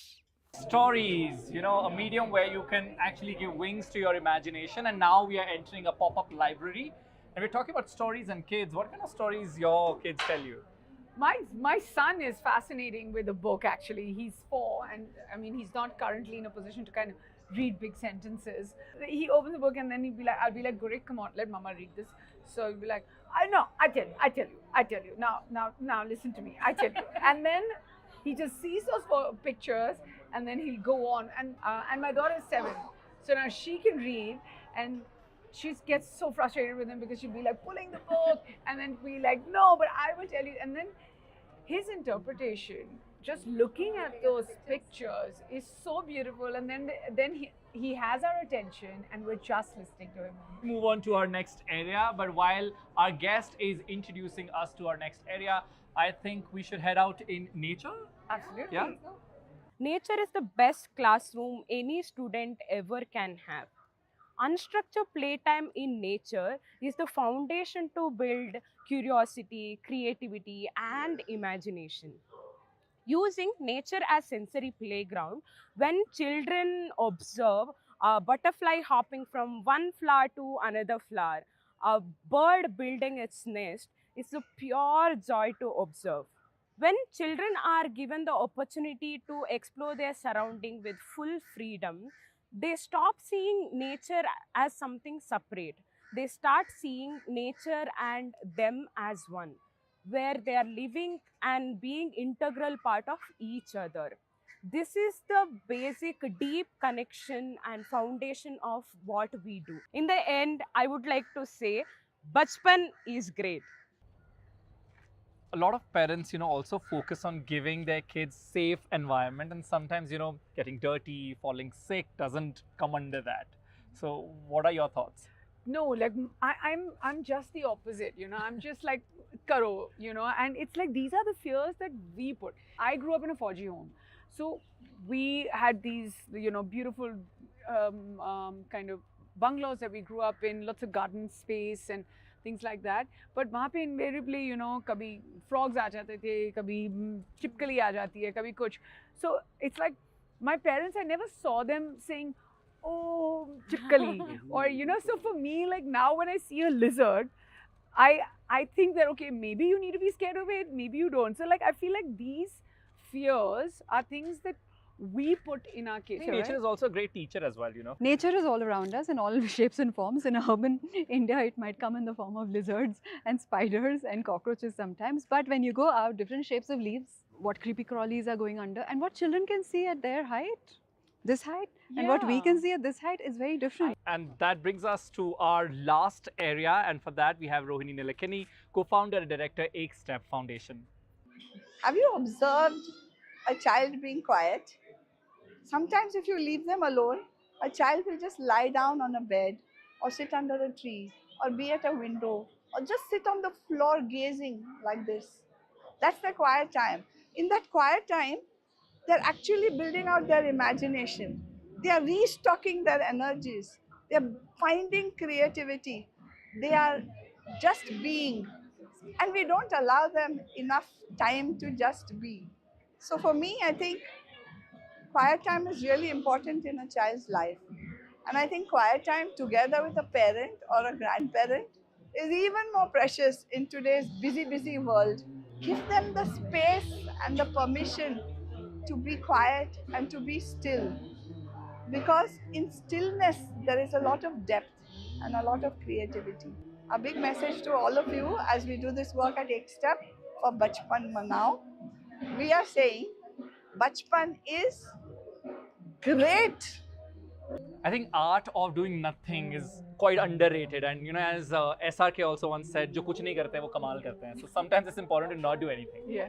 So quiet time is important, I think, for kids. Yeah, I think so too, and I feel like as parents, we shouldn't battle it. कि अब से अब मेरा बच्चा free है तो अब क्या करें? Let's get more activities or let's do this or burden that child with more classes. I feel like it is so important. I think it's very crucial at this time. Yeah? Absolutely. I don't think we necessarily value quiet time for children. Yeah, especially in this digital age. It is, that's part of it in this digital age, and also the tendency to think that children are only learning when they're doing something. And as we speak, there's a lullaby session again, and I feel like dozing off. So I think it's a perfect time to wrap this conversation as well. So, I'll take you guys through all the 8 areas. Of course, number 1 is play. Then there is social bonding. Then there is all-round skills. There's education, creativity, and stories. And then, of course, my favorite one, nature and quiet time. So all these 8 areas need to be nurtured and celebrated. Of course, important for children, but also for caring adults. We've actually loved this entire conversation, and we would love to end this, of course, with our special sign of 8. Bachpan is great. क्योंकि बचपन is great.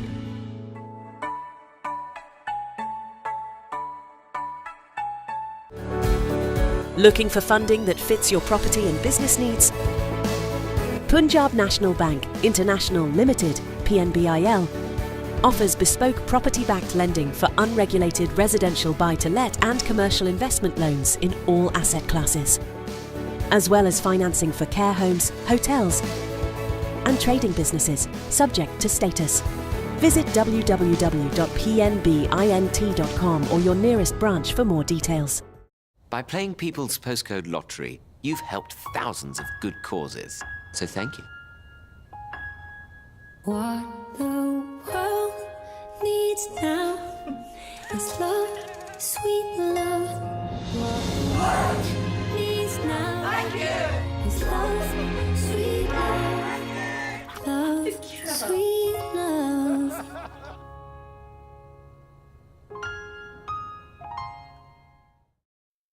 If you're serious about moving, find out your home's value instantly. Enter your postcode now for a free online valuation estimate. Get real about moving. Get on the market.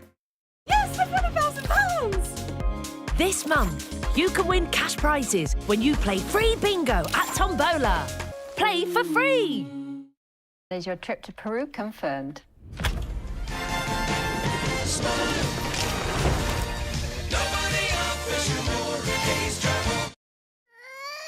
If Lubasi was your son, you'd do anything to stop his suffering.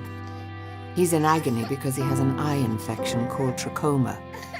It's often spread by flies, like these. If Lubasi was your son, you'd take him to the doctor. But his parents can't afford to get him the care he so desperately needs. You can. When you give £2 a month to Sightsavers, you can help save more children from agony like this and spare their parents the pain of watching their children suffer. Every month, you'll help our eye doctors get to some of the world's poorest and most remote villages. It's so simple to treat trachoma, but we urgently need your support to do it. So please call 0800 038 4920, text Site10 to 82727, or go to sightsavers.tv to give £2 a month to Sightsavers right now.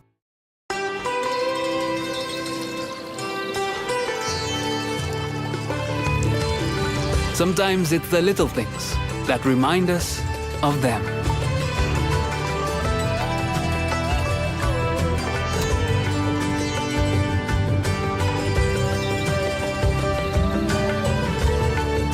Stay close, even when you're far apart. Send money worldwide with Remitly. Every 3 minutes, someone in the UK dies from cardiovascular disease. I went home. Rushed in. Yes, yeah, I'm about to go to Oh, sorry. She likes butting in. My basketball friends, they've come to pick me up. I was playing really well, but my heart just couldn't take it. And then I ended up collapsing on the floor. It's a genetic condition. So his brother and his dad have both got that gene. A lot of his dad's side of the family have heart conditions. I'm proud because, unfortunately, you know, it's not everyone survives, but knowing that I did just means the world to me. I've hoped that in the future, people won't have to go through all of the bad stuff. We can just be teenagers again. Jack survived, but many don't. British Heart Foundation funds research that aims to cure inherited heart muscle diseases, but our work is not done. To donate £5, £10 or £20, text 5, 10 or 20 to 70499. With People's Postcode Lottery, there could be springtime winning for your postcode.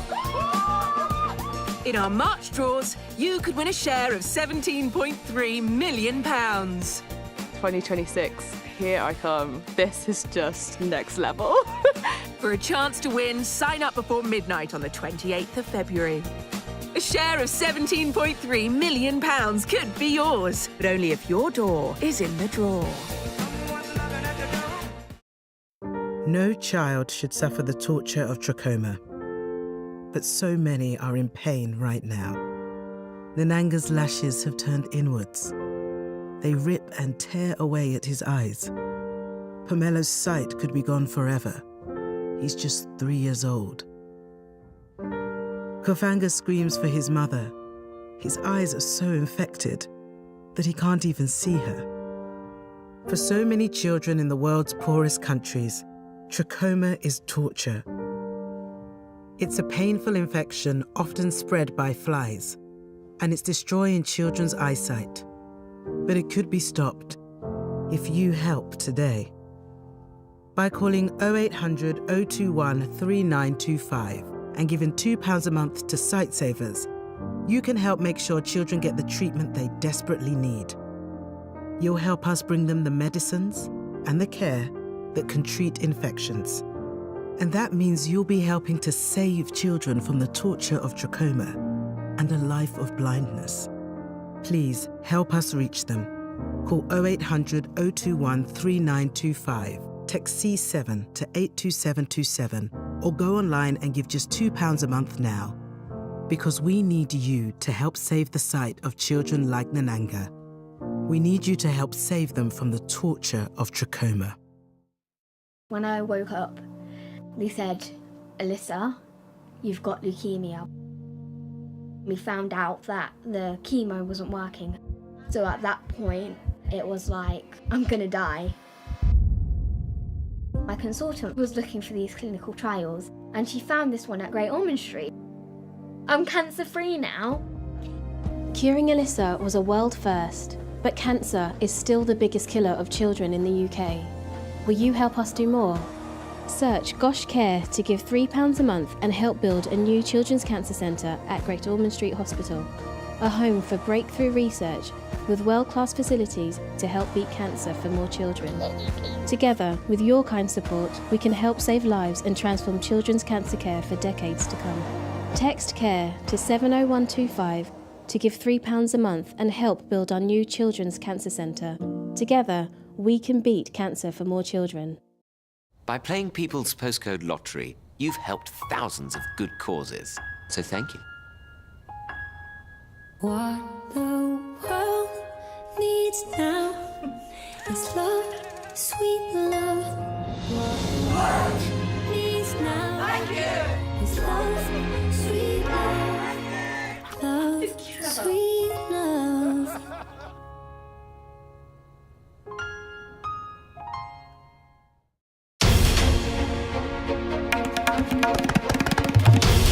This is NDTV. And you're watching NDTV 24/7. Show lined up just for you, but let's first take us through the headlines of the hour. Congress Member Parliament Gaurav Gogoi and his wife's Pakistan link has now come under the scanner. The Assam Chief Minister Himanta Biswa Sarma has made startling revelations. He's gone ahead to say that Gogoi went to Pakistan with some of his men and that his wife was employed by Pakistan's Sokir. Meanwhile, Gaurav Gogoi has called the charges as bogus.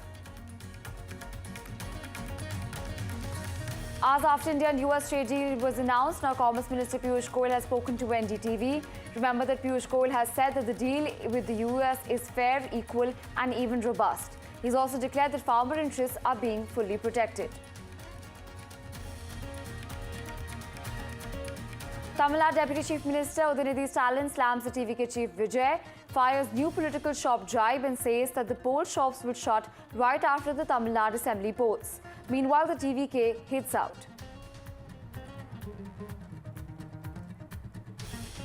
Bollywood stars attend RSS's 100-year event. Salman Khan, Ranbir Kapoor and Akshay Kumar were among the celebrities in attendance. PM Modi's Day 2 of Malaysia visit. The Prime Minister of Malaysia, Anwar, hails PM Modi.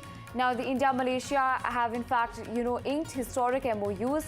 Apart from this, diplomacy takes centre stage. NDTV Masterstroke Art Awards honors India's finest artists, galleries and creative visionaries. Now it celebrates India's enduring art. Important to understand that the coverage will be live on NDTV tonight and of course NDTV 24/7.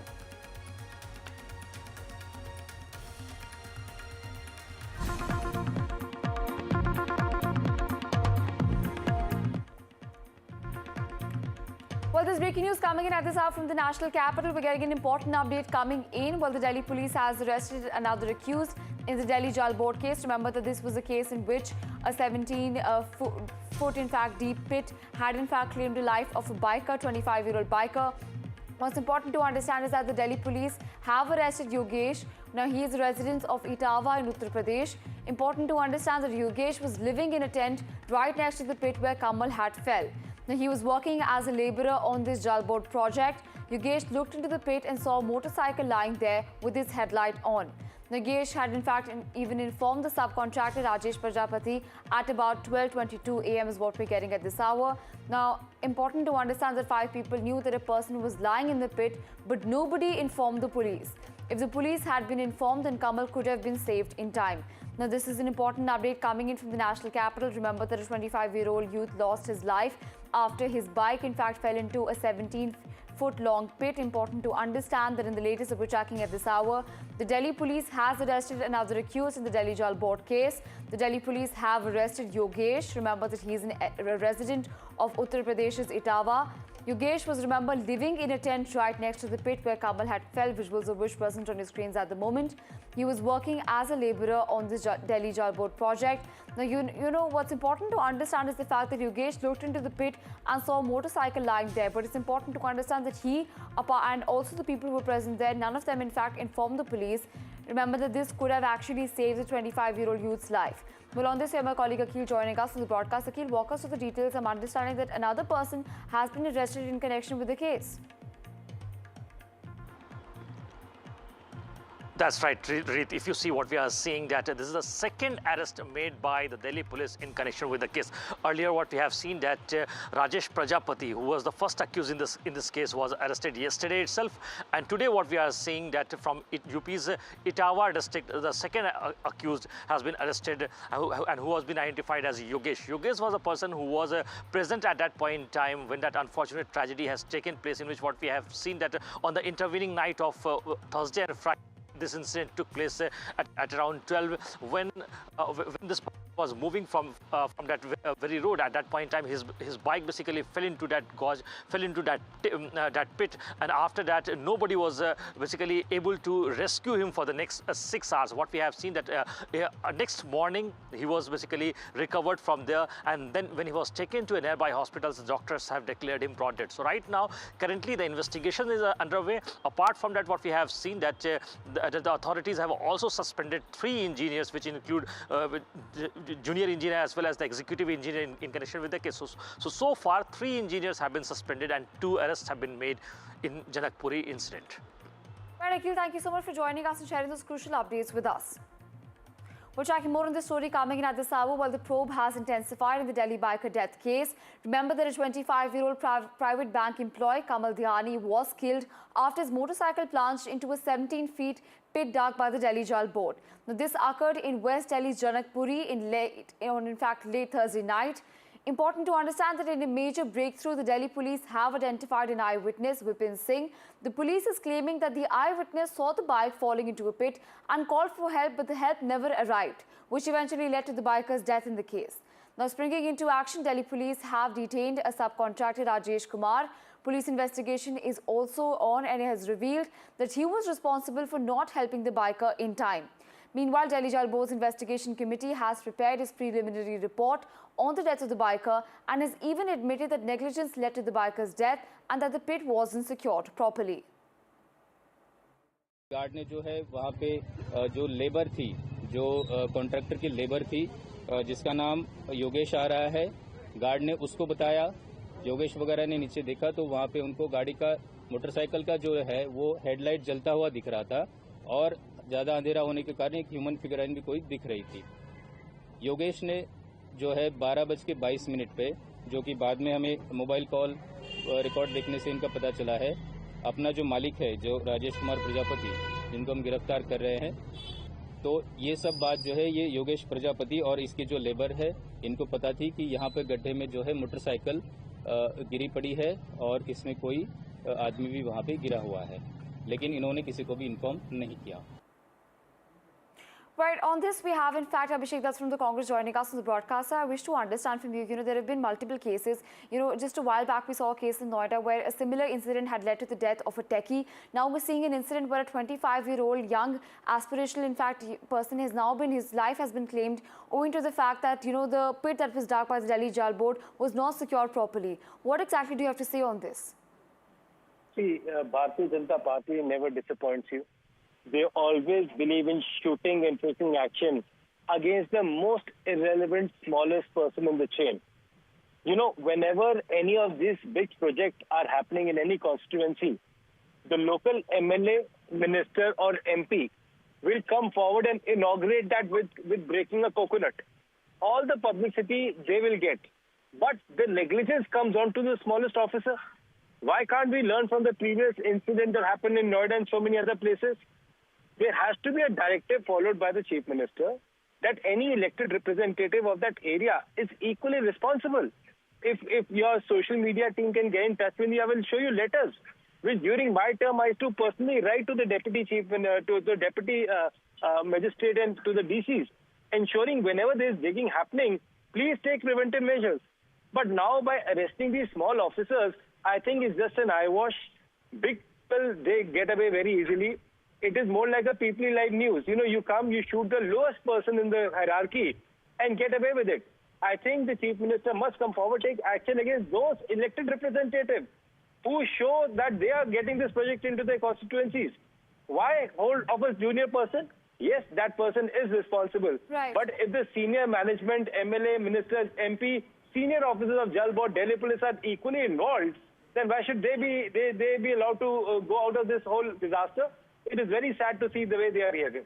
But Mr. Datta, I actually absolutely agree with you there. You've mentioned something very important when it comes to accountability. And apart from this, what's also important to understand is that this seems to be a pattern given the fact that we've just seen an incident in Noida and after which we've seen an incident in Delhi's Janakpuri. So thank you so much for joining us and sharing your thoughts with us.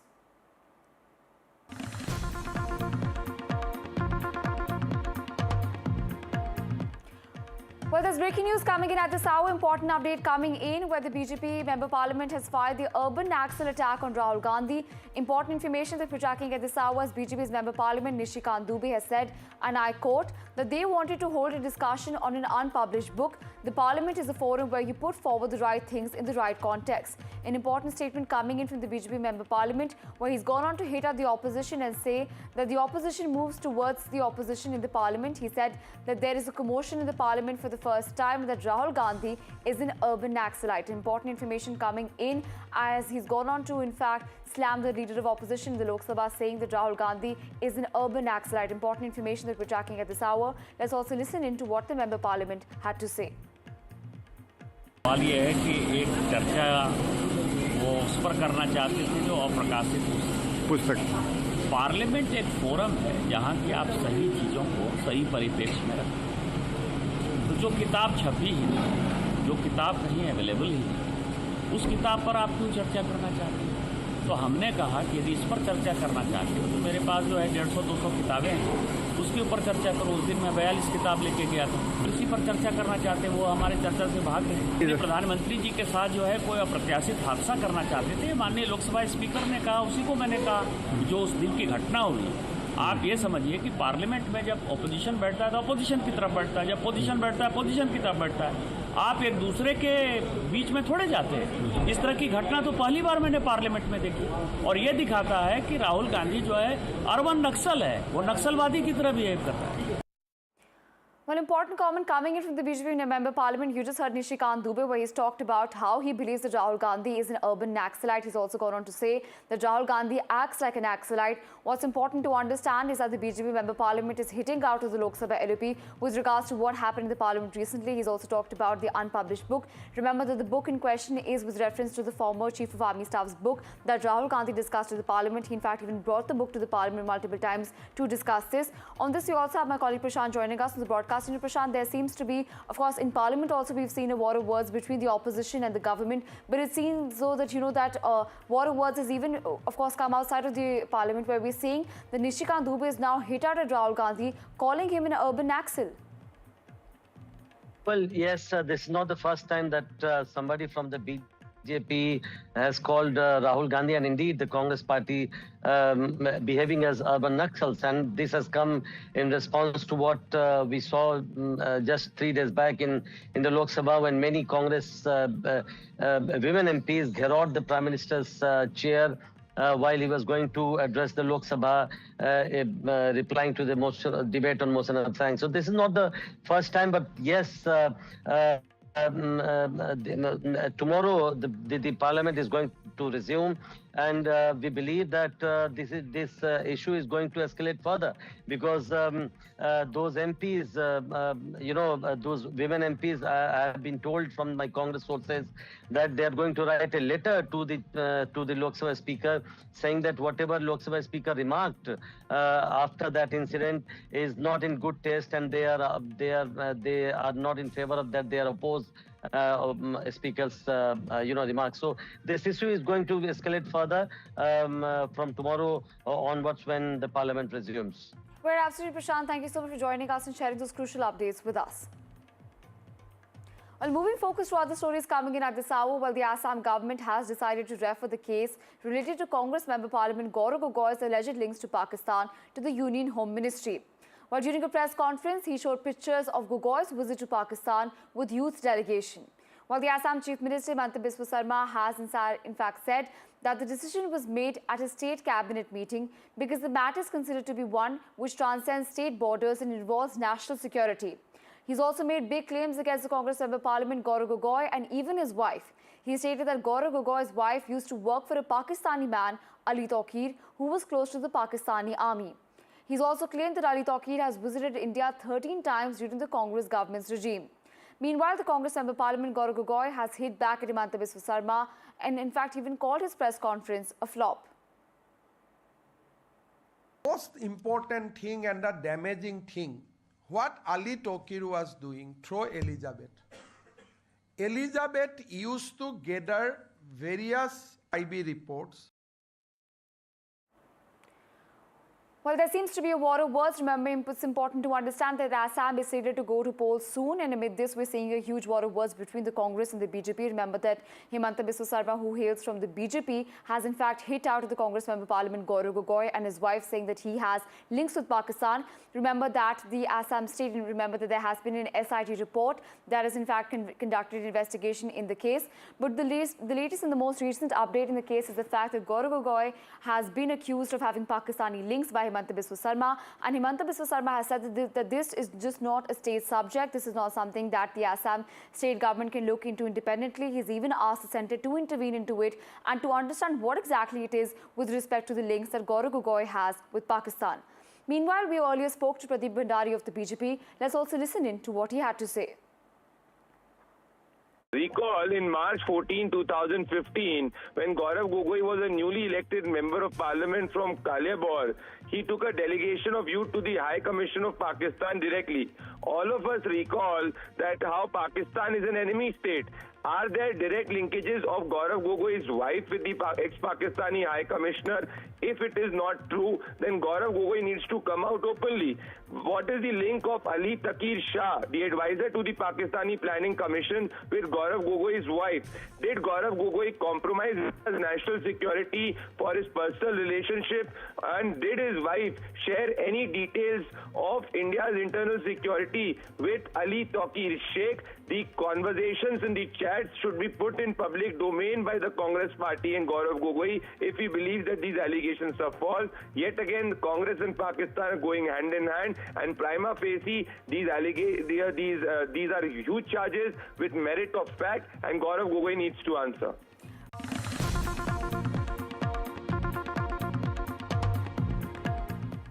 Well, moving focus to other stories coming in, we in fact have breaking news coming in at this hour. Important to understand that the RSS chief Mohun Bhagwat has in fact weighed in into the, of course, infiltrated row. The RSS chief Mohun Bhagwat has said, and I quote, that the government has to do more regarding infiltration. It's an important comment coming in from the RSS chief. He said, and I quote, that detect and deport them. This is an important statement coming in. And he's gone on to say that if anyone is Indian, Muslim, then we will in fact give them work, but we will not give work to a foreigner. This is an important statement coming in from the RSS chief. Remember that he was speaking at an event on which he's gone on to say, he's spoken in fact about the infiltrators row, where he said that the government has to do more with regards to infiltrators.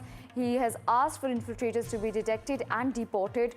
Apart from this, an important comment coming in is the fact that he's also mentioned that anyone, if they are Indian Muslim, then we will give them work, but we will not give work to anybody who's a foreigner. Let's also listen in to what Mohun Bhagwat had to say.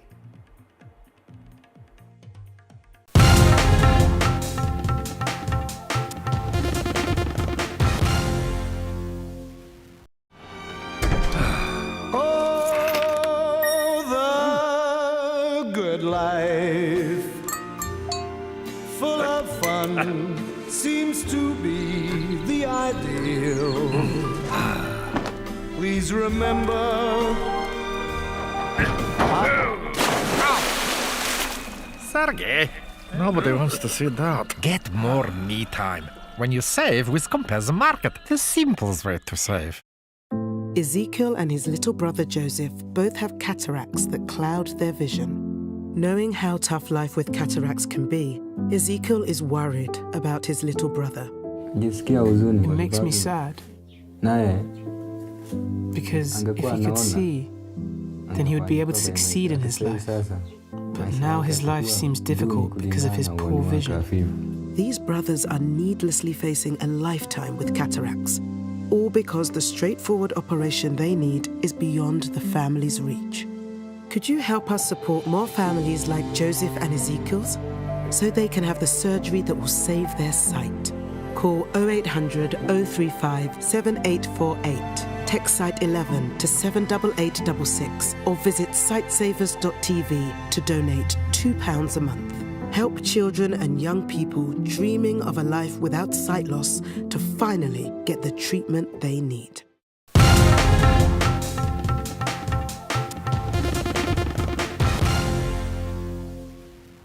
Has to be believed that always they say that 3 children are necessary, but he said birth rate is not the only factor for this population. He said conversion is the most important thing, and the second is the infiltration. Now for the conversion, he went on to say that if any of the Hindu is conversion has happened, and if he wants to come back to the Hindu dharma, he should be welcome back. That should be a homecoming. Secondly, on the infiltration, he said that infiltration is a very important thing. He said that the birth rate will be the third point for the population growth, but the second important thing is the infiltration. There are a lot of outsiders. We also have some more breaking news coming in from what the RSS chief has said. We're getting an important update coming in that the RSS chief has also even spoken on Savarkar. He's gone on to say that if Savarkar receives the Bharat Ratna, then the respect for the award will only increase. It's an important comment coming in. He's gone on to say that even without the honor, he is the king of millions of hearts. An important statement coming in where the RSS chief Mohun Bhagwat has revealed Savarkar. He's gone on to say that if Savarkar receives the Bharat Ratna, then the award for, in fact, the respect for the award will only increase. Apart from this, he's also gone on to add that Savarkar, even without the Bharat Ratna's honor, is the king of millions of hearts. But going back to my colleague Saurabh on this, Saurabh, an important statement again also coming in, but let's also listen in first to what Mohun Bhagwat had to say. स्वतंत्रवीर Savarkar को भारत रत्न देने में देरी क्यों हो रही है? उस समिति में मैं नहीं हूं, लेकिन कोई मिला तो मैं पूछूंगा। लेकिन स्वतंत्रवीर सावरकर को भारत रत्न मिला नहीं मिला, तो भारत रत्न मिला तो उस सम्मान का गौरव बढ़ेगा।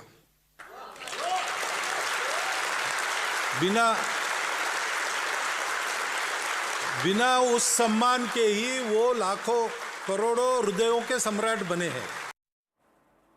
Well, going back to my colleague Saurabh on this, Saurabh, an important statement coming in from the RSS chief is also, in fact, hailed Savarkar and said that, Savarkar receives and, in fact, he deserves to get the Bharat Ratna is what he's gone on to say. And he said that even without the honor, he's the king of millions of hearts. Now, walk us through what exactly the implications of this will be. Well, Mr. Mohan Bhagwat has touched base on several issues. He has also spoken about BJP, the growth, the GDP, and the most important part which comes in after the infiltration and conversion thing was about the Savarkar issue. Now remember, Savarkar issue been said in the capital of Maharashtra, in the financial capital in Mumbai. It's very important because we'll see that how now the reaction of Congress and especially the Uddhav Thackeray Shiv Sena, who is along with the Mahavikas Aghadi, reacts to it. Clearly, Mohan Bhagwat went on to say that is the time that he should be awarded, but till now this Bharat Ratna has not been awarded to Savarkar. In fact, he said that if he's been awarded Bharat Ratna, the importance and it will be a very prestigious thing for this award itself. In fact, there are people in country who have already given Bharat Ratna to Savarkar, and he's famed for everyone. So clearly, Mohan Bhagwat has once again raised the issue of Savarkar and Bharat Ratna for Savarkar because it's long pending. According to BJP, there have been several leaders from BJP who time again raised the issue that Savarkar should be given Bharat Ratna. Congress is already opposing it. It would be very interesting to see that how from Mahavikas Aghadi, the Uddhav Balasaheb Thackeray Shiv Sena or Sanjay Raut precisely how he reacts to it when Mohan Bhagwat himself have raised the issue of Savarkar's Bharat Ratna in Mumbai itself. Right, absolutely, Saurav. Thank you so much for joining us and sharing those crucial updates with us. We're tracking more on this story coming in at this hour while Bollywood stars attended the RSS centenary event in Mumbai. Salman Khan, Ranbir Kapoor, Akshay Kumar, Jackie Shroff were in attendance of the two-day lecture series titled 100 Years of Sung Journey, New Horizons. Now, this was organized as part of the RSS centenary, celebrations. Filmmakers and creative directors like Mohit Suri, Subhash Ghai, Nitish Tiwari, Om Raut and even Vikram Malhotra were present. Apart from this, lyricist and writer Prasoon Joshi was also present, seated right beside Salman Khan during the proceedings. Meanwhile, the RSS chief Mohan Bhagwat praised Salman Khan's mass appeal while speaking about values and social influence during the Sung Centenary Lecture Series in Mumbai. Referring to the way young people follow trends, Bhagwat in fact mentioned that college students copy Salman Khan's fashion, and when they ask, they say they do not know they're doing it because Salman Khan is doing it. While the context being good values in society should become a fashion. This is what the RSS chief had to say. RSS का programme ऐसा नहीं है कि उसमें कोई मुसलमान नहीं जा सकता। जिसको भी बुलाया जाए वो जा सकता है किसी भी प्रोग्राम में और कोई बाध्यता नहीं है उसमें। सलीम खान हुए, सलमान खान हुए, ये लोग मशहूर शख्सियतें हैं भारत की। और डॉक्टर मोहन भागवत जी आरएसएस के चीफ हैं, वो भी बड़ी एक अजीम शख्सियत हैं भारत के लिए और एक भारत के सबसे बड़े संगठन के वो मुखिया हैं। और अभी गुज़श्ता सालों में काफ़ी उन्होंने अच्छे बयानात दिए, बहुत सकारात्मक बातें कही। देखिए, चाहे नेता हो चाहे अभिनेता हो, वो किस कार्यक्रम में जाएंगे, किससे मिलेंगे, ये उनका निजी डिसीजन होता है। उनके जीवन में क्या सही है क्या गलत है वो स्वयं सोचते हैं। अब अगर आप पूछेंगे कि राष्ट्रीय स्वयंसेवक संघ के 2 दिवसीय कार्यक्रम में सलमान खान पहुंच गए, तो इसमें किसी को हैरान होने की क्या ज़रूरत है। सलमान खान धर्म से भले मुस्लिम हैं, लेकिन वो देश के एक लोकप्रिय हीरो हैं और वो कहीं भी जाएं, कहीं भी आएं, बहुत सारे उत्सव में, बहुत सारे कार्यक्रमों में दिखते हैं। Well, this is an important update coming in from Mumbai. Remember that the RSS had its two-day lecture series in Mumbai. This was with regards to the centenary event. What's important to understand is that Salman Khan, Ranbir Kapoor, Akshay Kumar and Jackie Shroff were in attendance of the two-day lecture series. In fact, Salman Khan's presence at the event has in fact stoked a row.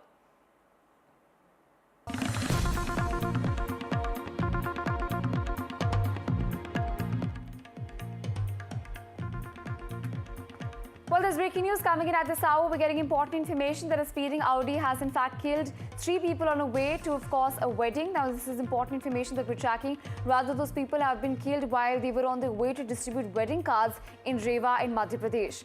Now, this is an important statement that we're tracking at this hour. Devastating information coming in from Madhya Pradesh. Visuals of course, the vehicle present there on your screens at the moment. Now, this was a father and a son that have also been killed among those 3 people who've been killed. A speeding Audi has in fact rammed into a bike. This is what we're learning so far.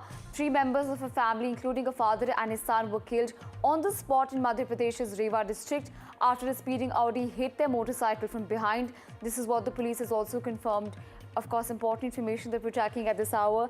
The deceased victims have been identified as Bhagwat Vishwakarma, who was aged 55, and his son Shivam Vishwakarma, and a female relative who was accompanying them, Sheetal Vishwakarma.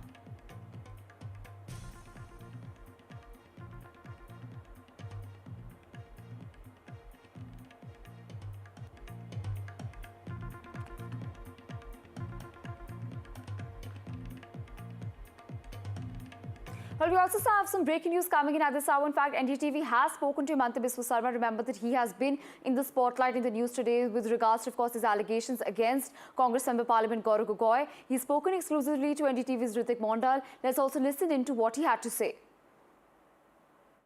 इस वक्त हमारे साथ असम के chief minister Himanta Bishwa Sharma है। Sir, आपने जो आज उजागर किया है, क्या सिर्फ तफ्तीश के दायरे में गोगोई परिवार आएंगे या फिर जिस टाइम फ्रेम की आपने जिक्र की है कांग्रेस सरकार और तमाम नेता आएंगे? आप देखिए, उस समय उनका जो पाकिस्तानी बॉस थे अली तोकीर शेख 13 टाइम्स भारत आए, कोई क्वेश्चन नहीं पूछा गया। FCRA का थ्रो से पाकिस्तान से भारत में रुपया आया गौरव गोगोई का पत्नी का सैलरी के लिए।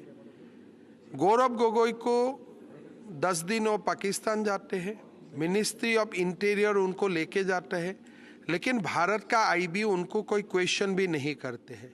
ये टाइम फ्रेम कब था जो मोदी जी देश का प्रधानमंत्री नहीं थे। मेरा लगता है कि ये कोई दिल्ली में किसी का सपोर्ट बिना ये संभव नहीं है। तो एक बार फॉरेंसिक जांच होगा, इलेक्ट्रॉनिक जांच होगा, इसलिए असम गवर्नमेंट इतना तक नहीं जा सकते। मेरा लगता है कि बहुत कुछ निकाल के आएगा। सर, असम में चुनाव सर पर है, इसका प्रभाव असम के राजनीति में क्या होगा? क्योंकि गोगोई का कहना है कि ये फ्लॉप शो है। आज ने आप देखिए, चुनाव में बीजेपी सरकार बनाएगा, लेकिन मैं ये मसला को चुनाव का दायरा में नहीं देखना चाहता हूँ। मैं तो ये बोलना चाहता हूँ गौरव गोगोई को, भाई प्रेस कॉन्फ्रेंस करके बोल दो कि CM जुद है, I will be the happiest. किस लिए? मैं नहीं चाहता हूँ मेरा कोई MP कॉम्प्रोमाइज रहे। डिनाई कर दे मैं पाकिस्तान नहीं गए थे, डिनाई कर दे मेरा बीबी पाकिस्तान में नहीं काम करते थे, डिनाई कर दे मेरा बीबी भारत से तनख्वाह, पाकिस्तान से तनख्वाह आते थे, मेरा बीबी सैलरी लेते थे। एक बार डिनाई कर देना, I will be the happiest. मेरा आखिरी सवाल सर, मियाँ मुसलमान की चर्चा सबके मुंह पर है। इस समय एक वीडियो सामने आता है जिसमें दर्शाया जा रहा है कि आप गोली मारे, क्या आप मुसलमान के खिलाफ है? क्या राय है? आपने खुद ही बोला मैं मियाँ मुसलमान का खिलाफ बोला। मियाँ मुसलमान कौन है? जो बांग्लादेशी घुसपैठियों को असम में मियाँ मुसलमान बोला जाता है। और मियाँ मुसलमान का खिलाफ बोलना मेरा तो कॉन्स्टिट्यूशनल रिस्पॉन्सिबिलिटी है। मैंने कोई वीडियो नहीं देखा हूँ, लेकिन मैं मियाँ मुसलमान का खिलाफ बोलते रहता हूँ, and I do it regularly. मैं 5 साल में शायद एक दिन भी नहीं गया जो दिन में नहीं बोला, और मैं बोलते ही रहूँगा। किस लिए?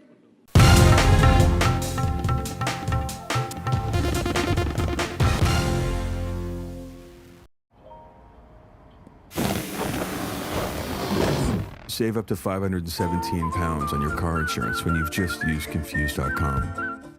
Just sorted my guaranteed over 50 plan with Sun Life. There's even a cash payout. Nice one. It's given me the confidence to look after myself. I've started learning jiu-jitsu. Come on.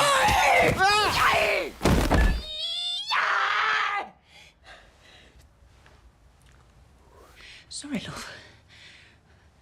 Sensei's turned me into a lethal weapon. Do you need a doctor? Oh, no. With Sun Life, there's no medical questions. Don't miss out on our limited time offer. Call or search Sun Life Plan today. Love Q or hate Q? Remember to take a break from Q. Mr. Q. With People's Postcode Lottery, there could be springtime winning for your postcode. In our March draws, you could win a share of £17.3 million. 2026, here I come. This is just next level. For a chance to win, sign up before midnight on the 28th of February. A share of £17.3 million could be yours, but only if your door is in the draw. No child should suffer the torture of trachoma, but so many are in pain right now. Nananga's lashes have turned inwards. They rip and tear away at his eyes. Pomelo's sight could be gone forever. He's just 3 years old. Kofanga screams for his mother. His eyes are so infected that he can't even see her. For so many children in the world's poorest countries, trachoma is torture. It's a painful infection often spread by flies, and it's destroying children's eyesight. But it could be stopped if you help today. By calling 0800 021 3925 and giving £2 a month to Sightsavers, you can help make sure children get the treatment they desperately need. You'll help us bring them the medicines and the care that can treat infections. And that means you'll be helping to save children from the torture of trachoma and a life of blindness. Please help us reach them. Call 0800 021 3925, text C7 to 82727, or go online and give just £2 a month now. Because we need you to help save the sight of children like Nananga. We need you to help save them from the torture of trachoma.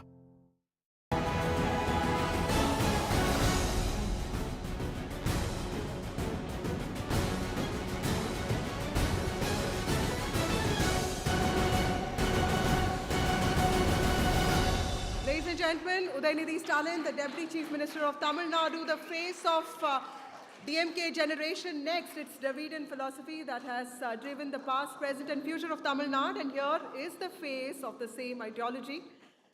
Udayanidhi Stalin, somebody known for his engagement with civic affairs, social issues, social justice most importantly, and also sports, is here. May I invite upon stage Udayanidhi Stalin, Deputy Chief Minister of Tamil Nadu, to deliver his address. I'm happy to address this wonderful gathering at the NDTV Tamil Nadu Conclave. As the assembly elections are nearby, this conclave assumes greater importance. The upcoming elections are very crucial for the state because it will be a battle between the Dravidian ideology and the fascist force. We strongly believe that if Dravidian ideology is adopted widely, it will definitely make India stronger. Let me begin by recalling the iconic words of our great leader, Peraringer Anna. He said, "I belong to the Dravidian stock. We have got something concrete, something distinct, something different to offer to the nation at large." These are not mere words or just a slogan. This was a declaration for self-respect and an unwavering commitment to social justice and state rights. A lot of you can ask me, some deliberately, how an ideology born from a region's aspirations can go on to strengthen the entire nation. How is it possible? I'm not surprised by the question. Let me clarify this to you. Dravidian ideology is not divisive. It is in fact the opposite of it. Dravidian ideology is rooted in inclusivity. It stands for unity through equality, not unity through dominance. When Periyar launched the self-respect movement, certain vested interest portrayed that it was against the nation. But still Periyar spearheaded the movement for social justice. 100 years ago, there was no space for the socially and economically backward class in any government offices. Most of the lawyers, doctors, and engineers were from the upper caste. It was the Dravidian movement that broke these barriers and democratized the institutions in the state. Dravidian movement voiced for social justice not only in Tamil Nadu, but across the entire country. Thandai Periyar and Dr. Ambedkar shared a common ideological commitment to social justice and the empowerment of the oppressed people. In the ideological path shown by them, our leader, Dr. Kalaignar, firmly championed the implementation of the Mandal Commission. Despite the widespread opposition, Dr. Kalaignar stood with the former Prime Minister, VP Singh, to implement the Mandal Commission recommendations. In 2007, during the UPA government, in which DMK played a crucial role, extended the reservation policy to the educational institutions of the union government. Due to these efforts, large number of people from the backward communities benefited through reservation. Just as Mumbai is a financial capital of India, Delhi is the administrative capital of India, now Tamil Nadu is the social justice capital of India. Let me move on to state rights and linguistic rights. Whenever we demand state rights, the rulers from the Delhi, they portray us as anti-national demand. When we say the union government should not interfere into the education right of the state, BJP gets angry. When we say, do not encroach upon the state's health subject, BJP gets irritated. The union ministers and the union appointed governors, they think that they are the bosses of all the states, so that they can impose anything on states without worrying about the opinion of the state government or its people. The term Manilathil Soyachi, Madhiyil Kootachi, autonomy to state, federalism at the center, is not just a saying for just a political benefit. In fact, state autonomy and linguistic rights are DMK's soul. Our leaders were very clear when they voiced for state autonomy. They had a vision to build a country where culture, language, and sentiments of the people in every state was equally respected.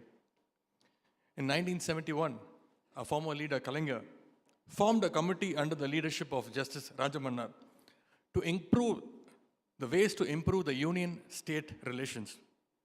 In 2025, our Honorable Chief Minister, our DMK leader, also constituted a high-level committee to study on the union-state relationship. DMK has always been advocating that except in external affairs, defense, interstate relationships, and currency, all other subjects should be under the state list of the Constitution. The union government neither has direct connection with the people nor closer to the people and their realities. Every state has its own needs and unique challenges. For instance, our state, Tamil Nadu, is relatively more urbanized, more industrialized. So our requirements are different from other states. The opinions of state governments are often not sought or not considered while framing the schemes and policies at the national level. Hence, the centrally sponsored schemes are increasingly adding burden on the states comparing to their benefits. Look at the new education policy. It sought to introduce 3-language formula in the states. Through this, the union government attempted to indirectly impose Hindi and Sanskrit over Tamil Nadu. One of the key factors behind Tamil Nadu's growth has been our 2-language formula, which was adopted by a great leader, Peraringer Anna, in 1968. In 1960s, when attempts were made to remove English as an official language, DMK launched a battle against the Hindi imposition. Our cadres, especially students of Tamil Nadu, transformed it into a people's movement and successfully resisted linguistic chauvinism. The result of our social justice and language policies are clearly visible today. Our achievements are our answers to those who question the Dravidian model's policies and our 2-language formula. Hindi imposition is not a threat only to our state, Tamil Nadu. Hindi has already made many languages almost disappear in the northern states of India. That's why when our party leader, the Honorable Chief Minister, firmly raised his voice against the Hindi imposition, it resonated far beyond our state. Tamil Nadu is yet to receive the education fund amounting to rupees 3,500 crores. Respecting the sentiments of Tamil Nadu people, our Honorable Chief Minister has announced that Tamil Nadu will never accept the 3-language policy, even if the union government comes forward to give the state 10,000 crores for accepting it. Not only the funds for education, the union government is not even releasing the relief funds during the natural calamities. Over the past 10 years, Tamil Nadu has received just 17% of the fund demanded by the state government for disaster relief works alone. The union government has not approved the metro rail project for Madurai and Coimbatore. They have not approved the airport project for Hosur. The union government has been still constructing the AIIMS hospital in Madurai for over 8 years now. In spite of the disruptions from the union BJP government, our chief minister has taken welfare policies to unprecedented heights. The Vidiyal Payanam provides bus travel for women without any fare. The chief minister's breakfast scheme benefits almost 22 lakh students. Pudumai Pen and Tamil Puduvan schemes benefit college students. Around 8 lakh students are receiving ₹1,000 as education assistance every month. The Nan Mudalvan scheme prepares about 30 lakh students to be industry ready. In the first phase, we are distributing around 10 lakh laptops to our college students. And above all, the Kalaignar Magalir Urumai Thittam, benefiting over 1 crore 31 lakh women with ₹1,000 every month. 2 days back, first time in India, our government, our chief minister, launched the HPV vaccination drive for young girls. I'm proud to say that Tamil Nadu is the first state in the country to implement this initiative to prevent cervical cancer. This is the Dravidian model in action. Unfortunately, the union government today is centralizing power, misusing investigative agencies and governors, and causing a lot of troubles to the states. They're using governors to undermine the democratically elected government.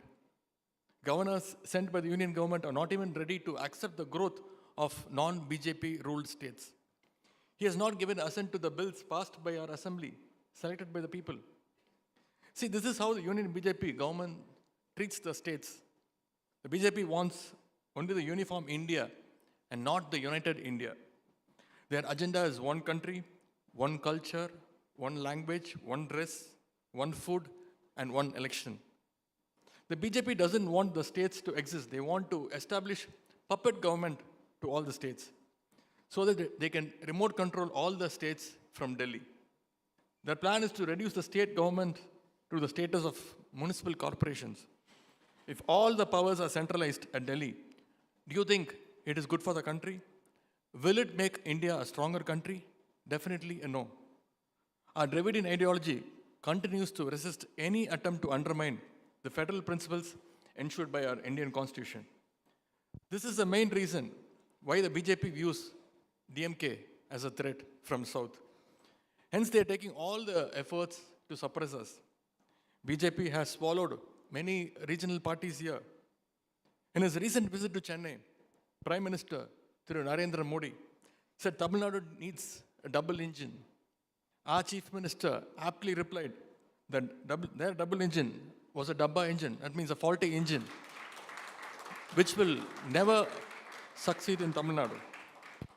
The single engine of the Dravidian model is more powerful and effective and people-friendly.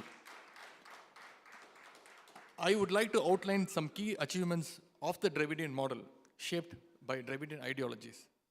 After 13 years, Tamil Nadu has recorded a double-digit growth rate with 11.19%, the highest in the country. Tamil Nadu's GER, gross enrollment ratio, stands at 52%, higher than the United States and on par with the Scandinavian nations.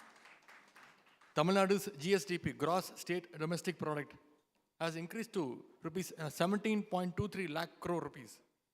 The state's per capita income stands at rupees 3.58 lakhs, which is 1.74 times higher than the national average. In the union government's ranking of higher educational institutions, 33 colleges from Tamil Nadu feature among the top 100 colleges in our country. While 11.12% of India's population lives below the poverty line, only 1.43% of Tamil Nadu's population falls below it. Today, Tamil Nadu is one of the leading economies. At this pace, we are eyeing to become a $1 trillion economy by 2030.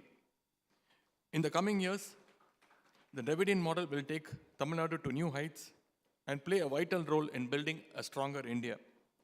At this juncture, let me declare at this conclave, Whatever the ways BJP takes to capture Tamil Nadu, DMK under the leadership of our Honorable Chief Minister Thiru Muthuvel Karunanidhi Stalin Avargal will definitely defeat the fascist forces and emerge victorious in the upcoming assembly election. For us, Samadharma stands above all. Samadharmam stands for a society where everyone is equal, where justice guides governance, and caste-based discrimination has no place. As the nation awakens to the power of the Dravidian ideology, rooted in social justice, state rights, and self-respect, India will rise stronger than ever. Strong states, dignified people, equal opportunities. This is the Dravidian model, and this is the road to a stronger nation, stronger India. Thank you. Nandri. Vanakkam.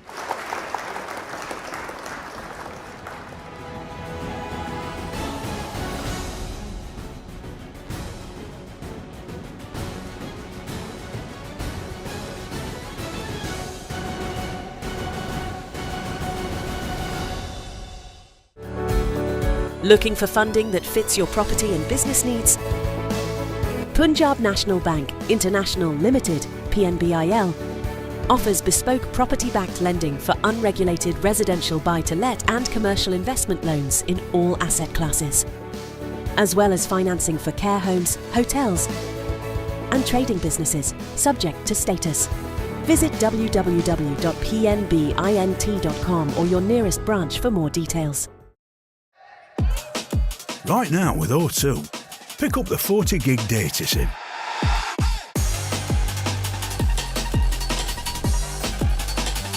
For an incredible £17 a month.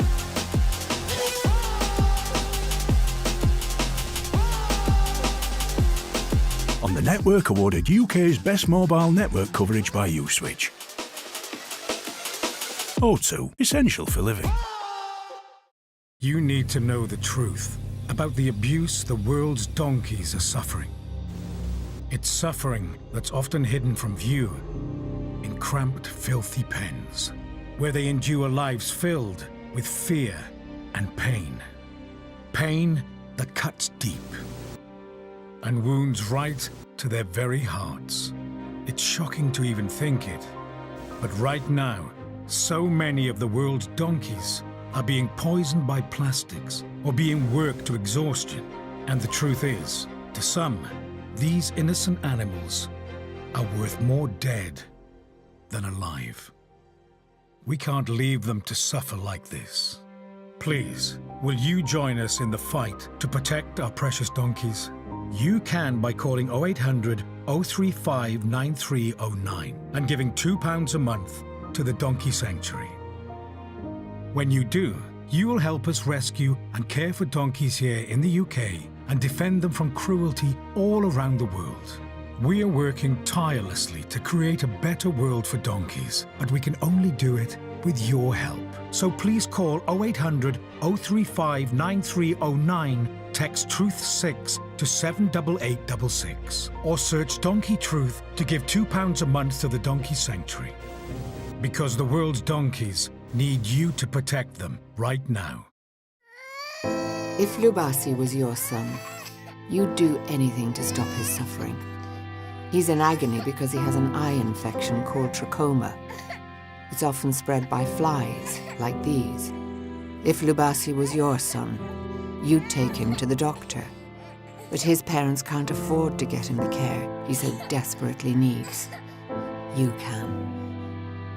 When you give £2 a month to Sightsavers, you can help save more children from agony like this and spare their parents the pain of watching their children suffer.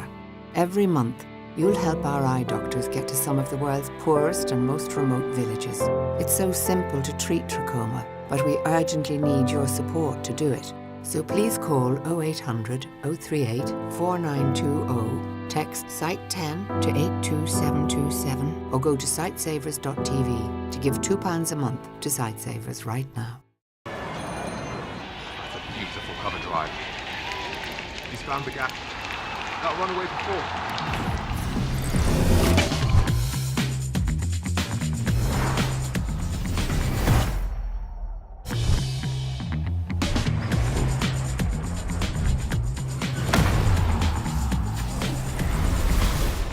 Send money like a pro with Remitly, the reliable, secure and fast way to transfer money.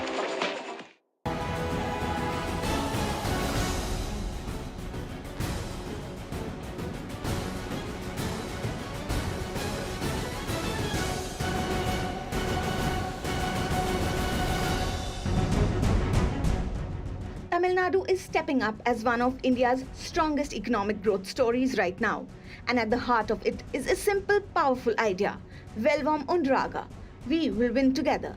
It's not just a slogan, it's the promise that everyone's part of this progress since DMK formed government in 2021. The numbers are beyond impressive. The latest revised figures from the Union Ministry of Statistics show Tamil Nadu's real gross state domestic product grew by 11.19% in 2024-25. That's the highest in the country, and the first time in 14 years the state has hit double digits in real terms. Exports, they've claimed to about $52 billion in 2024-25, nearly doubling from earlier levels. Thanks to strong showings in automobiles, electronics, textiles and engineering goods. Tamil Nadu now sits right up there among the top export states in India. And it's not just big cities feeling the lift. The government has pushed hard on industrial growth through State Industries Promotion Corporation of Tamil Nadu, SIPCOT, adding dozens of new industrial parks across districts since 2021. That means more investments flowing in, more jobs for young people and workers, spreading opportunities from Chennai and Coimbatore right out to rural areas. When we look at the bigger picture, it's clear. It isn't one group or community winning. It's collective effort, smart policies and people coming together that's driving an inclusive growth. Tamil Nadu is surging forward and the message feels right. Velvam Undraga. Together, we are making it happen on the economic front.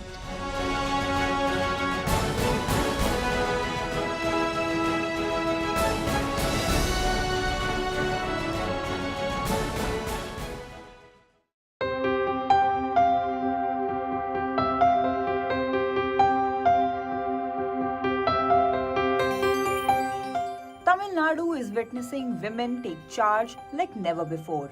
And the message rings clear. Velvam Undraga. We will win together. Under Chief Minister M.K. Stalin's government since 2021, this vision has created a real level playing field, empowering women to lead the state's growth through thoughtful, life-changing schemes. Free bus travel has opened doors wide, saving money on daily commutes, boosting mobility, and making it easier for women to reach jobs, markets, or training without burdening family budgets. The monthly 1,000 rupee to women gives financial independence, helping them manage household needs and invest in their futures. The Chief Minister's breakfast scheme in schools lets mothers focus more on careers, knowing their children get a nutritious start at school. Skill development programs equip women for modern jobs, turning potential into opportunity. The results speak volumes. Tamil Nadu accounts for around 42 to 43% of India's female factory workers, a standout distinction. Over 64% of working women here are in manufacturing and service sectors, with major industries like apparel, textiles, and electronics leading the way, creating dignified jobs and driving economic strength. This isn't just progress, it's women powering Tamil Nadu's rise. Velvam Undraga. Together with women at the forefront, the state is building a brighter, more equal tomorrow.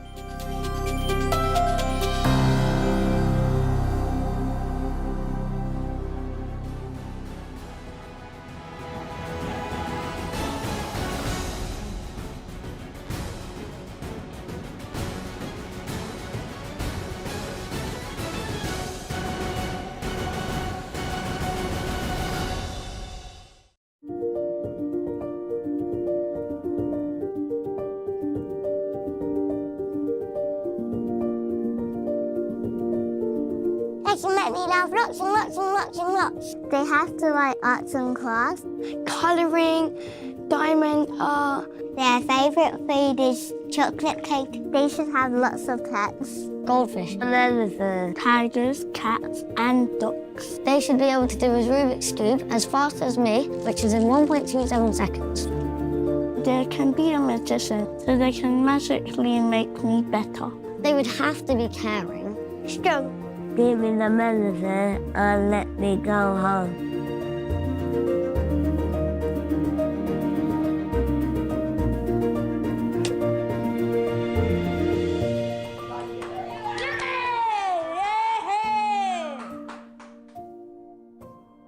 Thank you. Eastern Evening with Showman Studio presents The Kapoors, Raj to Ranbir on the 28th of February. From the timeless melodies of Raj and Shami era to the modern charm of Kareena and Ranbir, relive the unforgettable music that shaped Indian cinema. Join us for an evening of memories, melodies and magical moments with London's leading musical group Eastern Evening, live at the Beck Theatre on February 28th. One night, one legendary legacy show. Book your tickets now. This is Nell. Today she's happy and loved, but it hasn't always been that way. Like thousands of other animals, Nell is still alive today because of the RSPCA and animal lovers like you. It was horrendous. Lots of dogs howling in distress for days at a time. Opening the door, the smell just hit me. They were starving and they were shaking in fear, and the thinnest dog, Nell, she was so weak I had to carry her out. It was devastating. Every day, starving and terrified animals are saved by animal rescuers like Nina, but that's only possible with your support. Please call or text the numbers on screen to give £2 a month.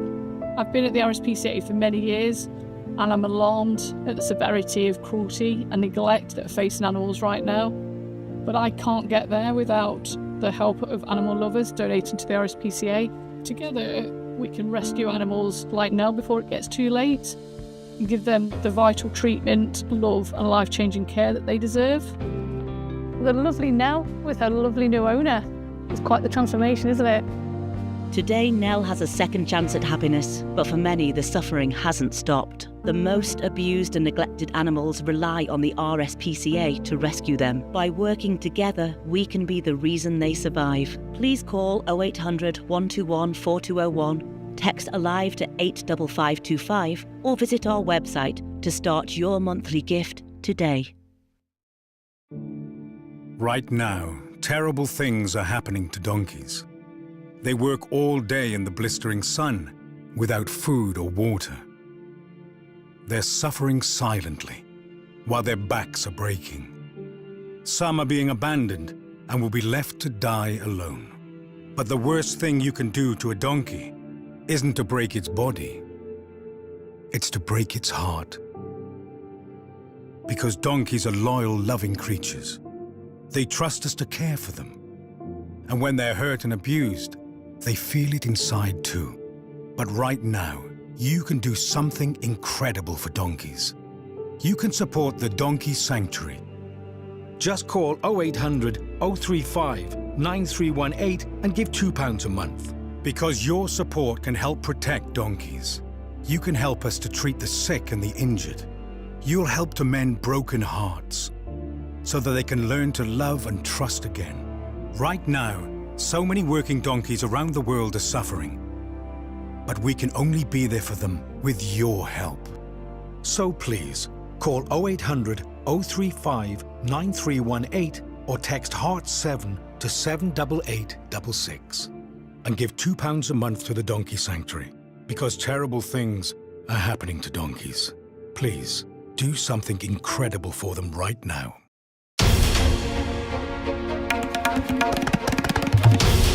This is NDTV, and you're watching NDTV 24/7.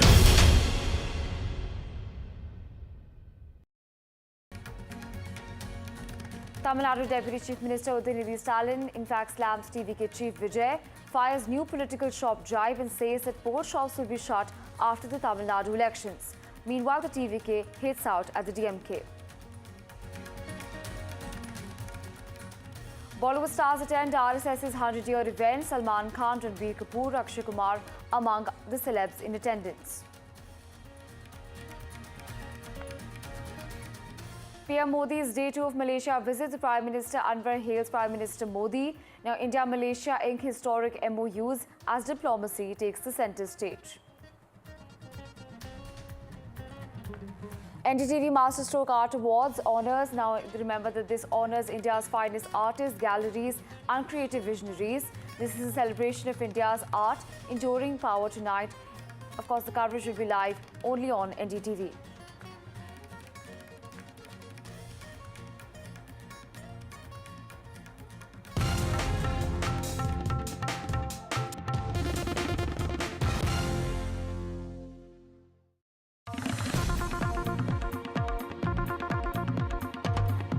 Well, there's big breaking news coming in at this hour. Important information that we're tracking that Gaurav Gogoi has in fact reacted to, of course, Himanta Biswa Sarma's remarks. This is an important piece of information coming in at this hour, as Gaurav Gogoi has in fact reacted. This is his first reaction coming in only on NDTV, where the Congress Member Parliament Gaurav Gogoi has hit out at the Assam Chief Minister Himanta Biswa Sarma. This is an important update coming in. Remember that this comes right after the Assam Chief Minister Himanta Biswa Sarma had in fact slammed Gaurav Gogoi and his wife for their alleged Pakistani links. In the latest that we're tracking at this hour, the Assam, in fact, the Chief Minister, remember, had in fact hit out at the Congress Member Parliament. Now, the Congress Member Parliament has hit back, saying that these claims are worse than any C-grade film. Well, on this, my colleague Ritik Mondal joining us for the broadcast. Ritik, walk us through the details. We're understanding that Gaurav Gogoi has reacted to the comments made against him by the Assam Chief Minister.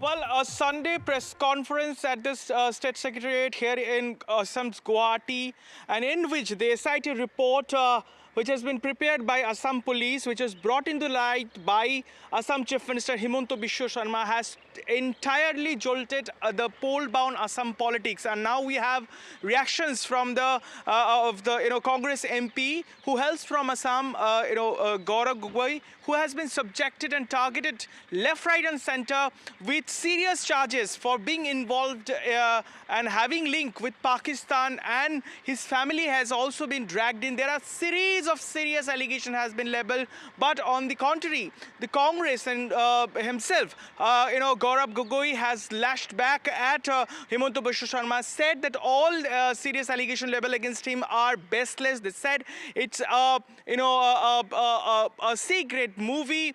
And so what we do understand that it has totally, triggered a massive war of words. Now, a 10 days time has been given by Assam Chief Minister to clarify his stand by Gaurav Gogoi.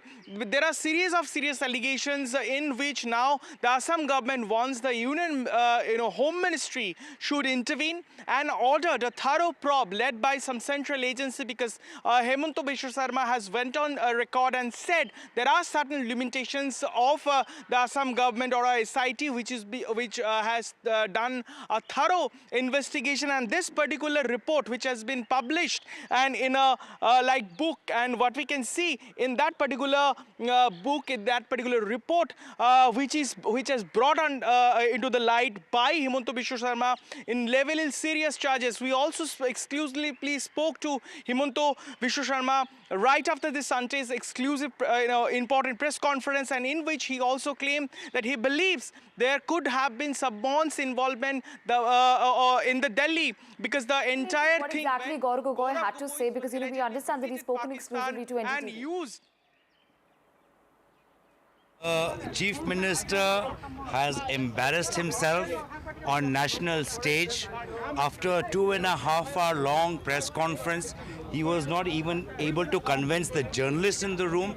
If you listen to the questions asked by the journalists, even they were not convinced. And therefore, the Chief Minister thinks that the people of Assam do not have any intelligence, do not have any knowledge.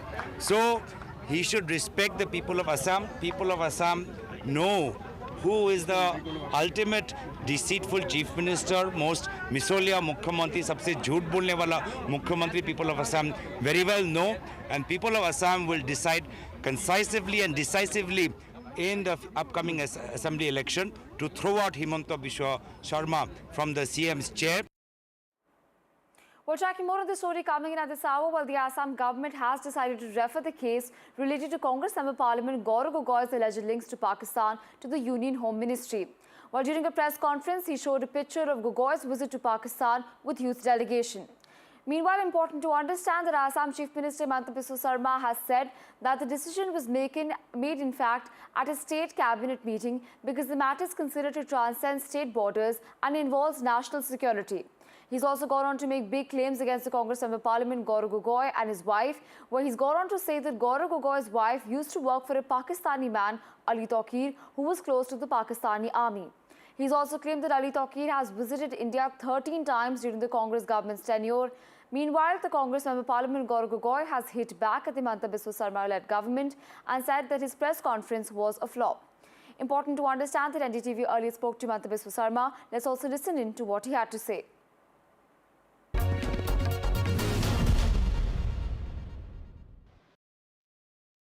इस वक्त हमारे साथ असम के chief minister Himanta Bishwa Sharma है। Sir, आपने जो आज उजागर किया है, क्या सिर्फ तफ्तीश के दायरे में गोगोई परिवार आएंगे या फिर जिस टाइम फ्रेम की आपने जिक्र की है कांग्रेस सरकार और तमाम नेता आएंगे? आप देखिए, उस समय उनका जो पाकिस्तानी बॉस थे अली तौकीर शेख 13 टाइम्स भारत आए, कोई क्वेश्चन नहीं पूछा गया। FCRA का थ्रो से पाकिस्तान से भारत में रुपया आया गौरव गोगोई का पत्नी का सैलरी के लिए। गौरव गोगोई को 10 दिन वो पाकिस्तान जाते हैं, मिनिस्ट्री ऑफ इंटीरियर उनको लेके जाते हैं, लेकिन भारत का IB उनको कोई क्वेश्चन भी नहीं करते हैं। ये टाइम फ्रेम कब था जो मोदी जी देश का प्रधानमंत्री नहीं थे। मेरा लगता है कि ये कोई दिल्ली में किसी का सपोर्ट बिना ये संभव नहीं है।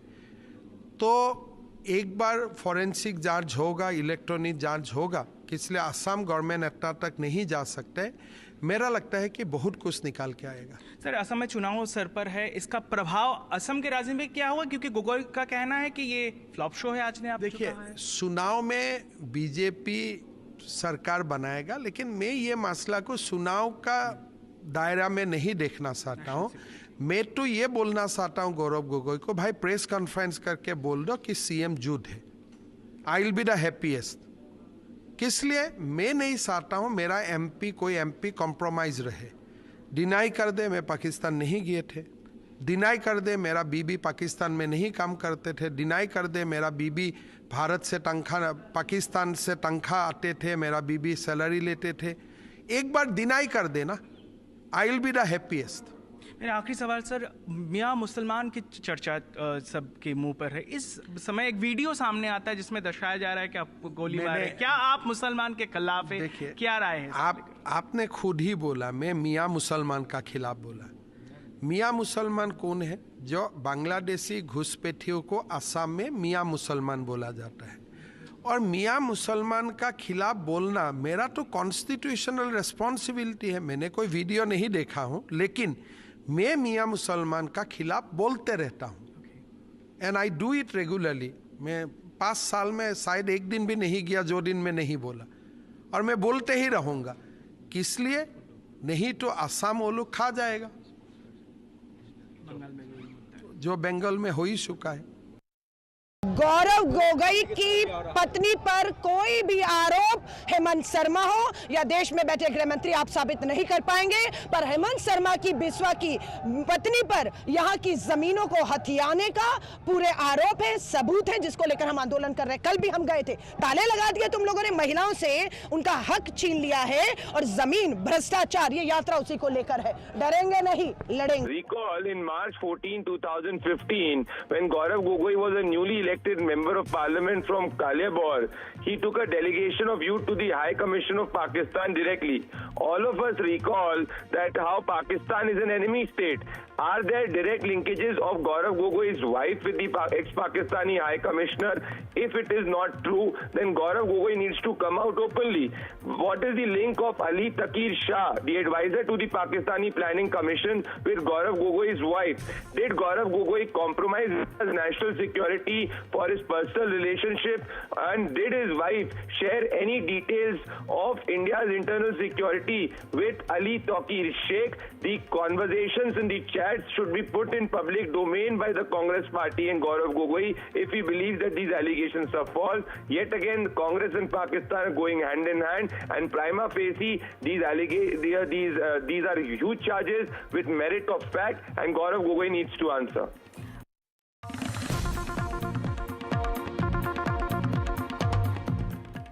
Well, recent breaking news coming in at this hour from Maharashtra. Important to understand that Mohan Bhagwat has in fact spoken on RSS and BJP's ties. He said, and I quote, that our good days did not begin with the BJP in power. It is rather the opposite. Remember that this is an important statement coming in from the RSS chief, who's gone on to say that our good days have come through our hard work.